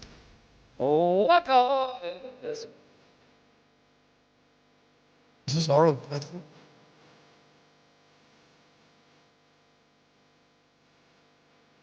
Let me tie in Thanksgiving, and you can keep this low. This is actually this is Arlo Guthrie, who is the son of Woody Guthrie. Turned down Also a folk singer. Yeah, maybe one of the greatest folk singers of all time. This land is our land. This land is your land. That's Woody Guthrie. Well, Arlo Guthrie, in that folk scene of the 60s with Bob Dylan, whatever, was also a folk singer as well. And Alice's Restaurant is about 16 and a half minutes long. And Yeah, it's a long. Yeah, I only grabbed 4. Well, yeah, that's the real song is like 16 minutes long. So it's not traditionally played on the radio, but the station that I grew up listening to, the reason I got into radio, Scott, was WBCN in Boston, one of the great rock stations in American history, which is now 98.5 The Sports Hub. You want to talk about a weird twist of irony? Yeah. That it went from one thing to another. That is a true story. And the dudes in the morning there were the last guys on WBCN when it was a rock station. They just transitioned into sports talk. And they've been Toucher and Rich, Fred Toucher. And Rich actually left, but Toucher's been there for... Did we have Toucher on once? We've had Fred on, yeah. Great guy. At noon and every Thanksgiving, WBCN in Boston would play the entire version, 16 and a half minutes long, of Alice's Restaurant. And I just thought, in the world of radio and commercialism and the whole thing, there's a little rock and roll punk rock in playing a 16 and a half minute song. Now, it is about Thanksgiving. It's a protest song, but it's about a Thanksgiving event, and, you know, the song plays itself out. But more importantly to me, it was a seminal event in terms of my life growing up, because guess what happens in Massachusetts on Thanksgiving? High school football. And all the rivalry games are actually on Thanksgiving. Oh, wow. Here in Colorado, it's different. Maybe it is in Arkansas and Kansas. I don't know. But in Massachusetts, they don't start the state playoffs until after the Thanksgiving game. They do all the high school rivalries on Thanksgiving Day. What an amazing... And they start early. They start at like 10 a.m. in the morning. So your tradition, my life, grew up going to the high school football game, and then after the game was over, you'd turn on the radio, and Alice's Restaurant would be on. And after that, you would go home, and it would be a beautiful Thanksgiving meal with mom and dad. And I miss my mom and dad. They're 2,000 miles away, and, you know, they watch us and listen to us. They think we're great and that whole thing, but they're my mom and dad. Yeah. So I'm going to miss them on this Thanksgiving. That's just a little moment of whatever. You could have flown them out here. Got some health issues going on, Scott, right now. Don't want to go too deep into it, but yes, I would love to do that. And I would do that in a heartbeat, but there's some other things that are going on that I can't do that right now this year. And hopefully that does change, but is the way it is. So Thanksgiving to me has always been defined by a couple things. Family, first of all, for everybody who thinks I hate my family, hate my kids. I love my kids. I love my family. Alice's Restaurant being played. In high school football. High school football. And WKRP in Cincinnati, when Les Nessman said, "As God is my witness," or as Arthur Carlson said, "As God is my witness, I thought turkeys could fly." Turkeys could As fly. God is my witness, I thought turkeys could fly. They can, though, a little bit. One of the greatest episodes of any sitcom of all time, and of course, being a radio guy and wanting to be a radio guy, WKRP in Cincinnati was. Oh, you had to watch that. I mean, are you kidding me? I mean, you got to be I kidding remember me. watching that episode live because I was a big WKRP fan. Might have been one of the greatest sitcom episodes of all time when Les Nessman is talking about turkeys hitting the ground like wet cement. Like wet cement. And then it goes back to Johnny Fever, right? And then it's just Johnny then Fever goes. The thing goes dark, and also just dead. Thanks, Les. Again, the Smith Mall is being bombarded by turkeys. And Arthur Carlson comes in with Herb Tarlick and says, "God is my witness. I thought turkeys could fly." One of the greatest lines of all time. Dan, you can play it again. You know, it's fine. As God is my witness, I thought turkeys could fly. On the Thanksgiving break in college, I went home when I was trying to be a budding DJ, and my first radio shift ever was 38 years ago today. Oh, really? Congratulations. 38 years ago today, I was on overnights at Z89. I stayed over Thanksgiving, where it was me and like 7 kids from Pakistan in Brewster Boland that might have housed like 1,500 kids, but it was me and the 7 kids from Pakistan that stayed, and I stayed just so I could do my first radio shift ever, and it was introducing like Madonna, Bon Jovi, Michael Jackson, whatever was popular, at the time, from 2 to 6 a.m. So 38 years ago today, I started my radio journey. Wow. Yeah, how about that? So Thanksgiving to me has meant something in my personal life, my professional life. And then I went home on another Thanksgiving, and my favorite station, WBCN, was doing their own turkey drop. And if you do radio long enough, you might have seen a turkey drop in your day. So when I was working at 104.7 Kicks FM, did a turkey drop. I was a producer of a morning show, and I set it up. I set it up with them all. We had a helicopter. We had 1,000 people. We were doing a turkey drop. We did a turkey drop. And the same as they did there, nobody knew if they were going to be real turkeys or fake turkeys. I swear to God. We had people from PETA call us that were all upset, that thought we were dropping real turkeys. And we put those on the air, and we had a ha-ha, fun time. But you could do that back in radio. You could never do that now. But you could do it back then. And what you could also do back then is hire a helicopter, put a bunch of paper turkeys in, cordon off an area, Scott, that was just a huge parking lot, cordon off with ropes and have police officers and the whole thing. You could have a real helicopter with these paper turkeys that had like gift certificates, like, you save $5 on shoes at TJ Maxx or something like that. Right. And you had this huge area where you're going to drop it in, and the people are going to pick up the turkeys and have their little coupons. And you had one good prize. I think we had like a $500 gift card to Reed's Jewelers, something like that. I don't know. So one good prize out of 1,000. And we maybe had 4,000 or 5,000 people there, Scott. I am not joking. Camilla Small in Syracuse, 4,000 or 5,000 people. We had the helicopter on this day, maybe 36 years ago. And not one of them damn paper turkeys landed in the parking lot, Scott. The propeller winds, this is a true story. The propeller winds took those paper turkeys and threw them everywhere. And scattered them everywhere. We had like 3,000 people that were now running into backyards, across streets that were not blocked off. It was probably the most dangerous promotion I was ever part of, and it was all because of WKRP in Cincinnati and my journey into radio. Now radio stations are scared. Everybody gets sued. Nobody would do anything like that. And everybody is just a chicken, which is ironic because we celebrate turkeys on Thanksgiving. But just to take a moment to celebrate the greatness of Thanksgiving. And them's my big memories. Don't know if you have anything else to say on this Thanksgiving, but I hope everybody has a great one. Scott, you got anything you want to go out with? Listen, you mentioned your folks' health. We've got other people that have lost people here in the last week or two. Just be thankful. I think we tend to spend too much time on what we don't have and miss what we do have.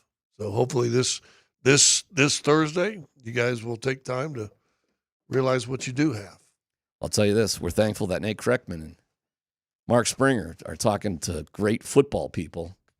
I know they have a tremendous guest coming in here in just a couple minutes. I am thankful for a lot of guests on our radio show today. We are guesty today. What do you got, Nate? What do you got cooking today? Let's see. 3 o'clock, Mike Golick is going to be with us on the show. In just moments. Yes, in just moments. That's Mike Golick Sr., by the way. You have to differentiate them. I was asking Spring, is it senior? Because they both do kind of the same thing. There was some minor confusion about that earlier today.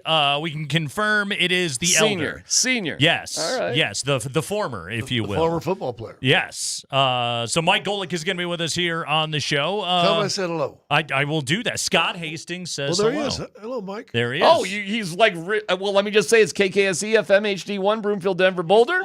And he's ready to go, and you're ready to go, and Scott and I are, we're ready to go. Yeah, we're ready to go. Okay. Hey Go Mike, ahead. I got my headsets off, but if you can hear me, happy Thanksgiving, and thanks for coming on with Nate and them.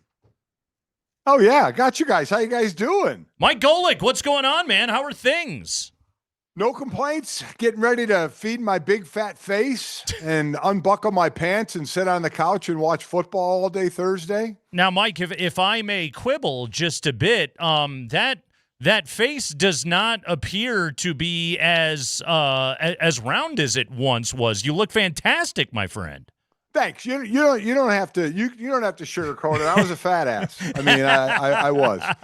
I finished playing ball at about 300 kind of football shape. Mm-hmm. And then 2 years later, I was about 315, 320, and I looked like a vanilla milkshake. So I didn't age well. So I knew I had to lose some weight, and I'm probably about 225, 230 now. I still eat bad, but just not as bad. Yes, there you go.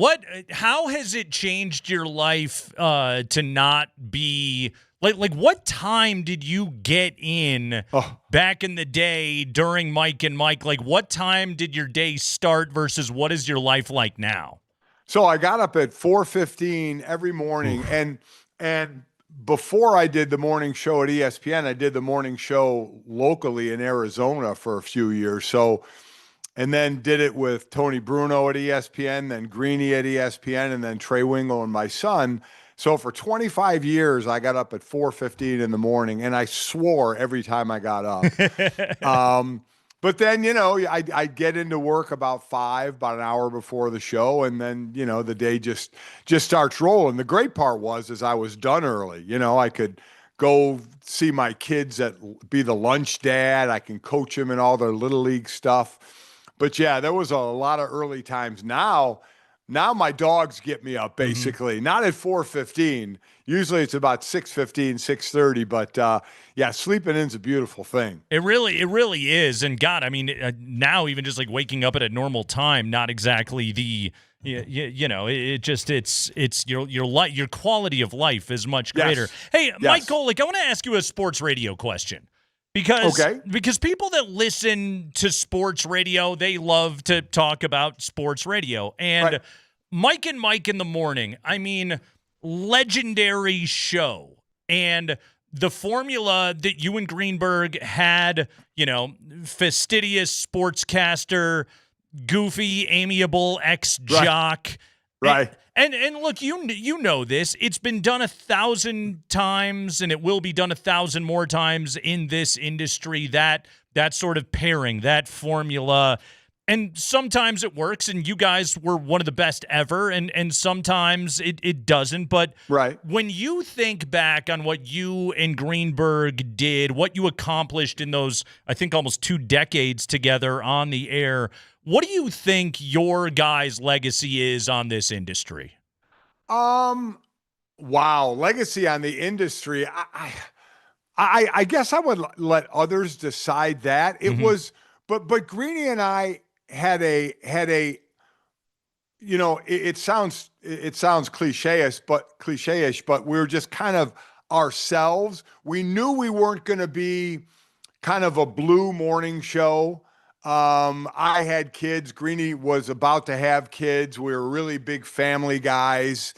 And I think a word that would fit the show would be relatable. We were relatable. We were relatable to the guy that grew up as an athlete, to the guy that grew up as a non-athlete, as a journalist, or, we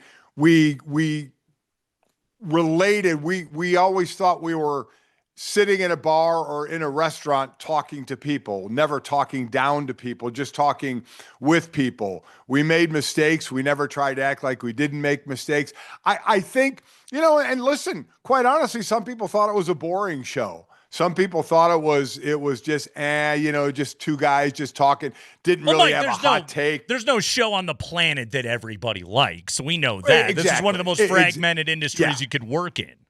Exactly. And it's so different and relatable today where there's shows where there's yelling and hot takes and stuff. We never really did that. We never really wanted to do that, but I think relatable would be the word. We just felt like we were on everybody's level and we weren't above everybody. Yeah, it was a show that was fun to tune into every single day. And again, like it's a weird question for you to answer. Like what was your legacy on this industry? But really, like, I mean, Mike, you think about it. There's Mike and the Mad Dog, and there's what Dan Patrick has done. You mentioned the name Tony Bruno before. I mean, legends of this industry, Rome, Cowherd, and these guys, and what they have been able to do over the years. But like, if somebody is putting up like a Mount Rushmore of the most important sports radio shows that have ever existed, like it feels like Mike and Mike has to have a prominent place in that debate. Which is really weird because, Greeny wasn't supposed to be my partner when Tony Bruno left. I had 13 different possible new hosts that I auditioned with. And Greeny was a fill-in one day when one of the people that were brought in to possibly be one of the fill-ins, couldn't make it in. I had Greeny was working on ESPN News at that point. So they would come in and fill in. I'd have different anchors come in and fill in. And when I was going through the process, the show would start at 6 and the first break would be about 6:15. And my wife would listen all the time. And I'd call her in the first break to whoever I was auditioning with. And I'd call my wife. She'd be like, oh, this sounds pretty good. Or, oh God, you have 4 hours of this garbage. This is going to be tough. And, everything on the spectrum, everything we hit. And sure enough, when Greeny didn't audition, he just filled in, and 6:15 hit, and I called my wife, and her exact quote was, he sounds kind of geeky, but he's the one. Okay. And I was like, he's not even one of the people that are on the list. She's like, I'm just telling you, he's the one. And sure enough, she was right, 18, 19 years later. And I think that was it. We didn't expect a lot.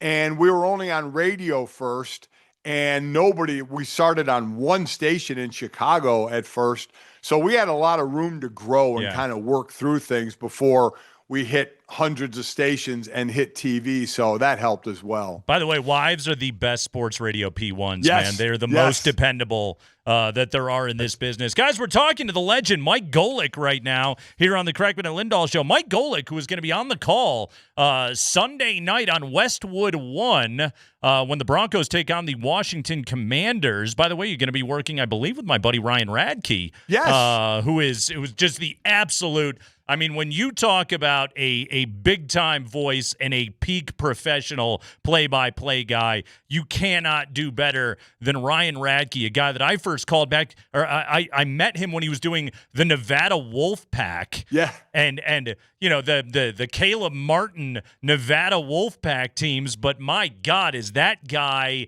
a pro or what? So this is going to be a fun broadcast coming up on Sunday night. Yeah, he's the best. And we've been working together for 4 years. Yeah. And each time I do my contract, we always are talking. We tell the bosses at Westwood 1 that obviously we want, when we're negotiating new deals, but we want to work with each other. We want to stay together as partners. He's great. Yeah. We have a ball. And really the radio side, because I've done TV as an analyst and radio as an analyst, the radio broadcast is really all about the play-by-play person, because they have to paint the picture before the play even happens. And Ryan does such. Don't ever tell him I said this, and I hope this isn't, and nobody's listening to this right now because I don't want him to know I'm saying this, but he's fantastic. He paints such a great picture.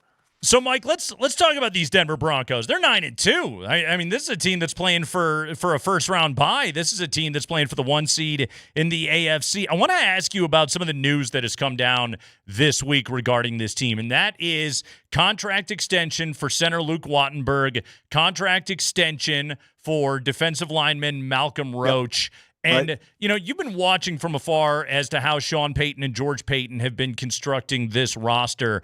But the approach of this Broncos brain trust, it really is kind of an old school approach of build it from the inside out. And the result is the Broncos have one of the best front sevens in the NFL. They have one of the best offensive lines in the NFL, and they're working to maintain it.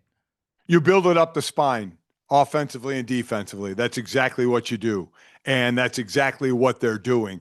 And obviously they're working the cap well enough to have the money. And listen, players realize this. Players on different teams see how other players are treated and are rewarded or set free, depending on the organization. But the way you build a team is definitely up the gut. And people sometimes wouldn't think about that with Sean Payton, who is a quarterback guru, and quarterback or coach Drew Brees, a Hall of Famer for so long, that he would be an up the spine guy, but he is. It is kind of the old school application of you win it up front, you win it in the non-sexy position of in the middle of the O line, in the middle of the D line, up through the middle linebacker and the safety. Mike, give me the script for how the Commanders beat the Broncos on Sunday night. Oh man. Listen, I'll put it this way. I think, and obviously I have to be unbiased, but I think Denver would have to make some mistakes, right? Because if both teams play as well as they can play, Denver is the better team. Washington is dealing with some injuries. McLaurin's been off for a while. Obviously, I did the game. Ryan and I did the game where Jaden Daniels dislocated his elbow. Now, luckily, he'll come back, but he's missed with other injuries as well, especially coming off the year they had last year. They just have been a mash unit this year, and that makes you inconsistent. And the Broncos have been, especially on defense, and as a former defensive player, I love watching this defense attack an offense. So I would say, quite honestly, Denver would have to not play the perfect game. They would have to turn the ball over, make mistakes. I know they've gotten themselves into trouble at times, having to come back from fourth quarter opponent leads, but they've done it. They were able to do it. I know Bo Nix has been frustrating at times, frustrating at times. But still overall, and I think because of their defense and the shorthandedness of this Washington offense, that's where there's a real gap. Who's a guy you circle on this defense when you're watching this group on film, getting ready for a broadcast? Who's a guy that you circle of like, oh man, that guy, he jumps off the screen? Oh well, I mean Benito and Cooper. Yeah, I mean, right? I mean those guys. They're kind of like there's good duo edge rushers around the league. Highsmith and Watt in Pittsburgh, Danielle Hunter and Will Anderson in Houston. Yep. If you can get a guy from each end. Now, I know they have 10 players, I think, with at least 2 sacks, 3 with at least 6 sacks. I mean, they're on a different plane than all the other teams as far as sacking the quarterback. But when you can have 2 on either side, like those other teams that I mentioned, that puts you in a great framework. That speeds up the offense.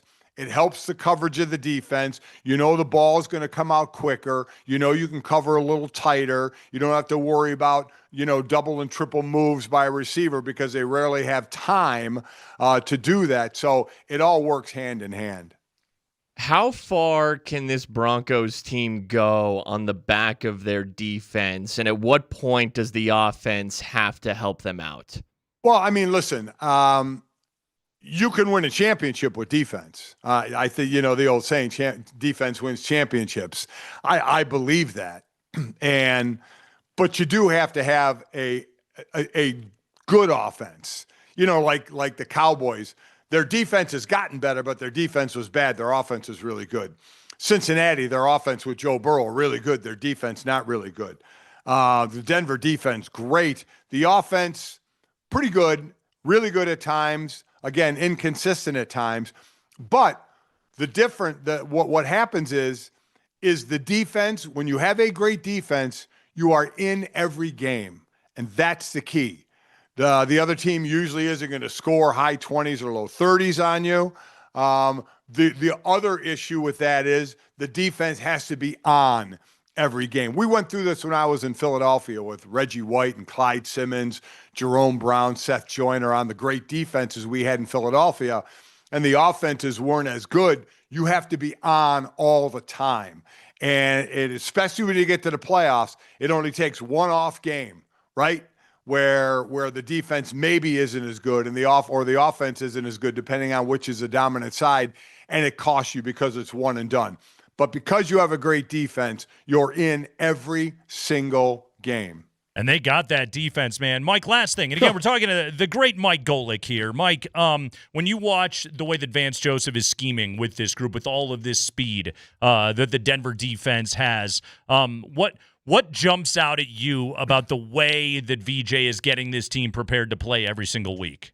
Well, I think, you have a great four-man rush team, right? Also, what's key, what great defensive coordinators do, and you have to do it, your defense needs to be somewhat, play together for a little bit. And what's big in defenses now is disguising. Mm-hmm. So you disguise well. You have 5, 6, sometimes 7 at the line, and you don't know who's coming. You don't know which, and sometimes you'll just send 4, but it'll confuse the O-line and you'll get a free rusher. So I think the versatility of what he's doing as a coordinator, because he has the athletes, right? Yeah. When you have athletes, and especially when you get pressure on the quarterback, that frees you up to do so much more. It kind of opens up what you can do with your toys, right? Your toy chest is a little bit bigger than everybody else's with the athletes that you have. Yeah, he's been such a man blitz guy, and yet this year, I mean, they're throwing the full menu at everybody. It is incredible to watch. Guys, Mike Golick, he's going to be on the call Sunday night, Westwood 1, Ryan Radke, Mike Golick. Mike, thank you so much. An absolute pleasure to have you here on the show. Have a great Thanksgiving. Thank you, sir. Oh, you guys well. Eat well. All right. Enjoy. Mike Golick stopping by here on a Wednesday prior to Thanksgiving. Guys, it's a Nuggets Ticket Wednesday. We have got a Nuggets Ticket giveaway for you today here on the show, and we've got keywords that we will give you at 20 minutes past the hour. Every hour today. Normally we do this on Thursday, but it's Wednesday. It's Nuggets Ticket Can't do Wednesday. it on Thursday, Nate. No, we're not here tomorrow. By the way, that is Mark Springer, everybody. Andy, I'm here. Andy is out today enjoying some pre-Thanksgiving festivities. Although we know he's listening. Hi, Andy. So we will, Spring and I are going to take you home. We're guesty today. We're gesticular here on this show. Our friend Nikki Jobvala is going to join us coming up in just a few minutes, covering the Commanders for The Athletic. Longtime Broncos reporter, now out there in our nation's capital, reporting on the Manders. So we'll talk to Nikki coming up in a moment. Dan Hyatt at 3:45 today. 2 Nugget stats you need to know, and one you don't. Normally we do that on Fridays, but again, we're not going to be here on Friday. We'll have Black Friday football here on Altitude Sports Radio 92.5. Our buddy Justin Michael of DNVR coming up next hour on the show. CSU got a coach. They went and got a Mora. All right, Jim Mora returns to the Pac-12. Kind of. It's the same Pac-12. It hasn't changed a lick. The Van Hagar Pac-12. So, yes, we're going to talk about the hiring of Jim Mora up at CSU. Cosmiter joins the show today as well to preview the Broncos and the Manders. It's all happening. It is a Wednesday afternoon. It's a Nuggets Ticket Wednesday. Keyword next on Altitude Sports Radio 92.5.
It is a Nuggets Ticket Wednesday. You can win tickets to Monday's Nuggets Mavericks game by texting in the keyword right now. The keyword is Jerry.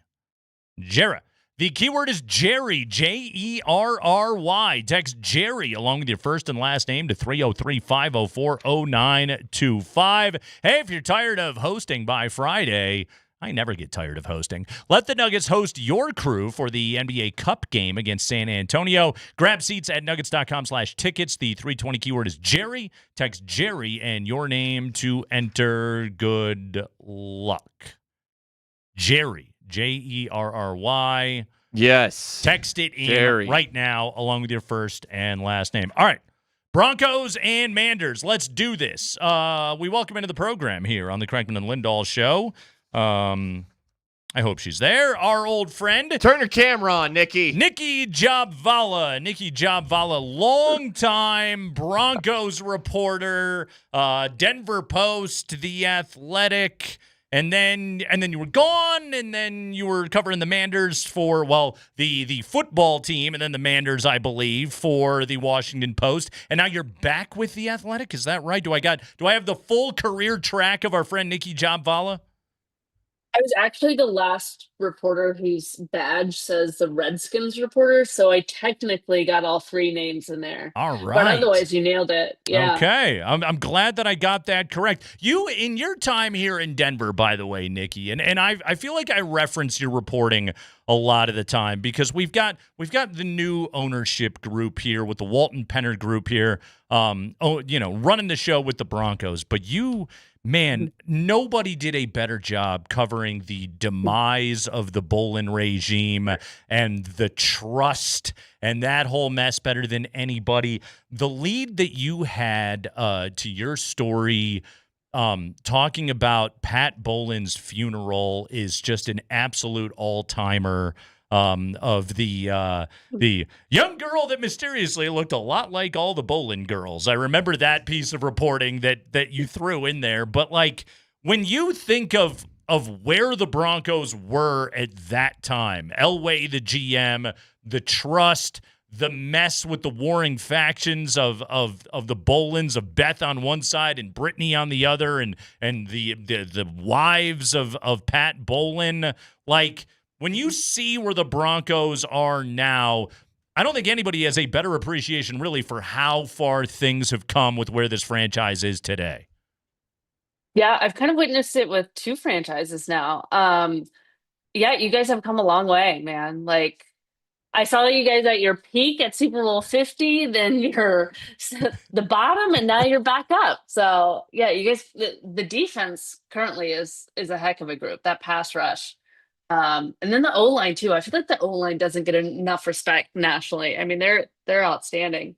No, and you were here covering Garrett Bowles when it was early on in his career. And I mean, John Elway is like openly questioning, like, does he know the rules of football? And now, like today, you can make a strong case. Like Garrett Bowles has a pretty good case to be like a first-team All-Pro this season with the kind of year that he is having. He has gotten multiple contract extensions. Like, this guy is as good a tackle as there is in the NFL, and that is not the guy that you were covering his first couple of years in the league.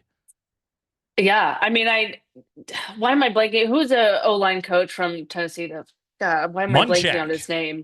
Yeah, I feel like Munchak really had a strong influence on Bowles early in his career and helped him really get comfortable, because that was not an easy environment to come in. I feel like the players that were still there, the Super Bowl 50 veterans, they understood what it took to get there. I mean, most of them played in 2 Super Bowls in the span of 3 years.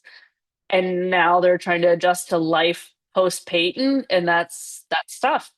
I mean, I was going back because the last time the Broncos were out here was 2017.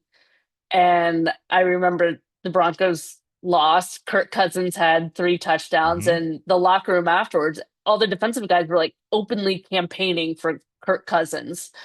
And then you guys stupidly signed Case Keenum. But but that was just like sort of that endless cycle of quarterback after quarterback after quarterback they were just beginning that. I mean, and this was before all the ownership drama really started. That was in 18. So it's been a long decade over here, and then out here it's been a quarter of a century that they're trying to recover from of Dan Snyder. Congressional investigations. Yes. Yeah. Mm-hmm. They've had more federal investigations than playoff games this century. So that's a good stat. How many teams could say that? And they've currently, Nikki, and I don't have to remind you of this, they have lost 6 games in a row. Yes. Okay, they go over to Madrid. By the way, I saw you got to go cover that game, so that's awesome. Madrid's beautiful. Yeah, so they go over there. They play Miami. Doesn't go their way, but defensively, Dan Quinn's group looked as good as they have all season long. Now, I believe the average age on Dan Quinn's defense right now is 68. But this defense right now, like, is that the thing that the Manders can currently sort of hang their hat on? Is like, okay, maybe our defense is like rounding into form late in the season. I hope it plays more like that than it had in previous games, because they were a train wreck before. But yeah, I mean, Dane Quinn took over the play calling last week, and it seemed to have a significant difference. They also they're usually a man team. They played a lot more zone. I think they played man in only a few snaps, to be honest. They did more stunts and games up front, so they weren't as static or as predictable as games past. And I think they played more fundamentally sound. I mean, I've never seen a team miss more tackles and give up more 40-yard completions. And it would happen week after week. And they knew it was a problem. Things that spiraled so bad, they just couldn't fix it. And throw in the injuries and how many starters they've lost. I mean, they've lost their top 2 corners. Their starting safety is just now coming back from an injury. They've lost their top 3 DNs. And yeah, it's been a mess. But that looked more like the team that we saw in week 1 against the Giants. And even, I mean, they were far from perfect against the Giants too, but this is a lot closer to that. But whether they can hang their hat on it, I still think they have a lot of work. I mean, they're still giving up almost 6 yards per play on defense. So they still got work to do. But I think the biggest thing is they need all 3 phases actually playing together. And they have so many games where one phase is playing really well, and the other two are just, awful, and it just brings them down. Their special teams is usually pretty good, so there's that. Hell yeah. Broncos could use better special teams. Of course, I say that, and they just cut their kicker last week, but everything else, yeah, it's great. Yeah, there you go. Yeah. Special teams. Yeah. Let's go. Nikki, what has Von Miller's impact been on the Commanders? How has he played at this advanced age, this late part of his career for Washington? We heard comments from him this week that he reached out to George Paton. He wanted to come back to the Broncos. There's obviously no fit for him here. But what's it been like covering Von at this point in his career in Washington? You seem to run into him wherever you go. Yeah, it's kind of weird. There's a lot of former Broncos, like DeMarcus Walker just signed to the practice squad. We had deep cut, McManus. Former second-round pick. Yeah. Florida State. Yeah. Uh-huh. I mean, we had McManus for all of 3 weeks last year. But yeah, no, Von's, it's definitely different. I mean, I always appreciate Von because he's always willing to talk. He's always been good to media, and he's very open. But I mean, Von still loves Denver. I think Von still views himself as a Denver guy through and through. I mean, he catches himself occasionally saying "we" when referring to the Broncos. I mean, shoot, he's on your media guide. He's on the cover of the media guide of his opponent this week. That's wild to me. But no, he's definitely different. I think he's more not conservative, more reserved. I just think it's a different environment for one. I mean, he was the guy in Denver, he was the popular kid in high school who got along with the athletes and the nerds, everybody loved Von, and his quirkiness was part of his charm. and then he would do incredible stuff on the field. His role now is more reserved, so it's somewhat fitting that his personality is a little bit more reserved. I mean, these guys most of them are, a decade younger than him. And, I think he senses that. He's not the ringleader of the group. And when he's on the field, lately he's had a more outside role just because they need him more. They have no pass rushers. But he came in to be sort of that, special down guy. But he's still effective. I mean, he had a sack last week. I know he really wants to crack the top 10 in career sacks. I think he's like 4 away. So he can still get after it. He's not like Vaughn of 2015, but he can still get after it.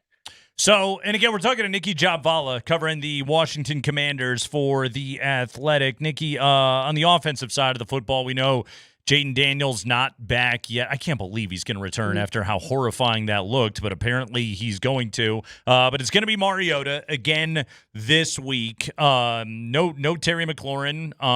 And you're running. Terry's probably going to be back. You think he's going to play this week? I think so. Okay. I think Terry and Noah Brown play this week. You think they both go this week? Okay. I think so. Yeah. So that's a wrinkle. Obviously, they got Debo, they got Zach Ertz, but not much else at the tight end position right now.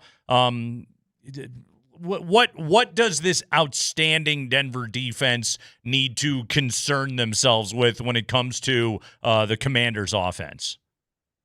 I think their pass rush is pretty good. It's pretty good. It's pretty good. Yeah, I think that could be trouble for Washington. Pat Surtain is looking like he's coming back. That could be an issue too. So, yeah, you got to get the run game going. And we've been saying that for weeks, but they really, I know that's a focus of theirs. Again, they have not played well with the guys they've had, so I never want to use the injuries as an excuse, but you lose a guy like Austin Eckler, who has been really dynamic and really, he could get open better than anybody. He was like their yak machine. And they haven't found that stability at the running back position since.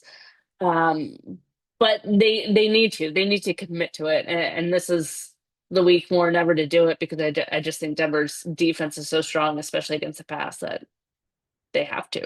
All right, look out for Chris Rodriguez and Bill Krosky-Merritt this week. Nikki Jobvala, everybody. Read her stuff, theathletic.com. You're already going to read Nick Kosmider. Read Nikki this week. Get you all set for the game. Nikki, thank you so much. Have a great Thanksgiving. Great to see you. Great to talk to you again. And we'll talk to you again soon.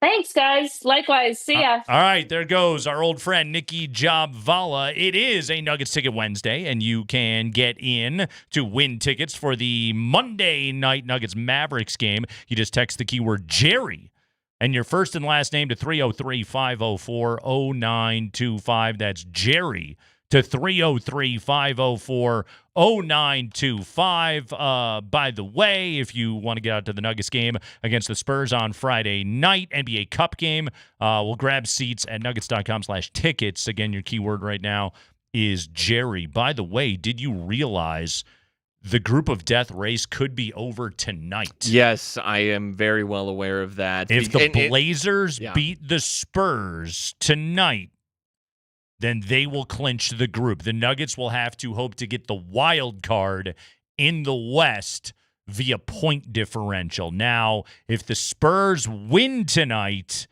then the winner of Friday night's game between Denver and San Antonio will win the group. So there you go, everybody. Yeah, and I'm open for it. Let's get a group of death championship game. I'm rooting for this thing, man. No Wemby, no Stephon Castle. It's a little bit of a long shot. I think, I don't know. I think, like, San Antonio, they just lost in Phoenix on Sunday. Yeah, they're in a bad way right now. Yeah, because of those injuries. Like, so it's all set up for Portland to win that group. Yep. With a negative 18-point differential. And what it will come down to is head-to-head. Just because they beat Denver. Because of the wraparound jump ball at the end of regulation. That's what the group of death will come down to, Nate. That a wraparound jump ball. Yeah. A foul. a play that should have been called a foul, but was called a jump ball, will ultimately have decided the group of death. Then and the Nuggets couldn't get the ball up the court in the fourth quarter of that game. But yes, I know you don't like to hate on the refs. That could ultimately determine but that the group call of death. Sucked. I mean, that was egregious. It's a terrible call. There's no doubt about it. It's a terrible call, but I'm not going to say the group came down to a whistle. That's what it did. It came down to it. There was nothing else. When the refs game. made that call, they were like, "There's no way this will decide the group of death." It did. It could. It did. It very well could. We're going to talk to Dan Hyde coming up here in just a moment. By the way, great breakdown today from Tom Haberstroh on Twitter. Okay, so on the world team, here in the All-Star game, SGA, Giannis, Luka, Wemby, and Şengün, and obviously Joker. After that, 2 spots up for grabs on the world team in the All-Star game. The other part of it is, like, God only knows who's going to be healthy by then because everybody is getting hurt this NBA season. Has Jamal done enough? What's he at right now? Like 23-6, 23-7? Mm-hmm. Has he done enough to earn his way onto the world squad as a proud Canadian? Well, if you're going by points per game, like in the entire NBA, give me that top 5. Obviously, okay. Joker, Yep. SGA, Giannis, Luka, Wemby, and Şengün. They're all making it. So Lauri Markkanen is 8th in the NBA in points per game. Okay. Josh Giddey obviously has got a good argument to make. He does. And Pascal he's Siakam's team stinks, which I think makes it tough for him. That's true. Avdia and Siakam are 18th and 19th. Avdia 18th, Siakam 19th. I'm just going off points per game. What about Franz Wagner? Franz is right behind Jamal. Okay. Jamal is 24th in the NBA. Franz is 25th. What is Jamal's scoring average right now? 23.2. 23. Okay, that's what I thought. Yeah, he's 24th in the NBA. Yeah, he's making a case, man. He is. That looks like an all-star to me. You're telling me only like an all-star to me. So they only get 2 bench spots? 8. 8 per total, team. 8 per team. There's there's 2 American teams. There's going to be 1 world team, and then I think there's like a G League team that's in the tournament or Rising Stars or something like that. Okay. The way the format is going to work. So you still get 24 all-stars. There's no more all-star spots. It's just broken up differently. Okay, then I think your 6, 7, 8 spots. Yeah. Markkanen's in because he's 8th in the league in scoring. Okay. I think Avdia is in. Should you make the all-star team if you're on the Utah Jazz? Like You're 8th in the league in scoring. Somebody has to score for them, though. That's true. There's a lot of empty calories that go into that. I tell you what, though, you want to know who's right ahead of Jamal? Keontae George of the Utah Jazz. So they got 2. They got 2 Jazz players in the top 23. Like Ron Harper averaged 21 time because somebody had to lead the 80s Clippers in scoring. I think then it comes down to Siakam or Murray. Okay. And like you said, Siakam's team stinks. Yeah, his team stinks. Yep. I think Franz is out. Okay. Sorry, man. Jamal Murray, all-star. And good thing they don't determine these things based on scoring average. It is the Kreckman and Lindahl Show. Your keyword is Jerry. Text Jerry to 303-504-0925. That's Jerry to 303-504-0925. Text it right now. That enters you to win Nuggets Mavericks tickets. Dan Hyatt, 2 Nugget stats you need to know, 1 you don't. Coming up next.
All right, let's do this. It is a Wednesday afternoon on the Kreckman and Lindahl show, and we're not going to be here Thursday and Friday because there is Black Friday football coming up here on Friday. So let's do the things that we like to do usually on a Friday, and one of those is talk to Dan Hyatt. We welcome into the program vaunted NBA statistician, our friend Dan Hyatt, with 2 Nugget stats you need to know and 1 you don't. By the way, with the Nuggets actually having time to practice this week. What a novel concept, Dan Hyatt. Practice, basketball practice. Who thought of this?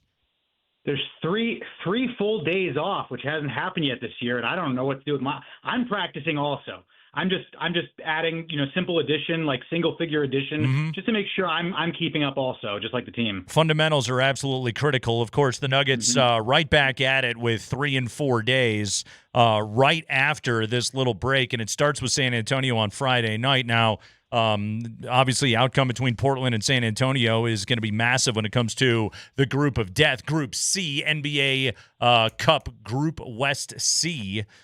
So we need the Nuggets to hopefully still have something to play for coming up here on Friday night against the Spurs. Listen, the Spurs, I understand if Portland wins and the Spurs don't have Wemby, but the Spurs are 3-1 since he went down. De'Aaron Fox is doing his thing. Portland's not very good at home. They had the 1 win against the Nuggets. They're 3-4 at home, and they're 2-5 in their last 7. But this last win against the Bucks didn't have Giannis. They have done nothing to show me that they can beat De'Aaron Fox when he's on. I still am against you and your group of death hope. I want them to lose so they can have easier games and get more rest. But you know what? They want to win this thing, fine. I think they can have a chance to clinch Friday night. I think the Spurs can win tonight. Group of death hope is all I have in life anymore, Dan. Okay. If you don't have that, Nate, then what is there? What will I even be thankful for tomorrow? So let me live with this. Dan, let's talk about Peyton Watson. Peyton Watson is basically had like the 2 best scoring games of his life here in the last week. He's moved into the starting lineup. He's making corner threes at a ridiculously high clip. Tell me something I need to know about Peyton Watson. This is the Peyton Watson you've been waiting for, and it took an injury or 2, which he's had the chance to do in the past. But this is now up against his walk year, right? Like, this guy's not going to be re-signed. Contract year. He's probably going to go somewhere else. It's going to be hard to watch him kick butt and then go someplace else. But he's playing great basketball, and this is what you need from the Nuggets and what you've been hoping for. If you look at his numbers compared to look at Gordon overall this year. I'll round up for the sake of radio, right? 19 points per game, 6 rebounds per game, an assist and a half. Watson, in his 7 starts, is at about 16.5 points per game, 7 rebounds per game, which is more, and more assists per game. They're shooting about the same number of total shots, and Watson's at 56% as a starter. Gordon is at 53%. You look at the three-pointers. Gordon's been blowing everyone out of the water with these threes. About 5, a little bit shy of 5 per game at 44%. Watson's starts are 4.6 three-pointers per game, and about 47%. He's putting together numbers, so 16, 6, and a steal per game, right? Look at other guys around the league who are shooting 50% and 40% doing that. It's just Jokic. That's it. Watson's putting up numbers that other starters aren't putting up. He's getting the chance to get real minutes right now consistently, and he's just without pressure. There's nothing standing in his way of being able to go out and make good decisions, and that's been the big key for him, is that he's not overthinking. He's not worried about when he's going to sit. He's starting, and now he's comfortable. So trade Aaron Gordon and extend Peyton Watson? Is that what I hear? That's it. No, absolutely not. But I love for Peyton that he's taking advantage and he's playing free. You wish there could have been moments, maybe last year, that he could have done this.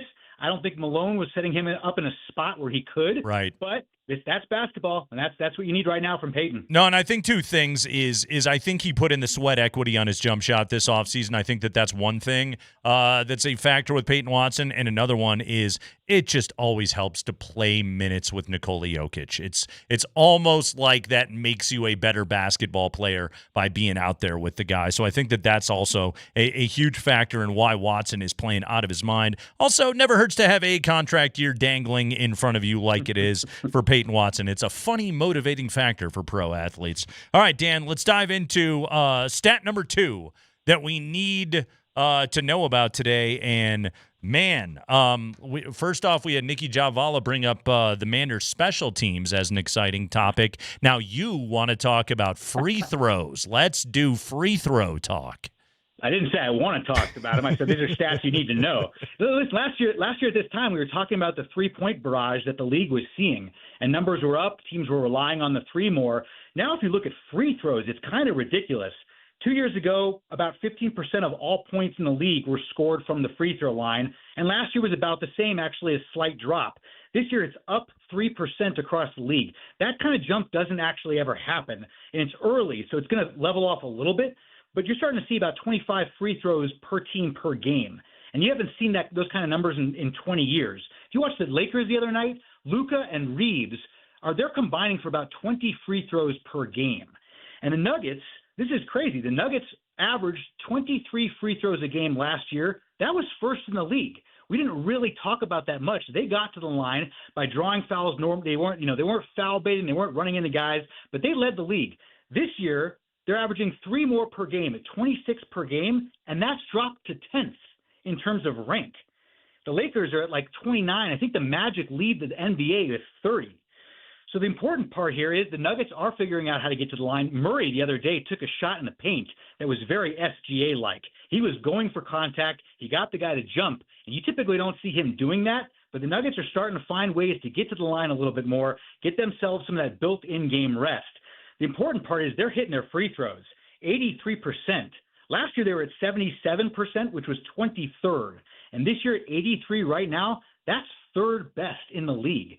So I'm not a big advocate of, hey, we need more free throws in the game of basketball. But if you're going to shoot them and the Denver's going to be aggressive and draw them, you got to hit them. Yeah, 6th in free throw makes per game right now at 21.6 per contest. And yeah, those are hidden points and those help you win games. Do you think some of that is just function of pace of play right now, why free throws are up? I think some of it is there's a lot more transition basketball. A lot of coaches are leaning on it more. Yeah. I also think teams are really having a hard time figuring the Nuggets out. Everything runs through Jokic. It always has.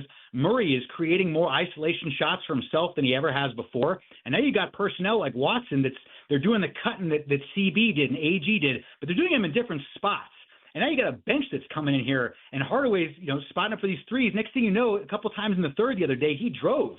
And they're trying to find their identity. And I think defenses are having a real hard time figuring out how you want to play Jokic, how you adjust to the guys around him, and that's what Denver presents. They're averaging, 123 per game, and it's one of the best in the league, one of the most offensive, efficient teams, and defenses right now are getting frustrated and fouling. But over the course of the season, the games right now, teams are getting to the line purposefully. They're trying to draw fouls. They're trying to create contact, and ones, or 4-point plays, 3-point plays, they're up right now across the league. So it's a thing. Yeah, and hey, any way you can score is good. And by the way, free throws are, I believe, and I would have to look at this season's data. I think it's still the most efficient possession you can possibly have is a trip to the free throw line. Dan, last thing, stat we don't need to know. This is when it always gets weird. Okay, that was 2 Nugget stats you needed to know. Peyton Watson comparable to Aaron Gordon and Denver doing damage at the free throw line. Now it is time for a Nugget stat I don't need to know. Well, this was generated from Peyton Watson interest, but if I were to ask you guys, what's the most recognizable phrase that ever came out of the Sherlock Holmes series, what would you say? What's the answer? Elementary, my dear Watson? Right. So Chris Marlowe, the great play-by-play man who I have the pleasure of working with, is obviously a TV buff, movie buff. His dad was a movie star. TV star himself. Oh, absolutely. He never played any Sherlock Holmes characters, but Sir Arthur Conan Doyle, who is the creator of Sherlock Holmes, he never at any point actually had the character say, it's elementary, my dear Watson. He wrote 60 original stories, from 1870 to like early 1900s. That phrase was never something Sherlock Holmes actually said. Years later, we've got TV productions and publications. There's been 25,000 stage adaptions, and now it's a very common phrase, but it was never actually said the way we know it.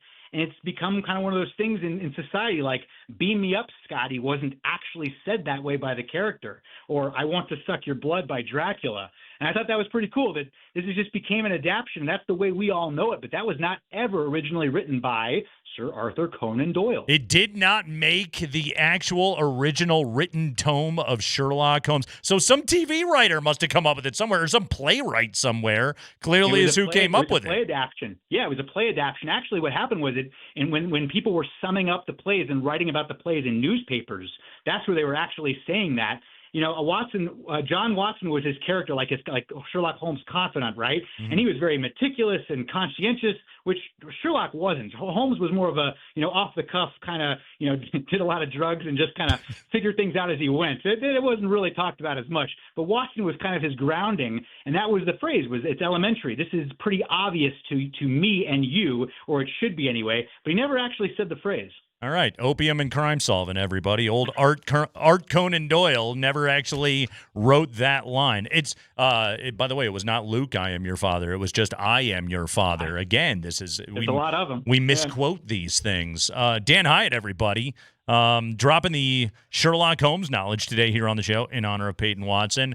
Dan, excellent work, man. Thank you so much. We'll talk to you next week. We'll talk to you all season long, but have a great Thanksgiving. We are very thankful for the amount of both useful and extremely useless knowledge that you provide us. So thanks, pal. I'm thankful you give me the chance to just spew a bunch of random stuff I find. That's what I do for the Nuggets games, and it's what I do here. So it's life. Hey, you need an outlet. Thank you, Dan. That is Dan Hyatt, everybody, NBA statistician to the stars, joining us right here on the Kreckman and Lindahl show. Boy, we've been guesty this hour. We're wide open.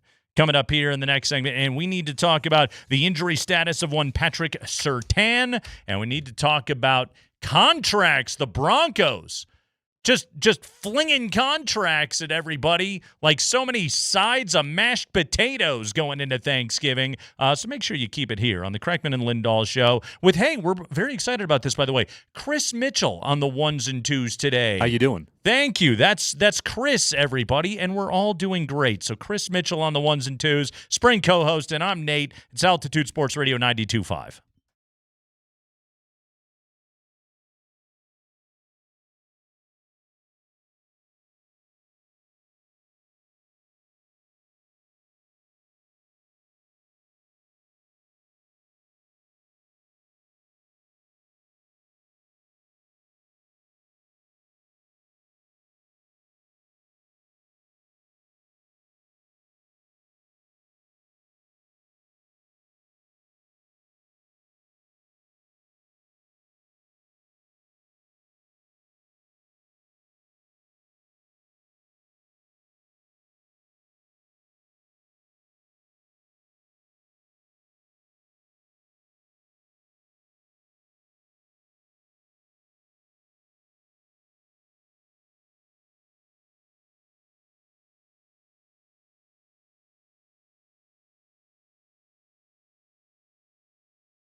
I think, yeah. I mean, we just finished playing that song as you guys were leading in, money, money, money, money, or whatever, Yeah, I think the guys want to see other guys have success and also be financially well off. And I think the consistency and how we want to approach that, I think, is important.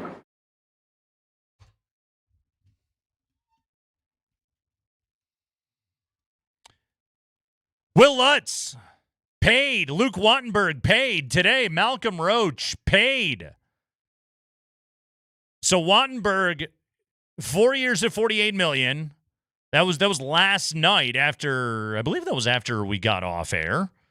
Wattenberg got himself paid, $27 million guaranteed. Then today, Malcolm Roach, according to reports, 3-year, $24 million, but there are incentives for it to go up to $29.25 million on Malcolm Roach. And then Will Lutz obviously got paid last week during the bye on a 3-year contract extension. So what the Broncos have done here is they locked up the guy that scores all the points, the kicker, and then they locked up an offensive lineman and a defensive lineman, which that is now the way that this team has been built. This is where the money has been spent. It has largely been spent in the trenches on this team. Like, sure, Cortland Sutton has a nice contract. Obviously, we know that Patrick Surtain is very well compensated. They went out and they paid Hufanga, but like O-line and front seven is where the Broncos are spending all of their money. It's an old school kind of approach, but I think it's a super smart approach because guess what? Why are the Broncos 9-2? Because they have arguably the best front seven in the NFL and arguably the best offensive line in the NFL. And if you like your guys, lock them up and pay them. It just makes all the sense in the world. This is how Peyton and Peyton are approaching this whole thing. Spring, I tweeted this earlier. I don't believe there is a perfect recipe to roster building, to roster construction in the NFL. It just flat out doesn't exist. Okay? There are maxims that people will throw out there, and there are always exceptions to every single rule. If there was a perfect formula to roster building, everybody would do it exactly the same way. But I do believe the way the Broncos are doing it is smart and is a good path to setting yourself up for hopefully consistent success. Be good on both lines. Yeah, now is the time to pay people. Yeah. Because you're not paying a quarterback. Yes. And Russell Wilson's dead money goes away after this year. Also that. So Bo Nix, after this year, has 3 years left on his rookie deal. The third of those 3 years will be his team option. Yeah. Yeah, next year, like, if he's good and you want to extend him, you worry about it after next season. Dude, I take it to the bitter end with Bo Nix. You don't want to end up in the Tua boat? No. You don't want to end the up Brock in the Purdy boat? Brock Purdy boat? No, and so Malcolm Roach, 3 years. Yep. Will Lutz, 3 years. Wattenberg, 4 years, but like $27 million guaranteed. You know how these NFL contracts works. It's like 4 years, sure. It's not. It might not quite be 4 years. This is all in the Bo Nix rookie contract window where he is, the next 2 years, $5 to $6 million cap hit. It'll go up. It'll go up in year 5. When I think they pick up the team option. Oh, who knows? I don't know if they pay him before that. Sure. It's what I would do. I'd pick up the team option and I'd take it to the bitter end, like I said. He's going to be 28 years old. He's going to be 28. Yep. When that fifth-year option. A lot of fifth-year options kick in when you're like 26, 25. No, he's going to be 28. These COVID quarterbacks, like they are getting paid later in life. Now, thankfully, they made a little bit of NIL money up front, but yeah, that's the way it works now with these dudes. That's what's weird about J.J. McCarthy was the youngest guy famously in that draft class, and he's probably the one that is struggling more than anybody else right now that is in that draft class. May's younger. He's like 23. Younger than Bo. All younger like, than Bo. Still, Caleb and Jaden are younger. These guys were all like of sure more normal college age when they came out. Yeah. But yeah, you pay him now, and you got a cheap quarterback who can manage the offense, and you stack up, you load up everywhere.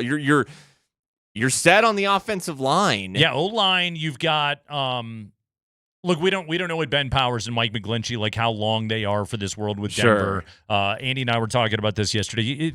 We have to live in a world once again where the Broncos draft a tackle, which they have not drafted one since Garrett Bowles in 2017. So draft a tackle for the love of God. And where Denver is going to be picking down in the 20s, that's usually a good place to grab one of those kind of guys. Now, you're set at center with Wattenburg.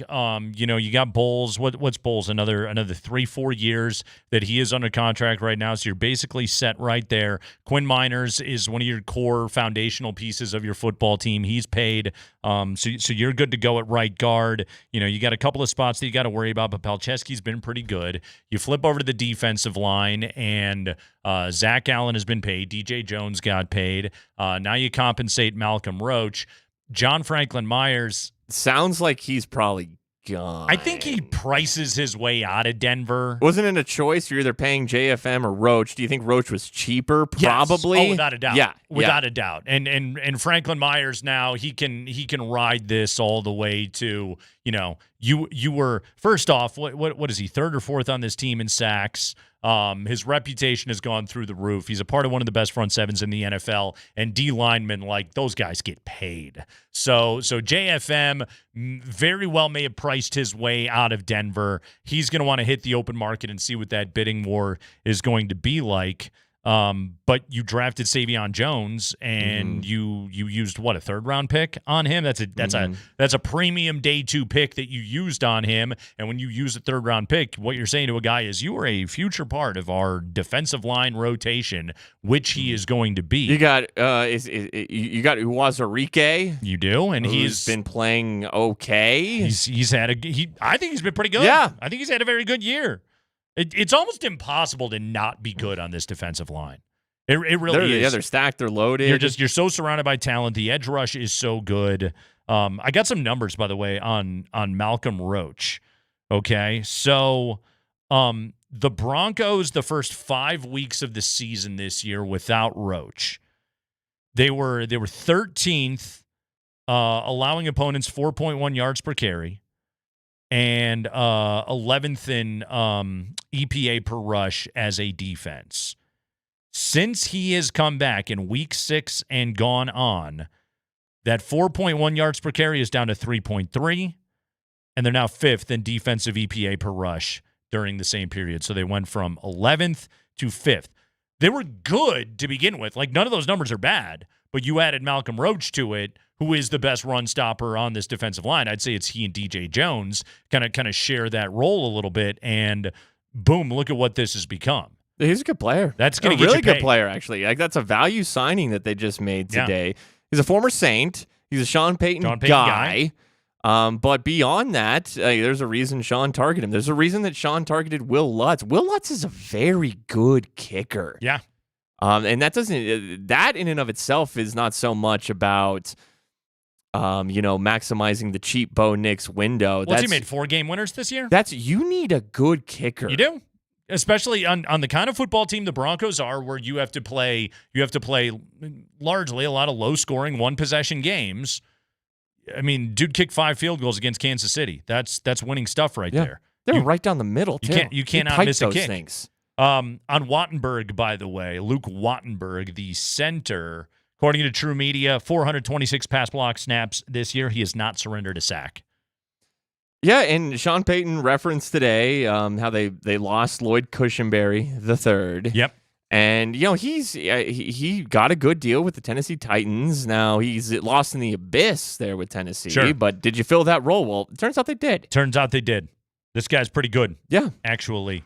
It's amazing how solid they are on the offensive line, how loaded they are on the defensive line. You said it. I mean, games are won in the trenches. We've talked about it. How the Giants won 2 Super Bowls over the mighty Patriots because of their D-lines. And you got to have a good O-line as well. Is the offense clicking at its highest rate? No. It's not, but I will tell you is... But guess what? I'd be terrified of what would it look like if you had just an average offensive line. I mean, the part there's that too, yeah. You know, the part where Bo Nix is 27th in completion rate, and then he's not taking any sacks. But what if he didn't have an offensive line? Exactly. He's the second least pressured quarterback in the NFL. Like, this could be a hell of a lot worse. This is the argument I made with Andy yesterday is there's a lot of quarterbacks in the NFL that would kill to be in Bo Nix's situation right now. That's how you elevate, Tier 3 quarterback play is you put an outstanding offensive line in front of him and you keep him upright. We are so infatuated with, the elite quarterbacks, Mahomes, Allen, Lamar, Burrow, etc. But what if you have a stout offensive line, a stout defensive line, and an overall great defense? Can you win with average quarterback play? And the Broncos are about to test that. That's exactly what they're going to try to do the rest of this season and potentially for the next few years as well. Top 5 least pressured quarterbacks in the NFL this season. All of them are on winning teams. Aaron Rodgers, Bo Nix, Patrick Mahomes, Matthew Stafford, and Sam Darnold. All of them on winning teams. You go to the bottom and you look at the most pressured quarterbacks in the NFL. Hey, you know what? Good on Justin Herbert without those 2 tackles to have a winning record as the second most pressured quarterback in the NFL. But outside of that, you start talking about the likes of Justin Fields, Dylan Gabriel, Jacoby Brissett, J.J. McCarthy, Spencer Rattler. Pretty bad stuff. Yeah, could you imagine what Bo would look like if he was facing pressure consistently? It would not look good. No. So there you go. Guys are getting paid with the Broncos. What about the health of Patrick Surtain? We'll dive into that coming up here on the other side. Plus, your next keyword on a Nuggets Ticket Wednesday, everybody. Your next keyword to text in to win yourself tickets to Denver and Dallas coming up on Monday. So make sure you keep it right here on Altitude Sports Radio 92.5.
Deep cuts only, please. Hey, you can win tickets to Monday's Nuggets-Mavs game. You text the keyword Mark.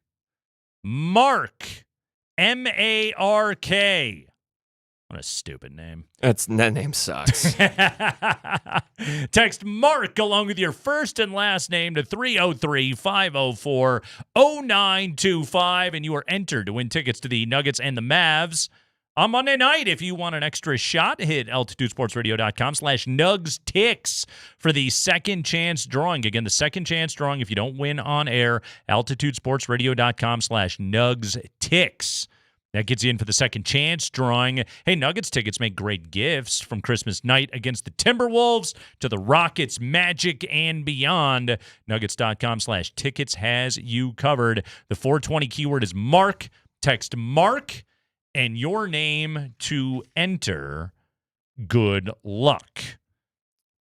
We have been guesty so far on today's show. We're going to talk to Nick Kosmider coming up at 5:30, get the latest on what is going on with the Broncos. Patrick Surtain, interesting note here from the Twitter account of one Chris Thomason. Chris Thomason, who covers the Broncos for the Gazette. I don't know what to necessarily make of this, but he tweets, Pat Surtain said he wants to wait until Friday to see how the week of practice goes before potentially talking to the media. Limited in practice today after missing 3 games, but Sean Payton did say he should be back in the lineup and ready to go at Washington. Okay. But not talking to the media yet. Interesting. Normally he is I believe, a Wednesday podium guy, but he's holding off for now. So Sean said today that he thinks Pat's playing. Yes. Limited in practice today, technically, but Surtain himself is just like, let's hold off a minute. Look, man, we talked about this on Monday, and I get it. I get what you're saying. You want him out there. This league is weird. Yes. I'm telling you, this Commanders team, they're not good. The last Commanders game, I did not watch the Madrid game. They lose to the Dolphins. Yeah. Whatever. 16-13. Although defensively they played better than they have. Okay, but it's the Dolphins. It's Tua, and there's no Tyreek. And that team's just been so weird this year. I watched all of that Sunday night game, the game where Jaden hurt his elbow. Yeah. The Seahawks went into Washington and just destroyed him. Yeah. I'm not saying Denver should destroy them, but if out of an abundance of caution, to make sure that Pat Surtain's pec is as good as it can be, you don't need him in this game. That's how good this defense is overall. But I get it, man. I get it. Like, hey, weird league. You'd rather... See, here's the thing. I think you do need him. And it has nothing to do with the Commanders. It just has everything to do with what you just said. Weird league. Weird league. Broncos play every game close. They do. You're much better in a close game with Patrick Surtain out What there. if rushing him back, and maybe rushing isn't the right word, Sure. but a sense of urgency to Bringing get him him back back. just a tick earlier than you maybe should have or otherwise could have, because you are concerned about, hey, it's an NFL opponent. Terry McLaurin's back, we think. That's what's funny about this schedule is like, okay, everyone's kind of circling those last 4 games, but like these goofy little games, like the Manders and the Raiders in the next couple of weeks, like we saw it. Jets played the Ravens tough last week. You know, the Giants went out there and slugged it out with Detroit to the bitter end in that game. Funky things happen, and I do believe with this Manders team, there's a couple of things. Number one, very veteran team. So I don't think I think generally like Dan Quinn has a pretty good finger on the pulse of what's going on with his football team. I don't think this is a Manders team that necessarily is going to go out there and mail it in. I don't think that's what this team looks like right now. Well, it's a lot like the Kings against the Nuggets the other night. Kings were on an 8-game losing streak. There's a sense of urgency. We've got to end this losing streak. Yes, desperate teams, and the culture that that Dan Quinn is trying to put in place, and it's a weird one because their defense is so friggin' old. Like Bobby Wagner is pretty much the best player on their defense, and he's 1,000. Yeah. It's so weird the way that this team is constructed. And look, Marcus Mariota is nothing to be scared of. We know that. We've seen too many years of Marcus Mariota, but this is also a Denver team that, again, like, all it takes is a weird turnover night, and suddenly you're in a slugfest. But would Surtain necessarily be the difference in that? He's the best player on your team. Well, I've made the argument, maybe he is, but I will always say it starts up front. And as long as Nick Bonito is healthy and Cooper's healthy, and you're getting to Marcus Mariota, you can get by with the secondary that they have. And so, my original point was, if this is just a tick too soon and he tweaks that pec, whereas waiting the extra week, don't tweak that pec, he wouldn't have, same, like, whatever play it hypothetically could be where, oh no, he tweaks the pec, that next week wouldn't have happened because he had an extra week of recovery. The Commanders are so bad. And hey man, I know everyone is, not everyone, but there's a lot of people down on Riley Moss. But this is just it, Spring. This is, I guess this is where you and I part ways. Sure. The Manders are bad. Yeah. Are the Broncos that dominant of a team? But the defense is. Every game they have played one-score games in all but 2 contests this entire season. This is a team that only plays snug football games. The defense is, you're absolutely right, but is this a team that will ever go out on the field and just blow an opponent out of the water, especially on the road in an East Coast game? I don't believe the Broncos are built to win football games like that. I think every game they play is going to be close. And one-score games, ultimately, just ask the Chiefs, are coin flip football games. But, okay, how about this? If this team is as good as some think they are, and if they are legit... Like Mike Florio on Pro Football Talk? Ranking them number 2. If they are the second-best team in the NFL, then they should be able to win this game without Patrick Surtain. And if, let's say that's the difference. They don't play Patrick Surtain, they lose, and we're Monday morning quarterbacking or cornerbacking this thing. Being like, you did. That Riley Moss, that was the difference. That's why they lost, because Riley Moss did X, Y, and Z. Things happen. Well, if that's what it came down to, then it's an exposure of probably that the offense still has some problems. Right, which it does. And that will be why they... So if they win this game because Surtain is back in playing, the offense struggled in this game. Yes. And they improved to 10-2. Yes. But I assume is what's going to happen. But we would look at this game and we'd be like, but the offense was... Man, thank goodness Surtain was back because the offense was not great. If the Broncos, if they get a first-round bye and a number 1 seed in the AFC, it's going to be because the defense does it. Of course. The defense is what is going to ultimately do it for this team. I would love to protect Patrick Surtain. Now, hey, look, they're going to play him if he's ready to go. Of course. Okay, and he probably will play in this game. If there is a world where he wasn't 100% and it was a sense of we're forcing this thing, would also show a lack of confidence in their... Like, Sean would be admitting...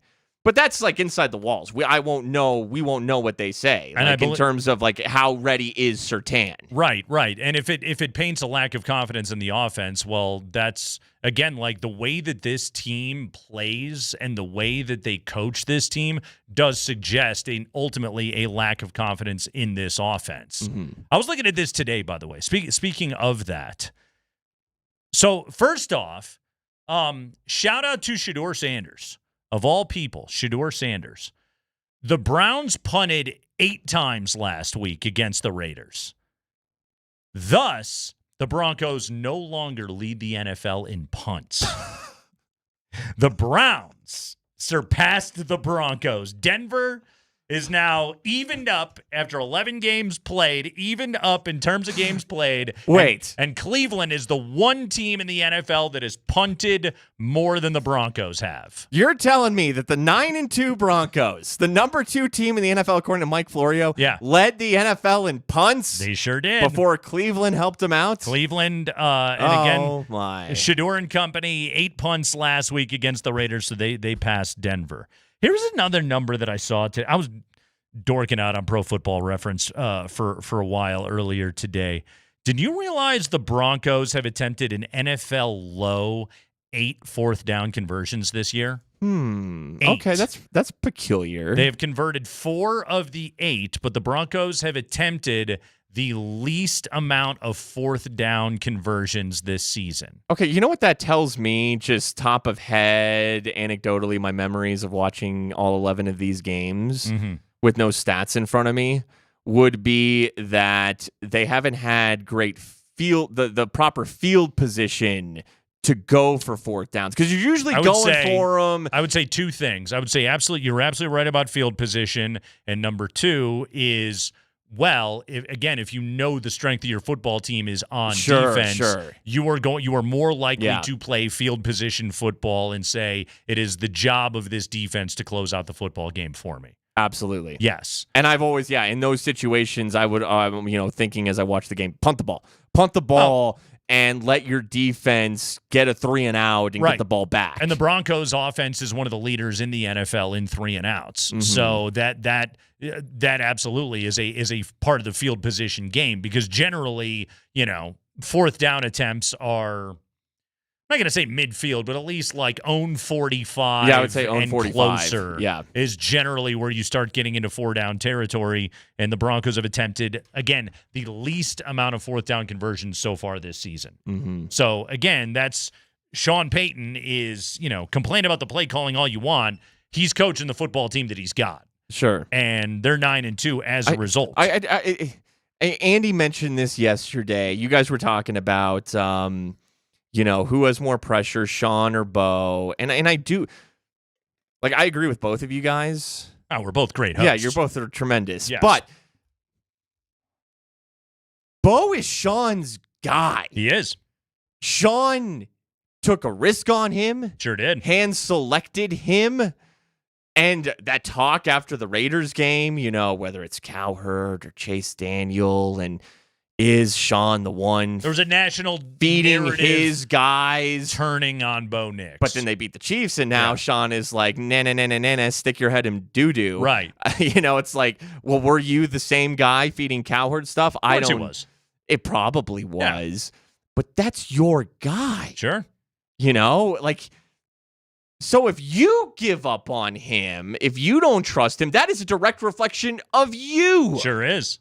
Yeah, you used the number 12 pick on that guy, and you are charged with developing him as an NFL quarterback. But again, I'll repeat what I said yesterday. Sean Payton is under no pressure right now. Sure. He'll get his money.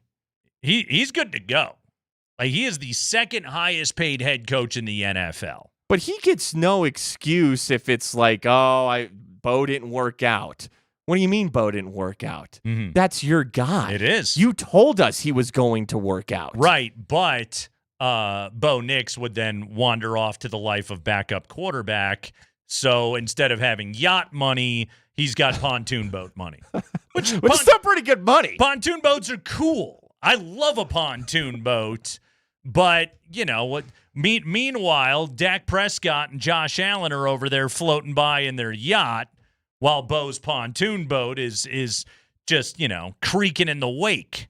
So that's where the pressure lies. Ultimately, Bo Nix has to prove to this ownership group, I am worthy of $250 million guaranteed. And that's the conversation that fascinates me. And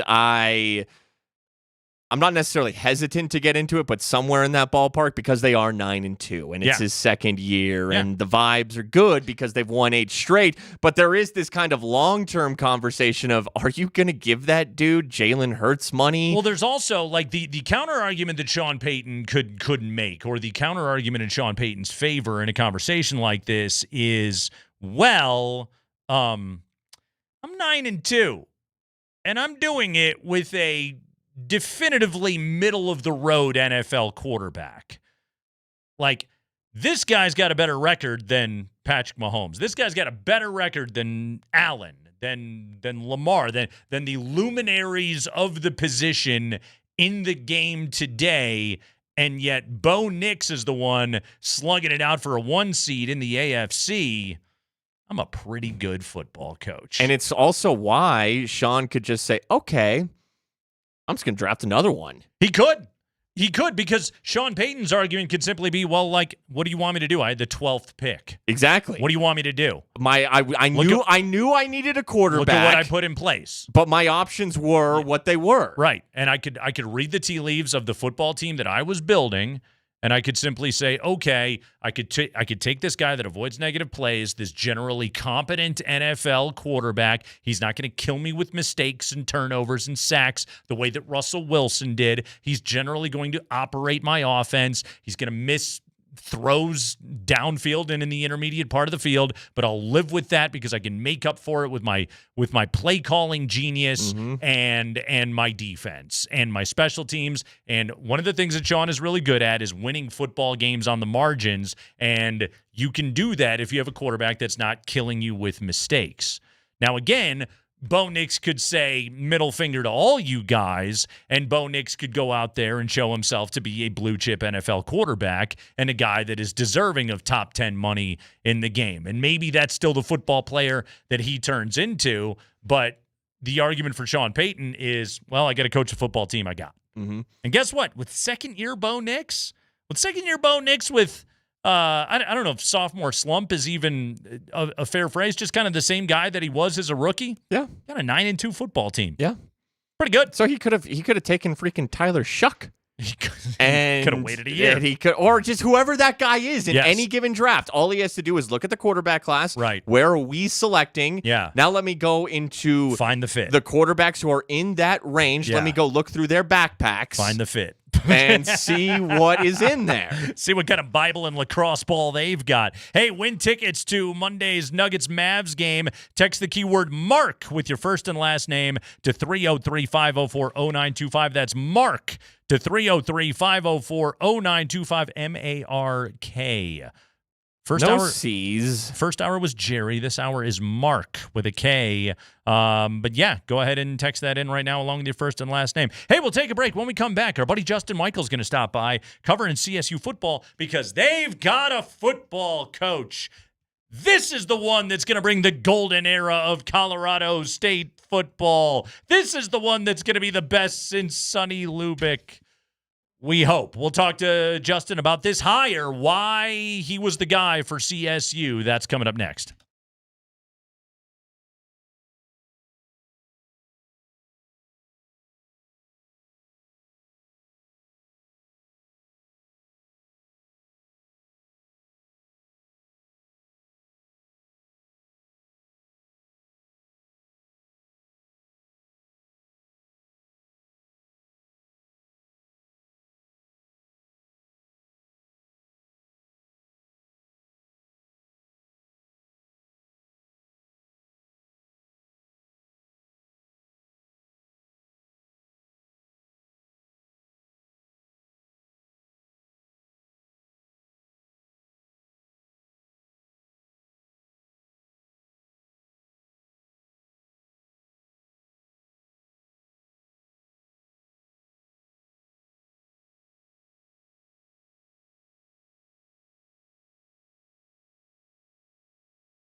All right, news out of Fort Collins today. They have a new football coach, Jim L. Mora. Jim L. Mora. Hopefully he can cut down on the L's for CSU football. Joining us right now to discuss this move, this announcement made earlier today, covering CSU football and basketball for DNVR, our old buddy Justin Michael. Justin, welcome back to the show. How you doing, man?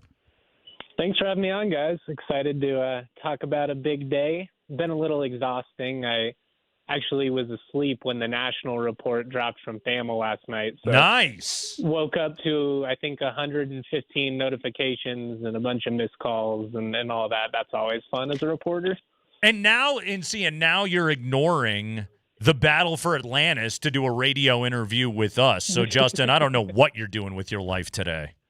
Yeah, my priorities are all out of whack. I mean, I've got the game on, but it's been a whirlwind. We'll just say that. Yeah, CSU currently, at least according to my Gamecast, trailing Virginia Tech in the Marriott Bonvoy battle for Atlantis. Notice, by the way, that you didn't make that trip, Justin.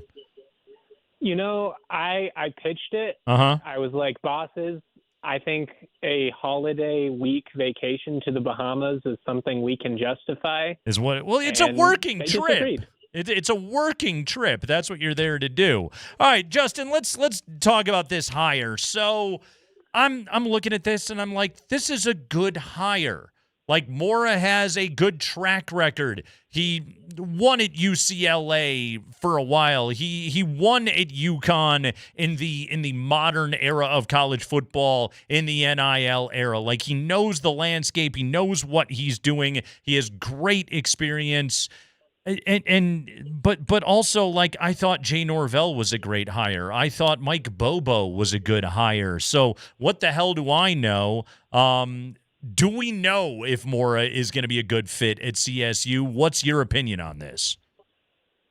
I think on paper it's a great hire. I think realistically he's about as good of a choice as you could have hoped for a school of CSU size. I honestly never even floated his name. I feel like I talked about 25 coaches in the last couple of weeks, and I always just kind of assumed he'd be going to the Power Four this cycle. Probably could have if he was willing to wait around for a cycle that's only going to get more chaotic here as, you know, the Lane Kiffins of the world make their decisions and all the dominoes fall after that.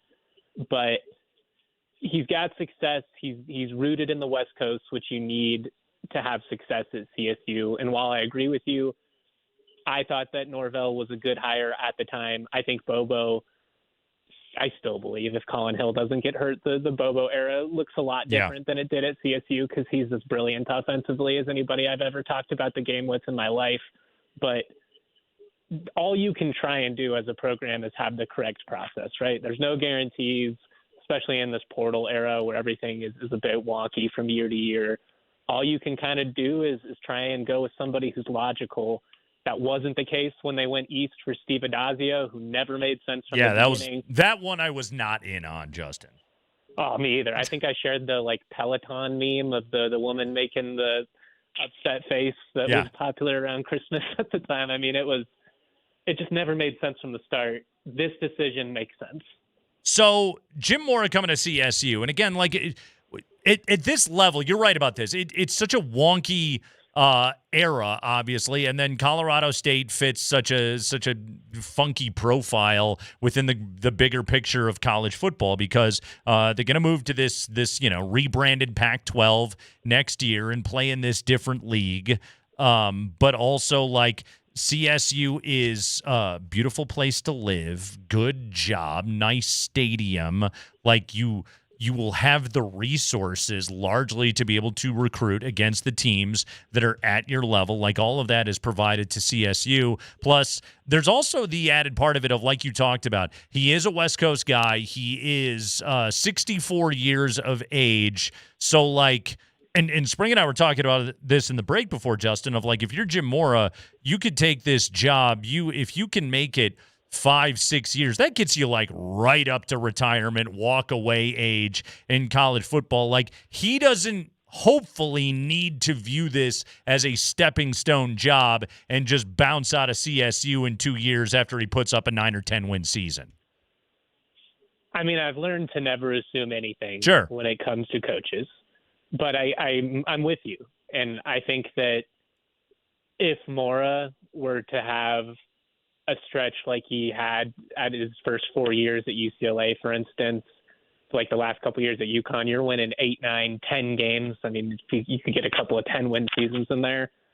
You do that over a 5-year stretch in Fort Collins, and like they're talking about potentially building a statue for you after what the last 20 years have looked like. So it's a great place to live.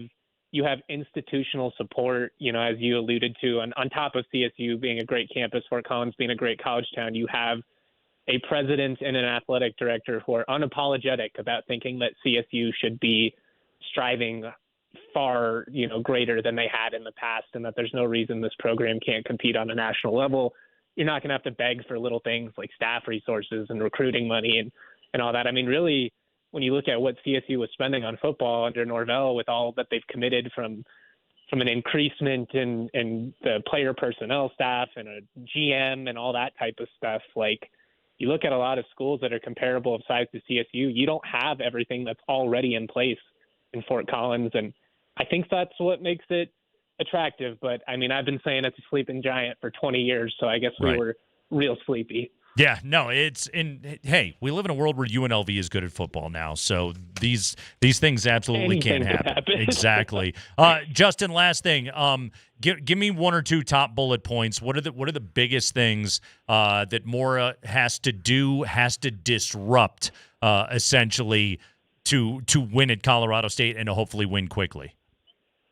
I think the biggest things just that come to my head are you have to land and develop a quarterback, because we haven't seen above average quarterback play since Nick Stevens in 2017. We haven't seen what I would classify as elite quarterback play since probably Grayson in 2014. Yeah. That's not going to get it done. And you have to turn the tide against the regional rivals. It needs to get back to a point like it was under Sonny, where the expectation is you're beating Wyoming. You're not surprised when that happens, and you're not shocked if they even, you know, punch up and compete with CSU, or I mean with CU in the showdown. So to me, those are like the two biggest things. Elevate this offense, get a quarterback, stop losing all your damn rivalry games, because it kills all the excitement and momentum you have as a program. Yeah, win those games. And by the way, regional rivalry game on Friday against Air Force in the season finale. 3-8 Air Force, 2-9 CSU. Nothing but juice on that one. He's Justin Michael, everybody. DNVR, get his stuff there. Justin, you have been cranking content out all day long. Well done. But thanks for giving us a few minutes this afternoon, dude. Always love hopping on with you guys. Big fan of the show. Have a great one, guys. Happy Thanksgiving. All right, Justin Michael with us right there, covering CSU athletics. Yes, Jim L. Mora. Interesting resume when you look at Mora's football life. NFL head coach at two different stops. He was in Atlanta in the mid-2000s, ran afoul of Arthur Blank. Made a joke on a Seattle radio show that his dream job was to coach at the University of Washington. And that was one of a few factors that led to his demise with the Falcons. I think he was NFL Coach of the Year one year with Atlanta. Goes up to Seattle. He gets a 5-year deal to be their head coach, goes 5-11 in his only year, gets fired. They hire Pete Carroll. Obviously, that hire worked out for the Seahawks. He goes to UCLA. He won the first few years when he was there, and then he kept losing to USC, and they ran him out of town. And then he went to UConn, and again, he won at UConn, which is like not that far off of the level that we're talking about with CSU football. Plus, he's back in a part of the country where I think he would prefer to live.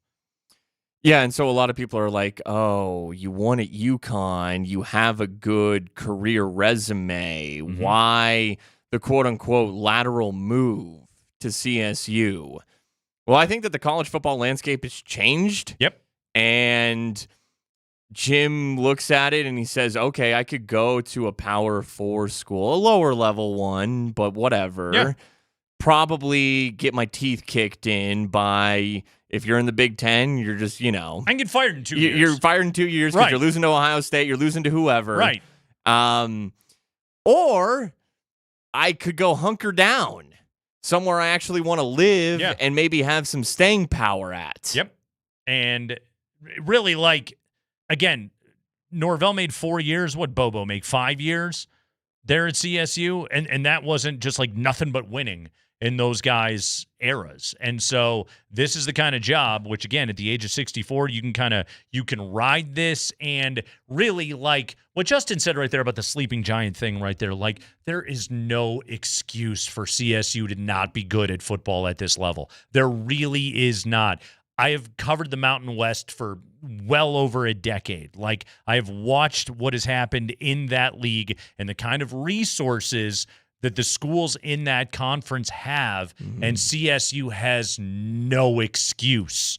They have no excuse to not be competing with Boise and San Diego State for a Mountain West championship every single year, and yet they're almost never even in the conversation. They built a nice new stadium. And the stadium is nice. It's a beautiful. Really haven't hosted one meaningful game stadium experience. And I also. Basically, the one meaningful game they hosted was against CU last year, and they got crushed. Sure.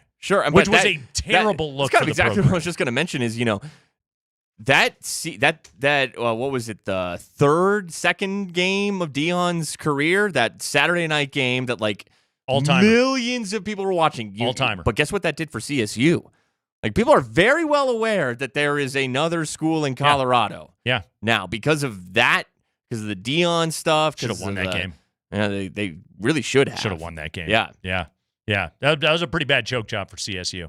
Mm-hmm. Yeah, that Mora has a little more edge to him than a Jay Norvell. I hope so. Or a Mike Bobo. I hope so. Nobody's as dumb as Adazio. I hope so. There's been a lot of football coaches that have come and gone with Colorado State football. Mora's gonna. This is he's gonna expect some things. Like I can't sit here and like be over the moon about this hire because I thought other hires that CSU made were going to be the ones that made the difference. But this guy's attitude is different. I hope. I don't know. That's but will that be the difference? Yeah, I have no idea. I don't know. If he to Justin's point, if he can't find a quarterback, not going to matter. Not going to matter. Your next keyword on a Nuggets Ticket Wednesday is coming up here at 5:20. We got the 5 biggest stories of the day from around the NFL. We're discussing them going into the Thanksgiving week. Broncos first practice of the week. We're doing all of that next on Altitude Sports Radio 92.5.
Springs filling in for Andy. I am Nate. This is the Kreckman and Lindahl Show on Altitude Sports Radio 92.5. Chris Mitchell behind the glass. It is just about time to dive into the 5 biggest stories of the day from around the NFL going into the Thanksgiving Thursday.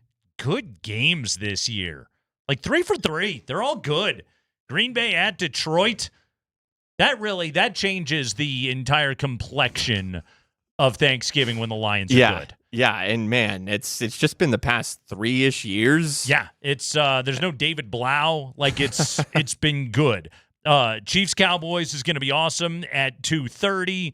My dinner is at 3:00 tomorrow, so I'm going to hopefully be catching most of the second half of that game. And then Bengals-Ravens with the return of Joe Burrow should be fun. Folks, don't forget we have got Black Friday football as well. Bears-Eagles, Ben Johnson versus Vic Fangio. That's going to be a fun one on Amazon Prime out in Philly. And then, of course, the Broncos will be in action on Sunday Night Football this week. Tarico Collinsworth affair, Broncos and Manders in Washington. Let's hit the 5 biggest stories of the day from around the NFL right now here on the Kreckman and Lindahl Show. Oh, this is fun. Mark Springer is both teeing up the stories and hosting.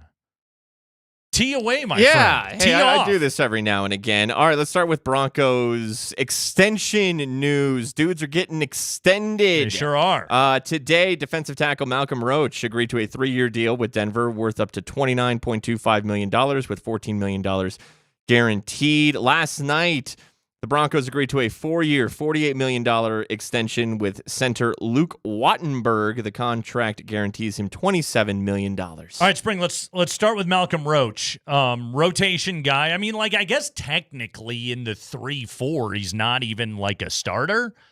I mean, everything is sub-package life in the NFL, but if you're listing out the depth chart, you would say it's DJ Jones and Zach Allen and JFM that are your starters up front, and Malcolm Roach is a rotation guy, but hey, hell of a rotation guy, because listen to what he has done. So he missed the first 5 games of the season, returning from a calf injury, and we went through some of the numbers earlier. This is basically the gist of what you need to know. The Broncos defense, in terms of stopping the run, was good without Roach. It's elite with Roach in there, and you can really circle it all the way back to his return in Week 6 this season.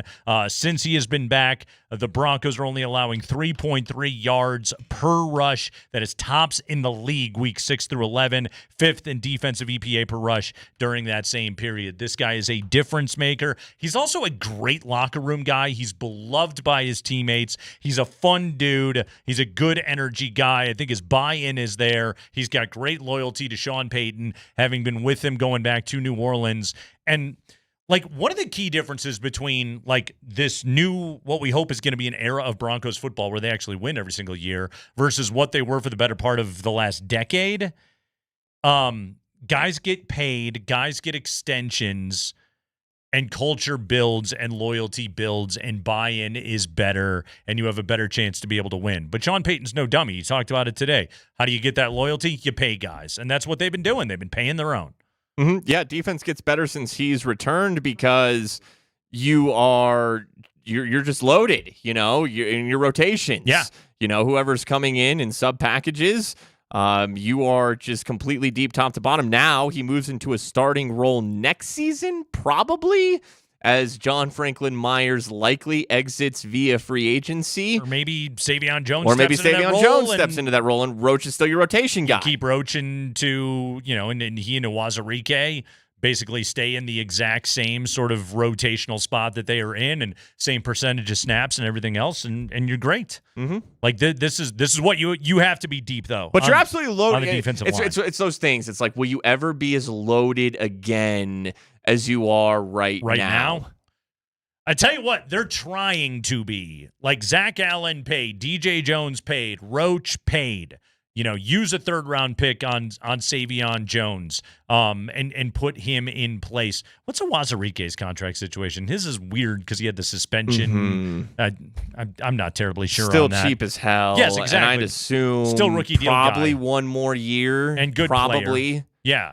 But again, like what you're looking for, what that then builds, though, is either through the draft or in free agency. Yeah, one more year. You're looking for a fifth and a sixth guy in your defensive line rotation. That's a great place for them to be. Then you got Cooper and Benito on the outside. Jonah Ellis gives you outstanding depth over there. Drew Sanders. Don't even forget Drew Sanders is a person. Yeah. That hopefully one day will play football for the Broncos again. DeAndre Tillman. Drew Sanders, the Jake player. Butt of the Broncos defense. Kind of. That's what it is. Yeah. The good news is they're actually good, so you don't necessarily miss him. Uh-huh. But point well taken right there. They're also they paid Luke Wattenberg their spring 4-year extension, $48 million, guaranteeing him $27 million. On Luke Wattenberg, True Media has him at 426 pass block snaps this year without surrendering a sack. Again, that's what you're looking for. And in general, just to play that position for Zach Strief and Sean Payton in that offense is, obviously a great working knowledge of what's going on with the system. And clearly, Wattenberg has the trust of Sean Payton. Thus, he has been paid as well. Yeah, you want to know how I know you're a good center is I never really hear your name called. Yeah. Certainly by the officials. That and you're now the 6th highest paid center in the game. Sure. That's another way that I know you're Sure, good. and center's very important. Could they replace Lloyd Cushenberry, who was good, wasn't great, but was good. Good player. And lo and behold, Luke Wattenberger has answered the bell, and he gets a good little contract. And they are set 1 through 5. I know Ben Powers is hurt, but other than that, they're set, man. Your offensive line is really, really good. Really, really good, which is a part of why your team is 9-2. High five. All right, injury news. The Broncos injury report is powered by Ramos Law, the official injury law firm partner of the Denver Broncos. So Alex Singleton was a full participant in Broncos practice that's today. Amazing. That is amazing. That's great.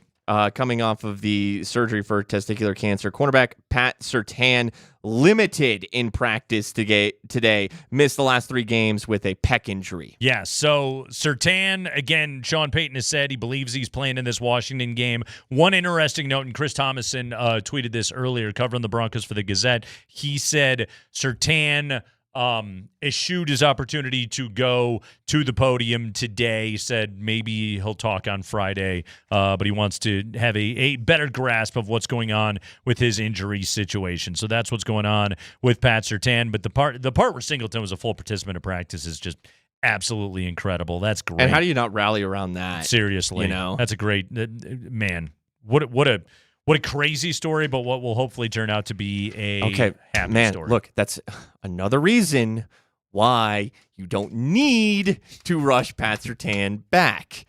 They're gonna play for Alex Singleton on Sunday night. There you go. I'm just adding to the list. Any pieces of ammo that I can find. Whatever else is floating out there, you snag. I'm gonna glob onto it. Now, if he's good to go, Pat Surtain is good to go, then play him.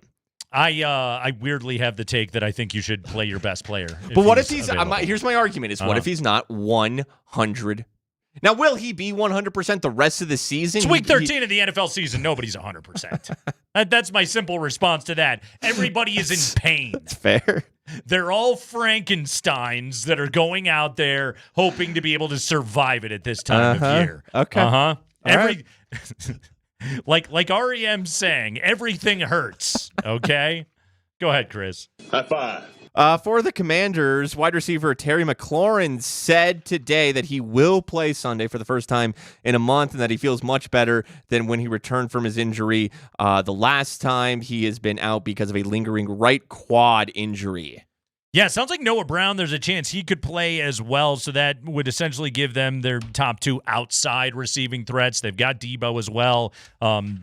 This is a reason to play Pat if McLaurin is playing. Zach Ertz is a good receiving tight end. They don't have much else with that team. Obviously, they don't have we don't believe Jaden Daniels is going to play in this game. He's like an extreme he was limited as well today, yeah. But Joe Burrow was limited last week. Right, extreme long shot to be able to play this week. So There's always the possibility. I suppose they could run him out there, but it looks like it's. Why gonna would be you put him out Marcus there against the Broncos Mariota. defense? And obviously, That's a great even point. before that, you just don't. Yeah, it's again. And let's be honest. That's a team that is okay. praying for the miracle. It's the holiday season, spring. It's the season I of know. hope.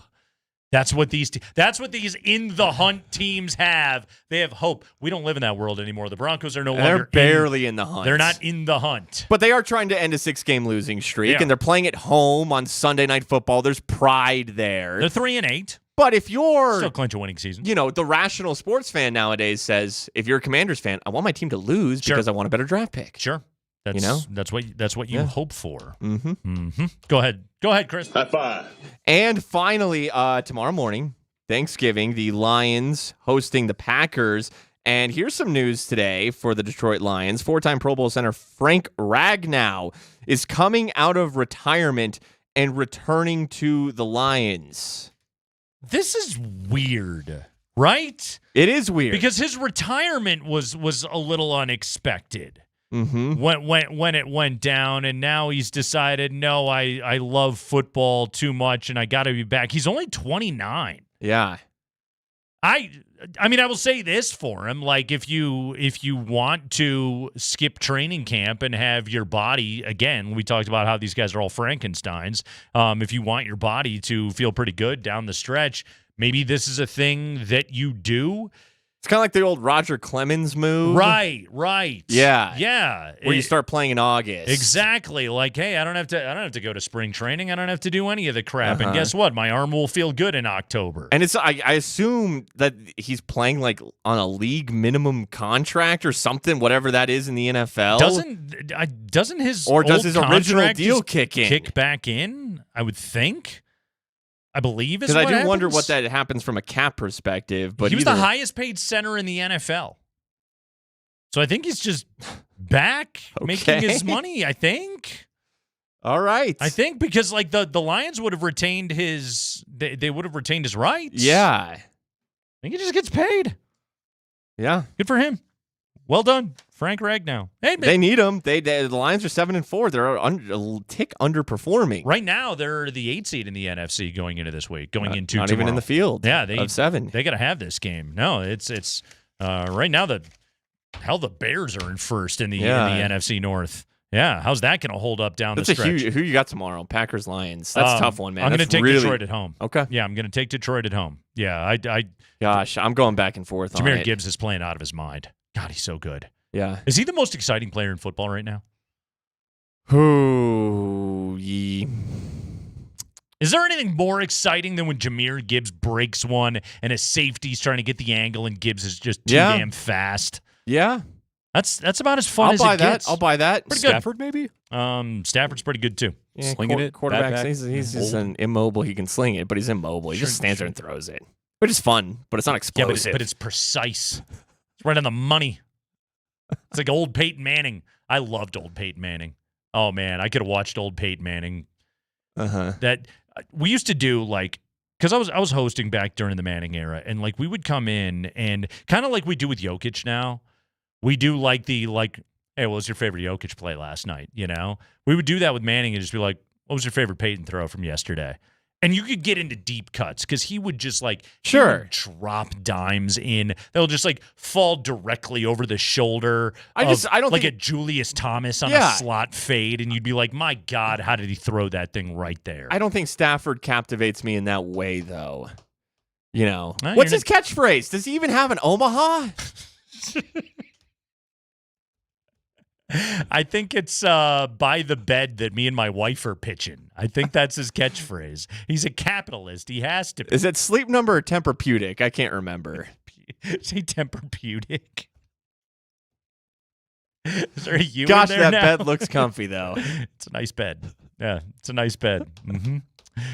It's the Kreckman and Lindahl show. Mark Springer's filling in for Andy. That's I don't know how many stories that was. Hey, someone came in with Jackson Smith and Jigba. He's pretty fun. He's good. Pretty fun. Yeah. Yeah. He had the best catch of the weekend last weekend. Yeah, he's in a pretty Tennessee. good time. Mm-hmm. Yeah, he's a pretty good time. See, that's right the now. thing. Okay, I've been referencing Seattle going into Washington, and they blew them up on Sunday night a few weeks ago. Yeah. They have a Jackson Smith and Jigba.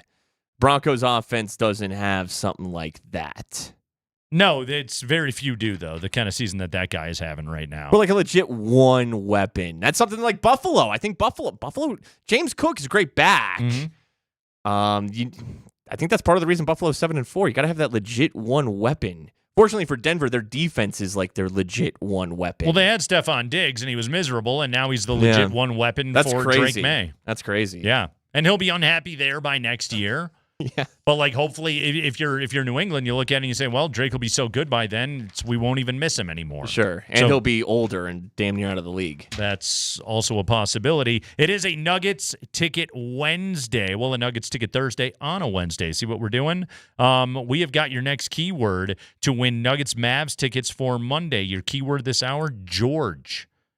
George. Text the keyword George, George, along with your first and last name to 303-504-0925. That'll get you entered. Nuggets tickets are great gifts, and there are 6 home games in December. So go to nuggets.com/tickets. Make sure you don't miss a thing. Don't want to close my eyes. To win these tickets to the Mavs game on Monday, December 1st. Oh, my God, it's almost December. Text George to 303-504-0925 with your first and last name. Good luck.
Your keyword this hour is George. Text George to 303-504-0925 because it is a Nuggets Ticket Thursday on a Wednesday.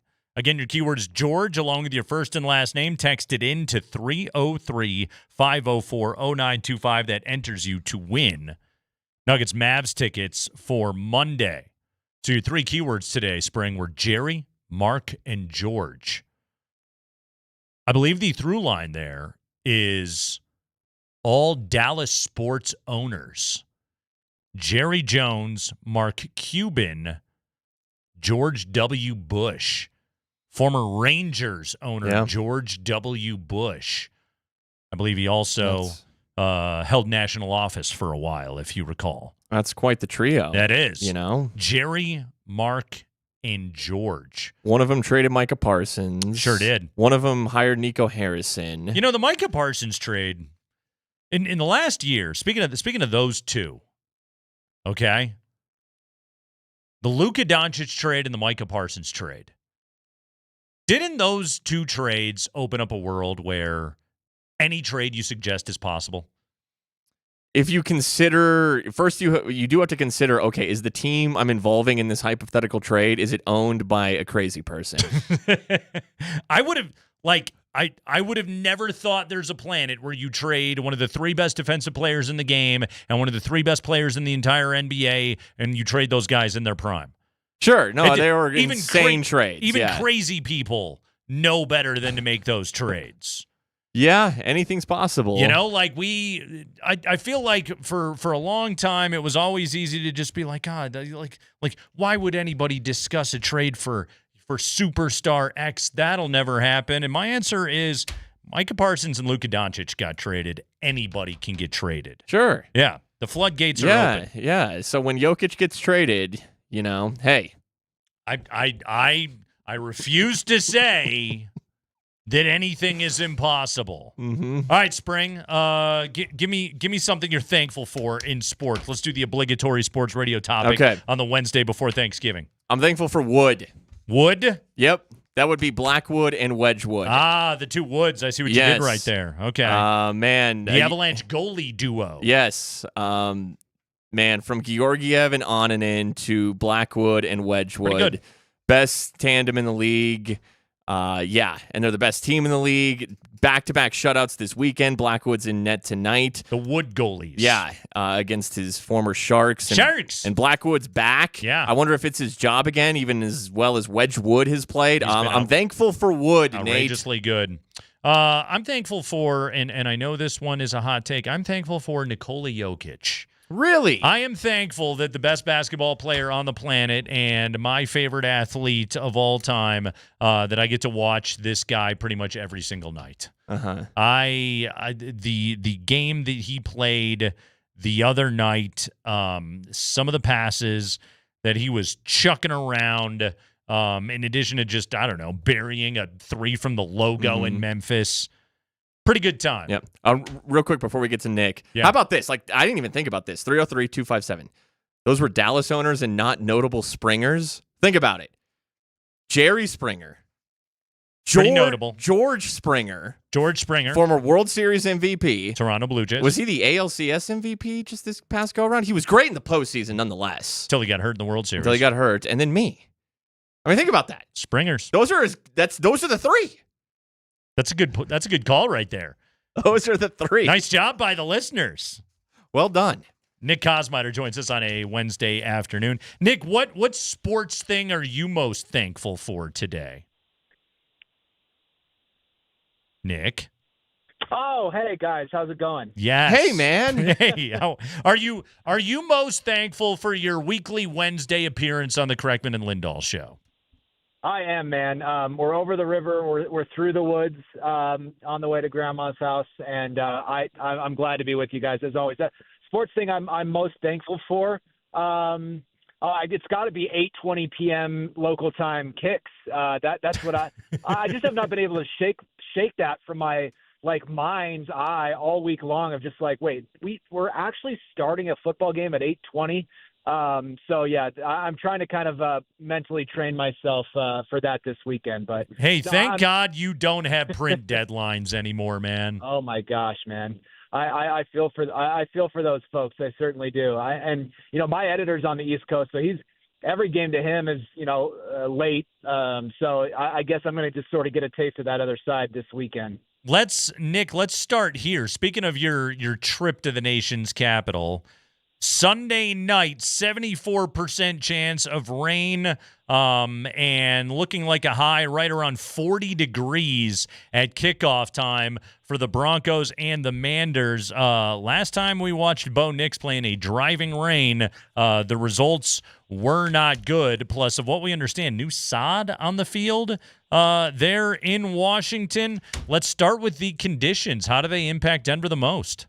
Yeah, it's always funny whenever there's like weather talk to hear Sean Payton kind of nerd out on it. Like just for whatever reason, that's something that really kind of gets him going. So yeah, he was talking about new sod. It's going to be the first game played with the new field turf that they put down. You're going to have rain. He said he's played at Washington at times where it's raining and it gets so cold that you don't understand why it's not snowing, but it just keeps raining. And yeah, you're right. I mean that game against the Jets during Bo Nix's rookie year there in Week 4, it was something. I believe the line at one point was like, what was it, 7 of 15 for negative yardage. It was just unreal. Like that in terms of just not being able to complete a forward pass. It was like they were playing football a century earlier. That's what it looked like.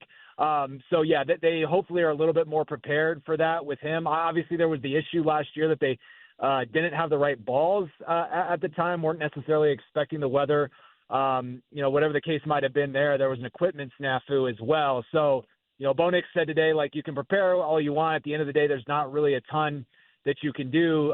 You just kind of have to go with what it is. And yeah, certainly not a great first impression in terms of weather games, which, as you get to this time of year, like that is going to be one of those things you're going to have to deal with. So I'll be interested if that is in fact what the forecast ends up being, how he handles it this time.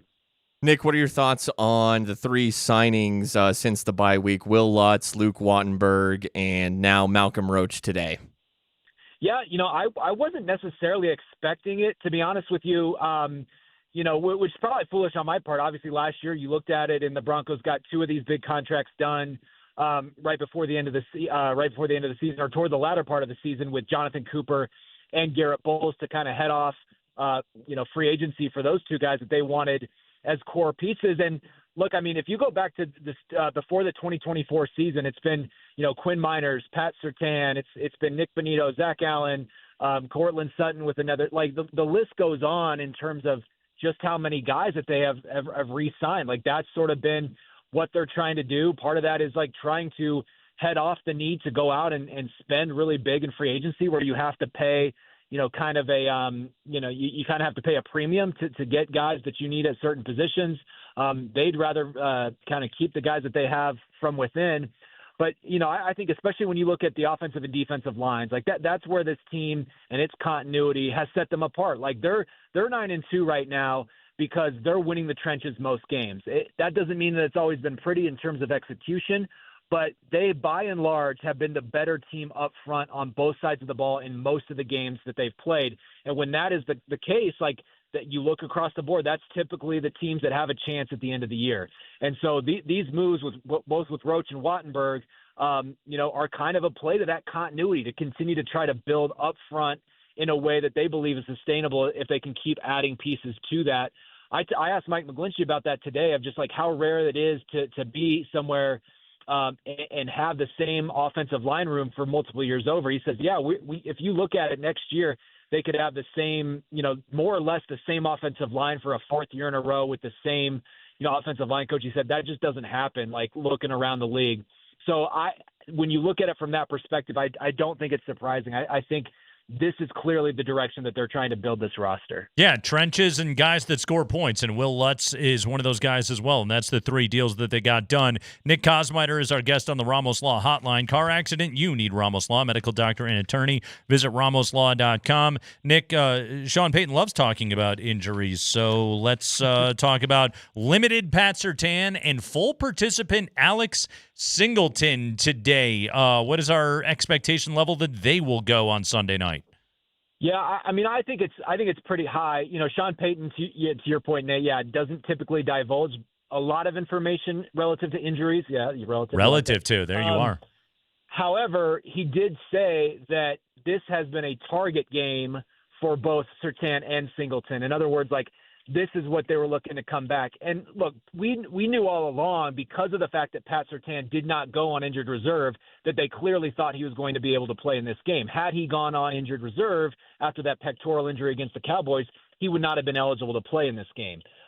This would have been the fourth game that he was required to miss. And because they had the bye the week before, they kind of thought all along we could get him back for that game against the Commanders. And, so I do think it's trending that way. Obviously, you hope for the Broncos that he can be a full participant tomorrow.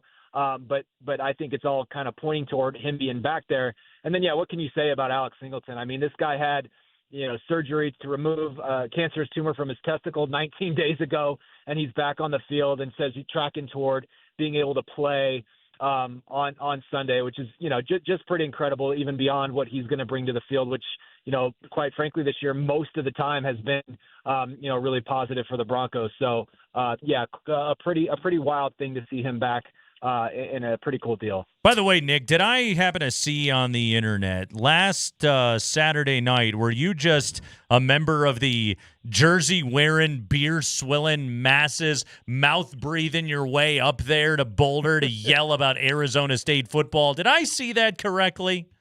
That was, you don't get a lot of time when the schedule gods give you a favor. Like, not only were the Broncos on a bye, the alma mater was in town, to play a big game. So you bet your bottom dollar I was out there hollering in the Folsom Field stands, man. It was full throat, baby. It was a lot of fun. So now you got Territorial Cup on Friday night.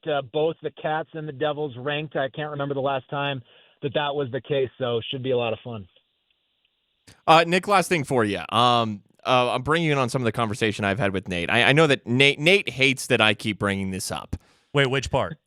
Which bad take? Do the Broncos need Pat Surtain to beat the Commanders on Sunday? And from a larger sense, just this matchup, because Washington's not very good right now. They're just really not good. So whether or not they need Surtain to play to even beat this low-level team without Jaden Daniels, and just in that sense, what you make of this matchup. Yeah, I mean, I would hope that they wouldn't.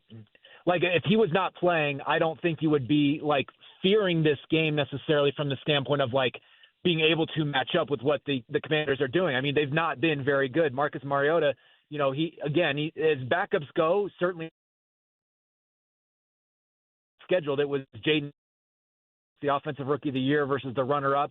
That was kind of the guy that scared you, and he's not in there.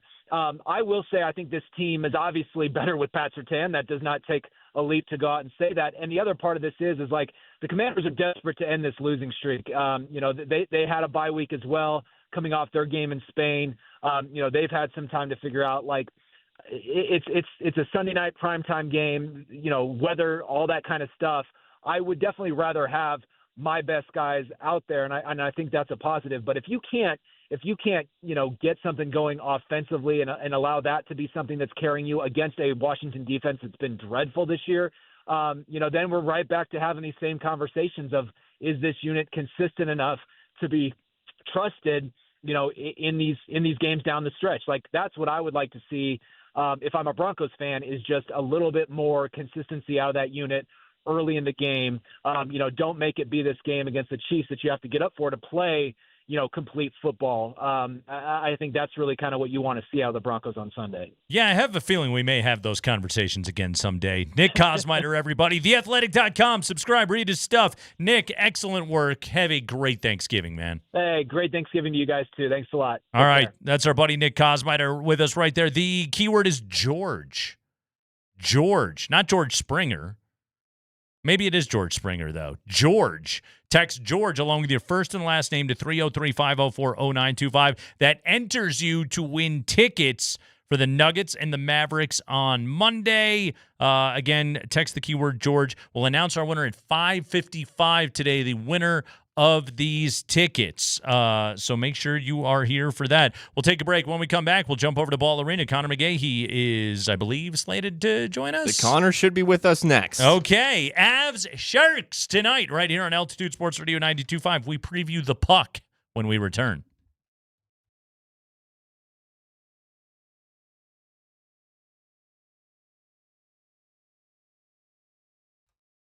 Hey guys, it's Nate Kreckman for my friends over at Roller Auction, and this is a big one. The December 2025 Government Fleet Vehicles and Equipment Auction. It is available for you to be able to bid right now at roller.bid. Guys, I'm looking at it right now. I'm looking at a couple of 2018 Ford F-150 XL four-wheel drive super cab pickups that right now both are available for less than $3,000. These are well-maintained, used city and county vehicles, pickup trucks that have been well taken care of. You know you're buying a very quality vehicle when you are purchasing from Roller Auction on their government, city, and county fleet vehicle auctions. For almost 50 years, they have been the industry leader. Guys, before you go shopping around, make sure you sign up to bid at roller.bid/altitude, because our next giveaway is catered suite tickets for the Avs and the Blues Wednesday,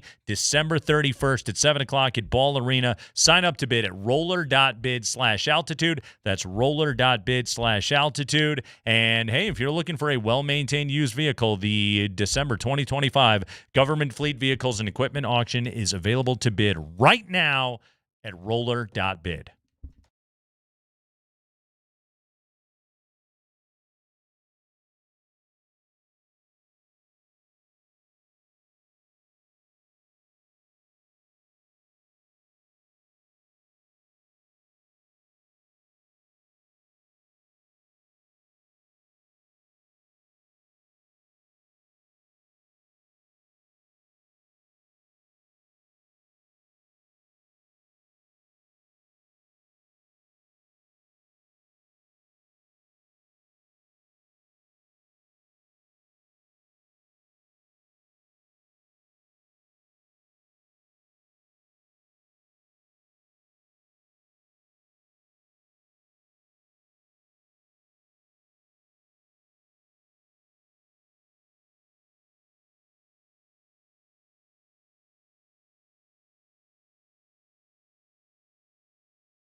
Hey, we got hockey tonight right here on Altitude Sports Radio 92.5. The Avs and the San Jose Sharks. The Avalanche put their 9-game win streak, 13-game point streak. I don't even know why I feel the need to bring up the point streak because they just get them every single game. But nonetheless, this team is dominant, and we should celebrate it. Joining us right now to help preview this matchup from Ball Arena, from his broadcast perch at Ball Arena, we are joined by the voice of the Avalanche, Connor McGahey. Hi, Connor. Hi, boys. Yeah, it's not the Peter McNabb broadcast booth. It's Altitude Television. We don't really have a name for this. We lovingly call it the sardine can because it's about the size of one. So, yeah, we're just live from the sardine can. Good to talk to you guys. With a lot of TI in the background, I have to say. Yeah, we're efforting that. So you're getting the tunes right now that are being played at Ball Arena. Yeah, it's sound check time out there. 100%. Connor's at the club. He really is.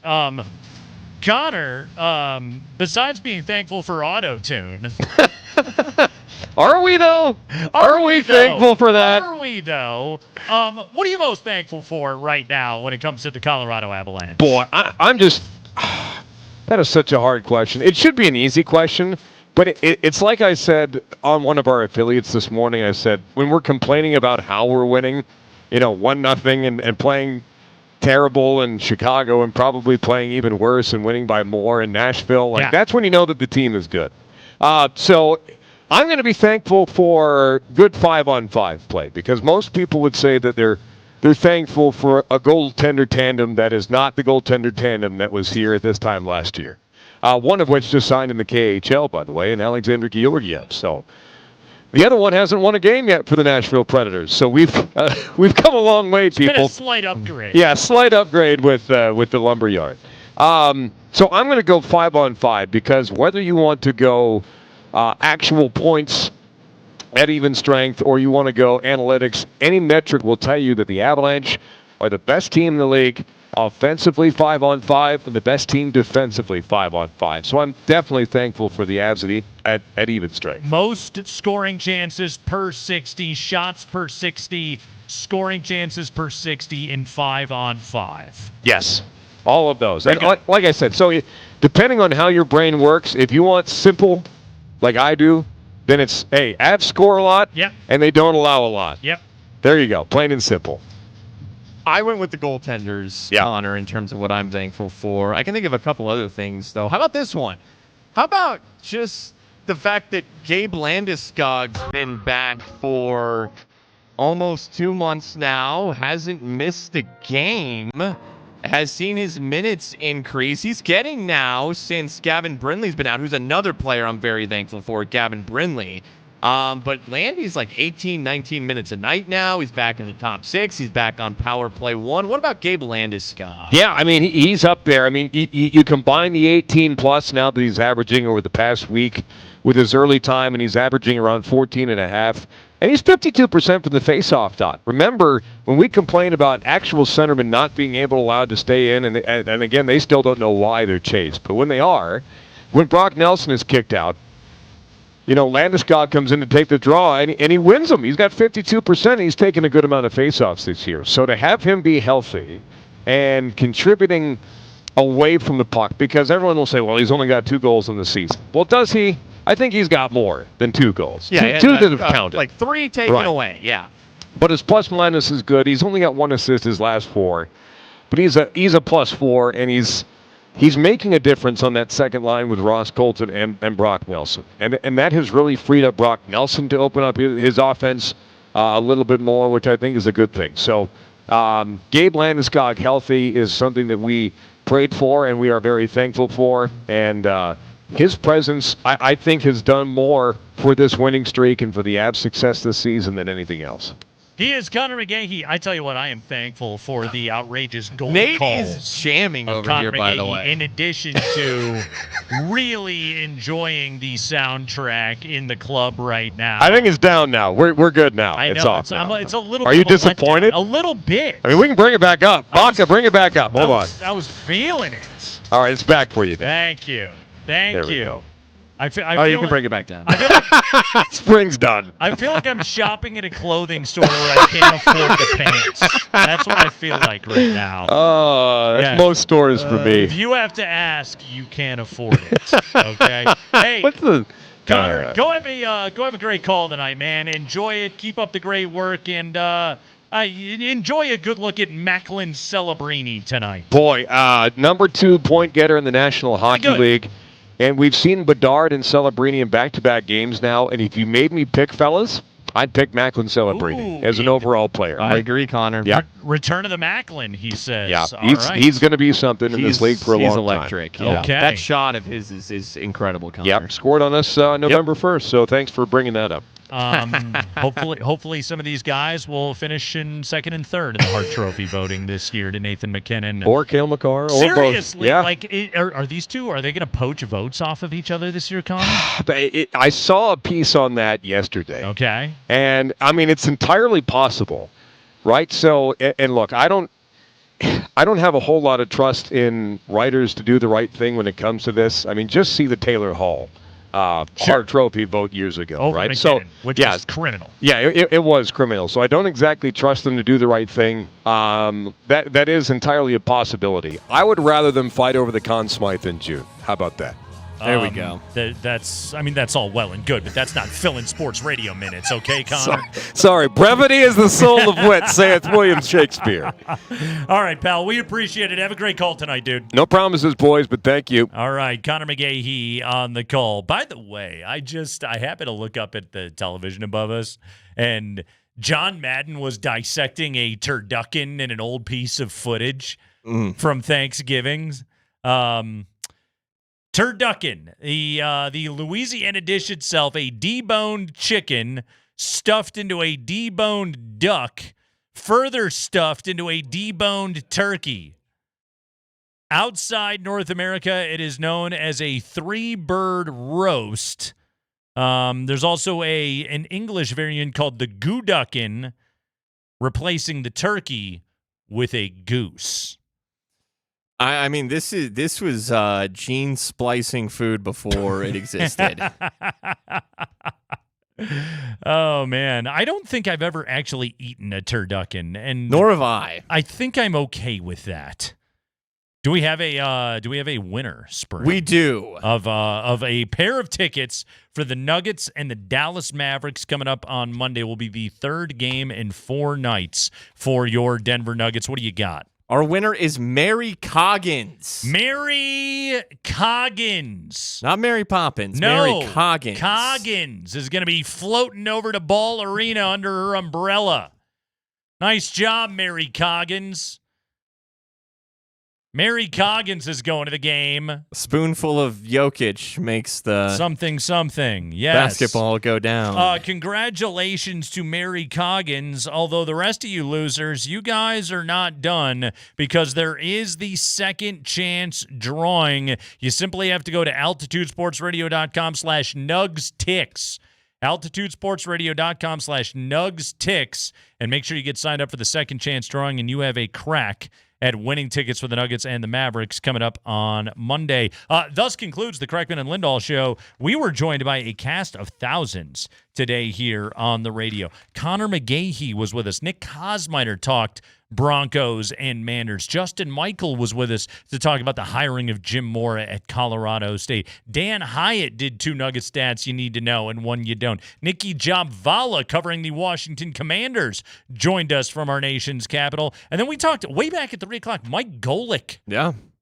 Sports radio legend Mike Golick was with us on this show as he's getting ready to call Broncos Manders for national radio on Westwood One on Sunday night. They were all with us today, as were all of you. And we appreciate every single one of you. Thank you so much for tuning into the Kreckman and Lindahl show and to Altitude Sports Radio 92.5. Truly, we are nothing without all of you. So thank you. Thank you so much. Thanks for being a part of our community. We take great pride in it. We are so proud to bring it to you, and we hope that you get to enjoy it. So thank you, thank you, thank you to all of our great listeners ahead of Thanksgiving. Everybody have a great Thanksgiving. For Chris Mitchell on the other side of the glass, for Mark Springer on this side of the glass, for Andy Lindahl somewhere probably drinking bourbon out of a glass. I am Nate Kreckman. Have a great holiday, everybody. We'll talk to you next week.